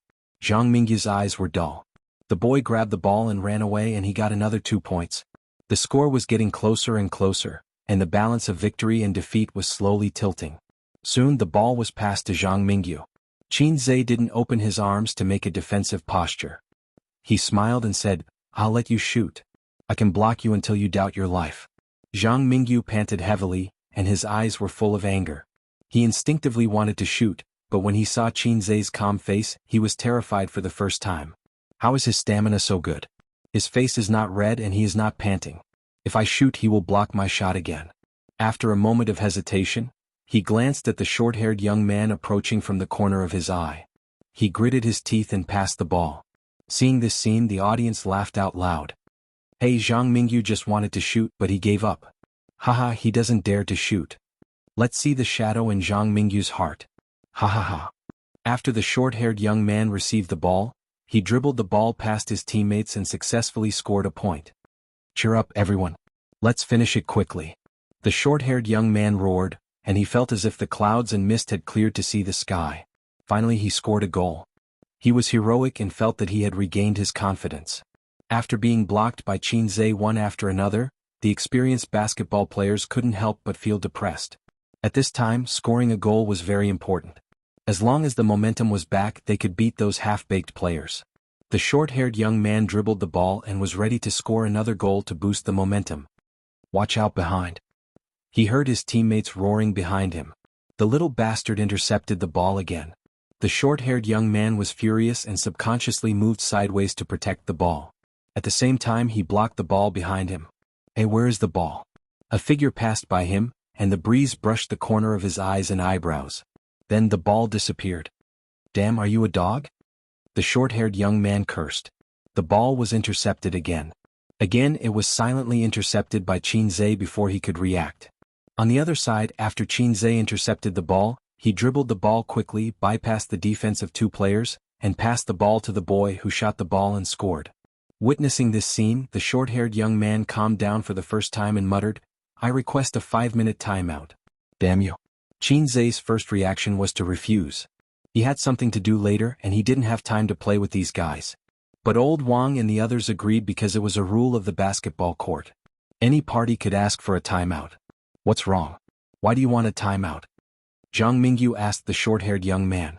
The short-haired young man looked around at his 4 teammates and said in a low voice, "That guy is too athletic. It's not good to continue playing like this." Now the score is 24-16, only 4 goals away. Zhang Mingyu's face suddenly became gloomy. Do you have any ideas? At this moment he also panicked. They were about to win the game, but he didn't expect that they would gradually be caught up. Looking at the momentum, there was even a possibility of capsizing. Have you noticed that Qin Zhe basically didn't shoot the ball except for intercepting and blocking? He just passed the ball when he intercepted it. So far his score is 0. It can be seen that he doesn't have the ability to score, or at least his shooting skill is very poor. As long as we can stop him from intercepting the ball, the victory will be ours. After a pause, he saw everyone's eyes lit up and looked at him. The short-haired young man smiled proudly. I have an idea. At this time on the campus forum, someone posted the pictures of Qin Zhe blocking several shots. In an instant, it attracted hundreds of comments, and then it was pinned by the moderator. Surprising flying man. Holy Mother Mary. He can jump so high. What a talent. Hurry up, take the beats. Well done, this Qin Zhe has some skills. He slapped Zhang Mingyu's face again. Ridiculous, he didn't win. The final victory is still Zhang Mingyu. An individual's amazing performance doesn't mean anything. You admit that he is amazing. Even if he loses in the end, he will lose because of the overall configuration. Zhang Mingyu may not be his match in basketball. Aha, Zhang Mingyu is traumatized. He blocked 3 shots in a row. Zhang Mingyu, Mom, I will never shoot 3-pointers again. Qin Zhe is an idiot. LZSB. I'm going to the basketball court to cheer for Mingyu in person. I will only be Mingyu's fan for life. OP, what's the score now? A moment later the OP replied, 24-16. It's hard to say who will win. Damn OP, you are still in the mood to post. OP, the game is paused now. Damn, there are more and more people here. It's almost time for the Colonel's basketball game. I'm coming over now. F*CK who said that this was a battle without suspense. I almost missed the good show. OP, remember to live stream. Haha, I took a screenshot. If you have the guts, post your girlfriend's ID. Screenshot 2. Chapter 21. When the game started again, Zhang Mingyu stopped outside the three-point line to stall Qinzhe. If Qinzhe entered the lane to steal the ball, they would pass the ball to Zhang Mingyu, who would then shoot a three-point shot without anyone guarding him. The tactical effect was immediate. Zhang Mingyu successfully scored a three-point shot, and the buzzcut youth and the other player each scored 2 points. At this time, the score on the court was 31-22. The score was still closing, but looking at the momentum, it was extremely difficult to overtake them before the end of the game. This is tricky. Zhao Baliang grimaced, sweating profusely. Qinzhe nodded. This was the so-called, a lone tree cannot hold up the whole tree. In a team competition, no matter how outstanding an individual's ability was, it was only a highlight. It was easy to be targeted and suppressed. This was the principle Qinzhe learned in the game. Unless it was a king god who abused the brass, but these basketball teams were obviously not rookies. System, exchange three-point shooting skills. Qinzhe silently communicated with the system. A few meters away, the ball was moving in the hands of the opponent. As long as Qinzhe guarded against Zhang Mingyu, they would not let the ball go to him. Qinzhe moved his feet, and the powerful explosive force pushed his whole body forward.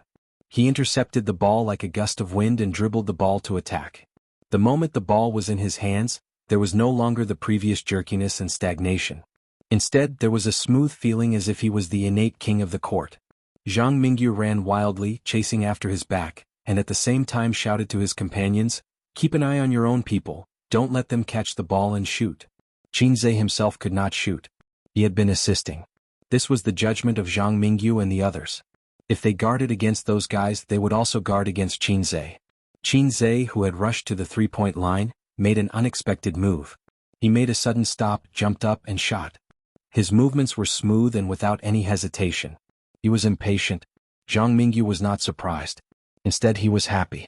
Whether it was a match between two masters or two armies, as long as one side was anxious and impatient, it would not be far from failure. In this case, the more Qinzhe shot, the more mistakes he made. At most, he could win with 10 goals, and the difference between the two sides was close to 10 points. The explosive power and jumping ability that he was so proud of were countered by us. It would be strange if he wasn't anxious. Joy surged from the bottom of her heart. Zhang Mingyu's eyes followed the spinning ball as it rose and fell at the highest point. After the basketball drew a perfect half-arc, it entered the net. Zhang Mingyu's pupils shrank instantly, and the surging joy disappeared in an instant. How could this be? This was impossible. Fuck. He heard the short-haired young man cursing angrily not far away. A moment later, the entire venue erupted into applause and cheers. Three-pointers would cause cheers no matter where they were. Qinzhe's lips curled into a confident smile. What I'm proud of is not my jumping ability or my explosive power, but the great enlightenment river crab technique. So what if you are max-level players? Can you block my hack? This time Zhang Mingyu served the ball. After being suppressed by Qinzhe several times, he gave up the idea of being active on the basketball court. If he was not active, it would be difficult for Qinzhe, who was guarding him, to be active. Our side is full of masters while your side is full of rookies. Thinking of this, Zhang Mingyu felt a little better.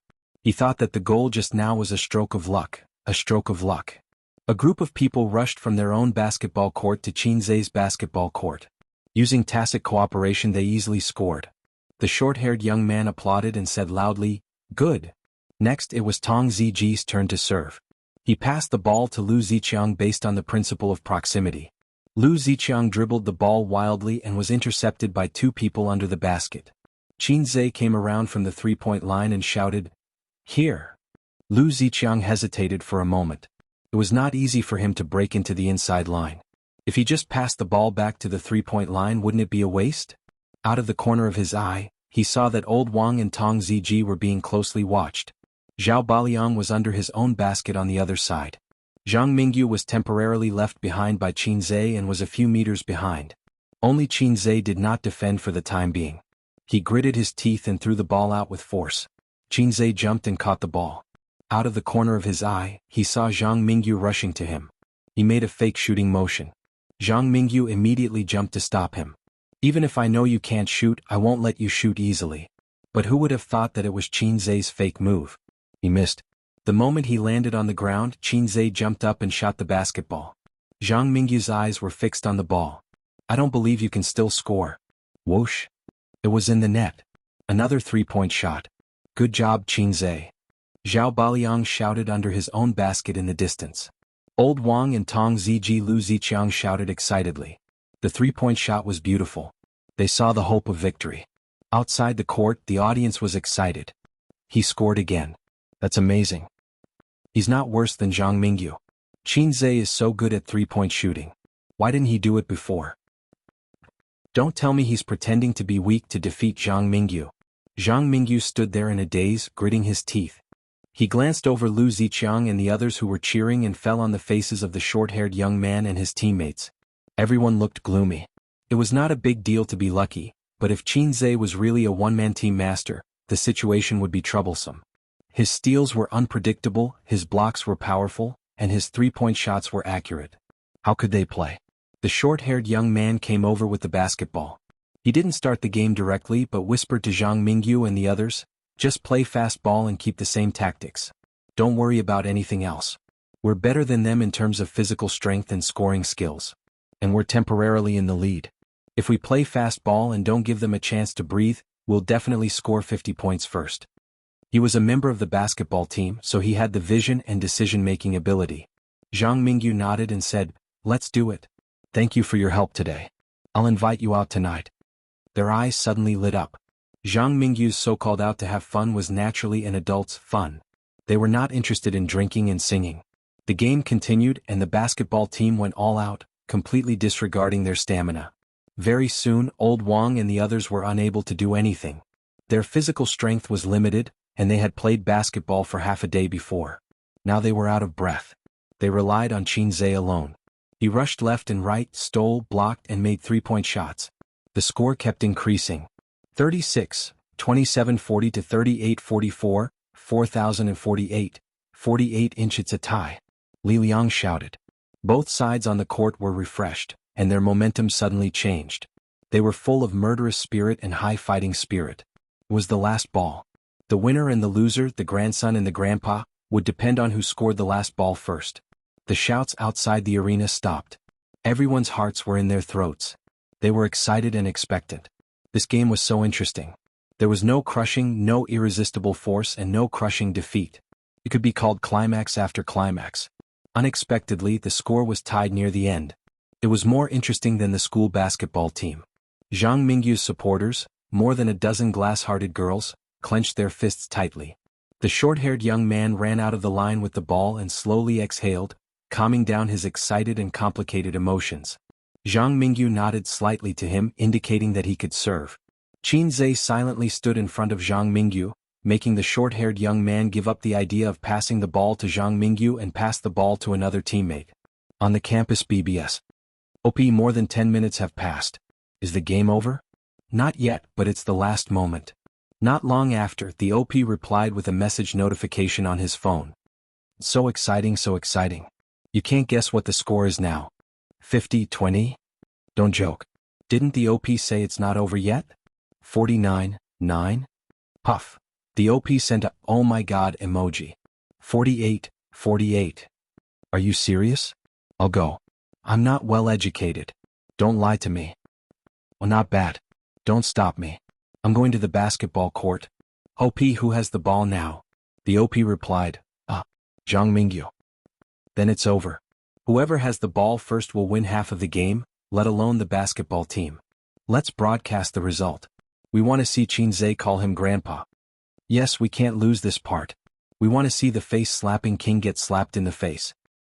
Although Qin Zhe is good at basketball, I don't think he has any hope. After all, Zhang Mingyu's side is all from the basketball team. First of all, I'm not a girl. Zhang Mingyu is my buddy. He's not in school today. Otherwise, I would definitely go to the court to cheer for him. I don't know who Qin Zhe is. Does he deserve to trample on Zhang Mingyu? He should take a look at himself. There's no such thing as fair or unfair. He's good, but Zhang Mingyu is not bad either. In a basketball game, it's all about the overall quality. Qin Zhe can't do it. At this time the guy who had the ball dribbled and rushed forward. His basketball uniform had the number 55 written on it. As soon as number 55 rushed to the inside line, he was stopped by Lu Ziqiang and Tong Ziji. Number 55's eyes quickly swept over the position of his teammates. There was one under the basket, but there was a big guy, Zhao Baliang, beside him staring at him so hard that he couldn't pass the ball. Zhang Mingyu was being watched by Qin Zhe, so he couldn't pass the ball. There was only one guy who was unguarded. The guy who was guarding him, Lu Ziqiang, was guarding me. Zhu Yunfei, the short-haired youth, was behind me. As his eyes turned sharply, he saw Lu Ziqiang reach out to grab the ball. He made a prompt decision and pretended to throw the ball to his unguarded teammate. Qin Zhe had been staring at him from the beginning to the end. He immediately saw through his purpose. The powerful explosive force pushed him to rush to the fish that slipped through the net. He had been waiting for this moment. However, at this time, number 55's action of throwing the ball froze slightly. This was just a fake action. He threw the ball backward. I've also been waiting for this moment. I know your explosive force and jumping ability are amazing. How could I not guard against you? The short-haired youth mysteriously rushed out from behind him. Number 55 tacitly blocked Tong Ziji and Lu Ziqiang for a short time. In this way there was a gap. The short-haired youth dribbled the ball and rushed to the basket in big strides. 1 step. 2 steps. He leaped up and made a one-handed slam dunk. Qin Zhe's pupils shrank. Lu Ziqiang, Tong Ziji and Old Wang turned their heads in horror. They saw him jumping high and rushing to the basket. Their eyes were full of anxiety and despair. They lost. A one-handed slam dunk. The hearts of the audience were instantly in their throats. They were just waiting for him to score and then they would cheer loudly. At this time, if the picture was fixed on the short-haired youth's face, his expression was particularly ferocious. This time I must score. At this time a roar shook his ears. Do you think I don't exist? At the same time Zhang Mingyu and others exclaimed, watch out behind. Damn it. It's this sentence again. It was like a curse that evoked the shadow of the short-haired youth. He immediately felt something strange behind him. But at this time he was in mid-air. It was too late and impossible for him to take any precautions. Pa! A hand came from above and slapped away the basketball in his hand. Oh my God! Someone exclaimed. In terms of high jump, I only admire Qin Zhe. My little heart can't take it anymore. Wonderful, wonderful. The best player of the game, Qin Zhe. Qin Zhe go to hell. Zhang Mingyu go to hell. Zhang Mingyu go. Zhang Mingyu go. After Qin Zhe landed, his back was covered with a layer of cold sweat. He almost lost. The task of 300 points was really not that easy. It could be said to be the most difficult task he had ever encountered. Even if the system cheated, it was not certain that he would win. Once he lost, Qin Zhe's points would be in the negative. He had 320 points before, and the cost was 40 points. His remaining points were 280. He couldn't afford to lose. He couldn't afford to lose. Zhao Baliang, who had been watching from the beginning, saw the basketball falling from the sky. He hugged it tightly in his arms and looked around fiercely. Near the midfield, Old Wang suddenly raised his index finger and signaled Zhao Baliang to pass the ball. Zhao Ba threw the ball with all his might and shouted, Old Wang, it's all up to you. His shout brought the dazed Zhang Mingyu, the short-haired youth, and the others back to their senses. Their faces changed greatly. The game was not over yet. Zhang Mingyu shouted, stop him. The short-haired youth shouted, I'd rather foul. Stop him. Old Wang was like a weasel that had stolen a chicken. He ran very fast. Behind him was a group of basketball players who were like hungry tigers pouncing on sheep. It's too late. They are faster than me. I can't run to the inside line to shoot. Old Wang stopped in his tracks. There was no time for him to adjust his body. He jumped and shot. Someone behind him bumped into his back aggressively. They didn't care about the foul, or it could be said that they deliberately fouled him. Old Wang staggered forward and fell. During the fall he kept looking up at the trajectory of the ball. It must go in. At this moment no one cared about the intentional foul. The whole court was silent. Time seemed to have stopped. Everyone's eyes were fixed on the ball. Other than that, there was only the sound of their own heartbeats. It was a shot. In the next second. A few girls covered their eyes but peeked through the gaps between their fingers. The ball hit the basket and bounced out. It's a hasty shot. It won't go in. It was almost a shot. Damn it. My heart can't take it. Does it have to be so exciting? Ah! Some girls even screamed. Old Wang fell to the ground and hammered the hard cement floor. Regret and despair came to his mind. Lu Ziqiang, Tong Ziji and Zhao Baliang opened their mouths slightly. They felt as if their spirits had been sucked out. Their hearts were empty. Get the rebound. Zhang Mingyu was excited and wanted to scream. We haven't lost yet. We still have hope. The crew-cut young man was also excited. The other teammates also cheered and jumped up to grab the rebound. Behind? A girl suddenly shouted outside the court. Hearing this, the crew-cut young man's hair stood on end. It was like a nightmare. Zhang Mingyu's body stiffened. In the hundreds of onlookers, there was a figure in the hundreds of pairs of eyes. It was like a cannonball whistling in the wind. He passed Zhang Mingyu and the crew-cut young man in an instant and jumped at the free throw line. That figure was like an eagle spreading its wings and soaring into the sky, about to strike the sky angrily. He caught the ball with both hands and his body leaned back in midair, just like a strong bow. Then he turned from a soaring eagle to an eagle pouncing on its prey. Slam dunk. Bang. The dull and loud sound spread across the court. The ball on the ground became weaker and weaker. However, no one cheered. Everyone's eyes were focused on the boy who was still hanging on the basket. Many people could still remember this scene 10 or 20 years later. Chapter 22. Xianxia landed lightly on the ground and looked around. His eyes fell on his excited companions, Zhang Mingyu and the others who were in a daze, and the students who were watching in silence. He walked to the side of the court and picked up the ball that had rolled to the feet of a girl who was watching. He nodded at the girl whose expression was either hateful or disgusted. He took a deep breath and shouted, "We won."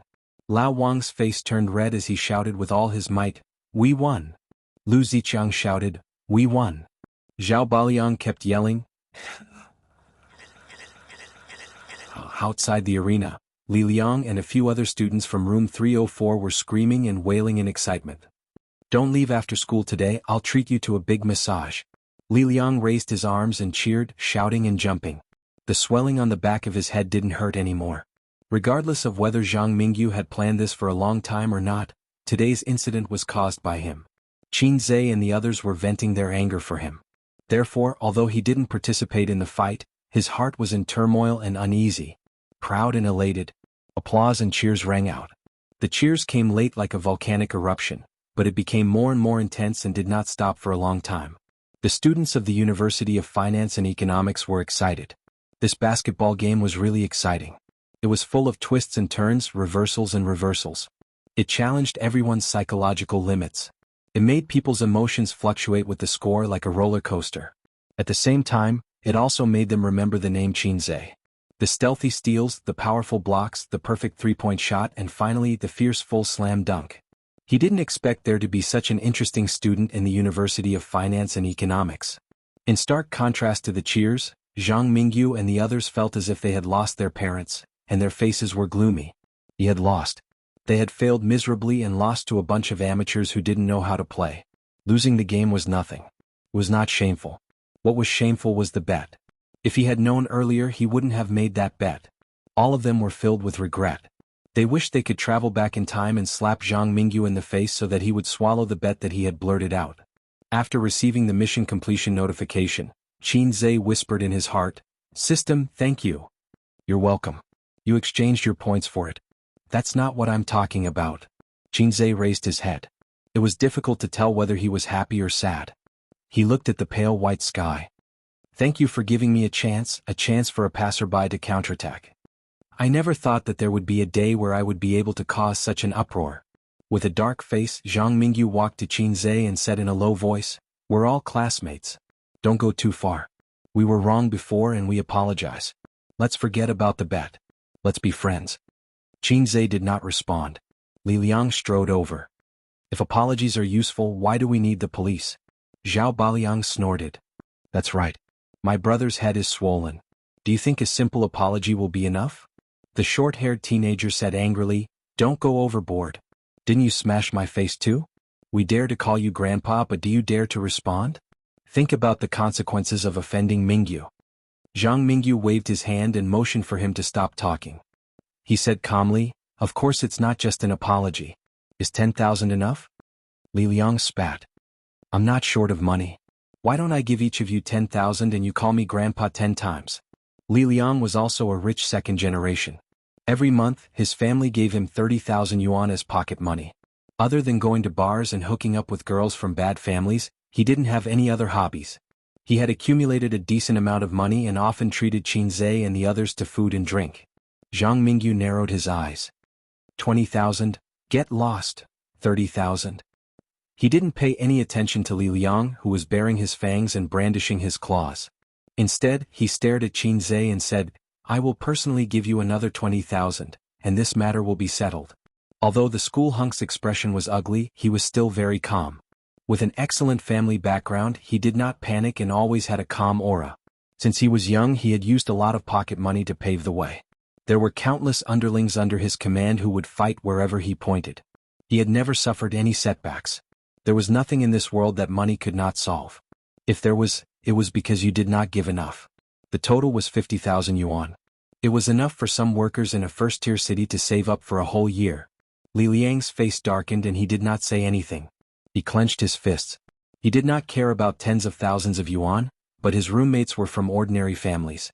How could they not care? 40,000. Zhang Mingyu raised the stakes unhurriedly, intending to use money to break the fragile psychological defense of these civilians. Zhao Baliang, Lu Ziqiang, Old Wang, and Tong Ziji looked at each other and fell silent. It would be a lie to say that they were not tempted. Zhang Mingyu sneered. 5. Shut up. Xianxia suddenly shouted. Call me grandpa now. In fact, he wanted to say, please transfer the money through Alipay. He did not want to give Zhang Mingyu any more chances. To be honest, he was tempted. Li Liang's face flushed instantly. He looked at Xianxia excitedly and shouted, call me grandpa. Call me grandpa. In the crowd, someone shouted as if he wanted to see the world in chaos. Suddenly, a powder keg seemed to be ignited. Call me grandpa, call me grandpa, call me grandpa, was incessant. Tens of thousands of yuan had nothing to do with them. They just liked to watch the fun. Originally, they wanted to give Xianxia and the others a good hiss. The coercion was as heavy as a mountain. Zhang Mingyu's handsome face finally turned red. He took a deep look at Xianxia and turned to leave. The basketball team also left angrily. Ziwei, don't go. Let's discuss it again. Xianxia wanted to show his two big nostrils and reach out to persuade him to stay. He sighed in his heart. Zhang Mingyu's going back on his words was expected. This was not the ancient times where a gentleman keeps his word. Everyone was modern people with liberated minds. Don't overestimate the moral integrity and morality of modern people. There was no need to hesitate to act shamelessly. But Zhang Mingyu really did not lose anything? No. If he kept his promise, he would become a laughing stock. However, some people would praise him for keeping his word. He was a real man. He would be praised and ruined. But if he acted shamelessly, he would still be a laughing stock. It would be a joke and no one would praise him. It would be a pure joke. For Zhang Mingyu, he suffered a loss. He did not care about tens of thousands of yuan. For Xianxia and his roommates, he also suffered a loss. They cared about tens of thousands of yuan very much. Xianxia, I'm your man from now on. Li Liang screamed and pounced on him. Xianxia sidestepped and kicked him in the butt. He faced Lu Ziqiang and shouted, 2nd Battalion Commander, where's your F*King Italian cannon? Kill him for me. Li Liang did not care about money. What he cared about was the anger in his heart. Now that he had vented it, it was very smooth. Xianxia's choice, of course, caused him to lose a lot of money, but it strengthened their friendship. Between money and friendship, Xianxia chose the latter. If he had chosen money, although Li Liang would not break off their friendship, there would definitely be a thorn in his heart. It might be a knot and crack in his heart for several years. Some things could not be bought with money, at least not with tens of thousands of yuan. For example, the pure friendship between him and his roommate. If it had been an ordinary friend, Xianxia would have knelt down for thousands of yuan, let alone tens of thousands. It's my treat tonight, everyone. Li Liang rubbed his butt and announced with a smile. Lu Ziqiang and his roommates were a little disappointed, but more than that, they were happy. Forget it, let's not think about it. Anyway, it's a windfall. On the campus forum, OP, where's the video? We want to watch the video. Hurry up, send the video. My broadsword is thirsty. I'm waiting for Xianxia and his roommates to call me grandpa. Haha, city people really know how to play. We rural people just want to watch the fun. Xianxia may not lose. Don't joke. He's definitely going to lose. Otherwise I'll cut off his dick live. The comments did not stop, with an average of 3 or 4 replies per minute. At this time the OP said, well, OP, be careful with your words. The game is over. I'll announce the result. Xianxia wins. About 5 minutes later the post boiled over. What? That's impossible. OP, don't be naughty. Little OP, you're so white. Pick up your ears and cut off your veins and arteries. You're so cute when you don't move. OP, I may not be educated, but you can't fool me. The OP sent a dumbfounded emoji. It's true. The game is over. Qinze won. And Zhang Mingyu ran away shamelessly. Believe it or not, I've been talking to you before. I didn't record the video, but others have. Maybe someone will upload the video later. Just wait and see. Half an hour later, someone posted on the campus forum, Qinze slaps Zhang Mingyu in the face again. Zhang Mingyu covers his face and runs away. Shameless. There was a 23-minute video in the post. The moderator pinned it to the top. Within 10 minutes, the number of clicks exceeded 10,000. Replies: 999 plus. While the campus forum was in an uproar, Qinze, one of the people involved, changed into clean clothes in the dormitory and hurried into the office. He was 10 minutes late. Professor Li said unhappily, "Where did you go?" "I'm sorry. I was playing basketball with my classmates. I'm late." Qinze apologized. Professor Li looked unhappy, but he didn't say much. He asked Qinze to return to his seat. Yang Qin, who was expecting him to be angry, was disappointed. At 5 o'clock in the afternoon, Professor Li clapped his hands before dismissing the meeting and motioned for everyone to listen to him. "Before I get off work, I want to announce something."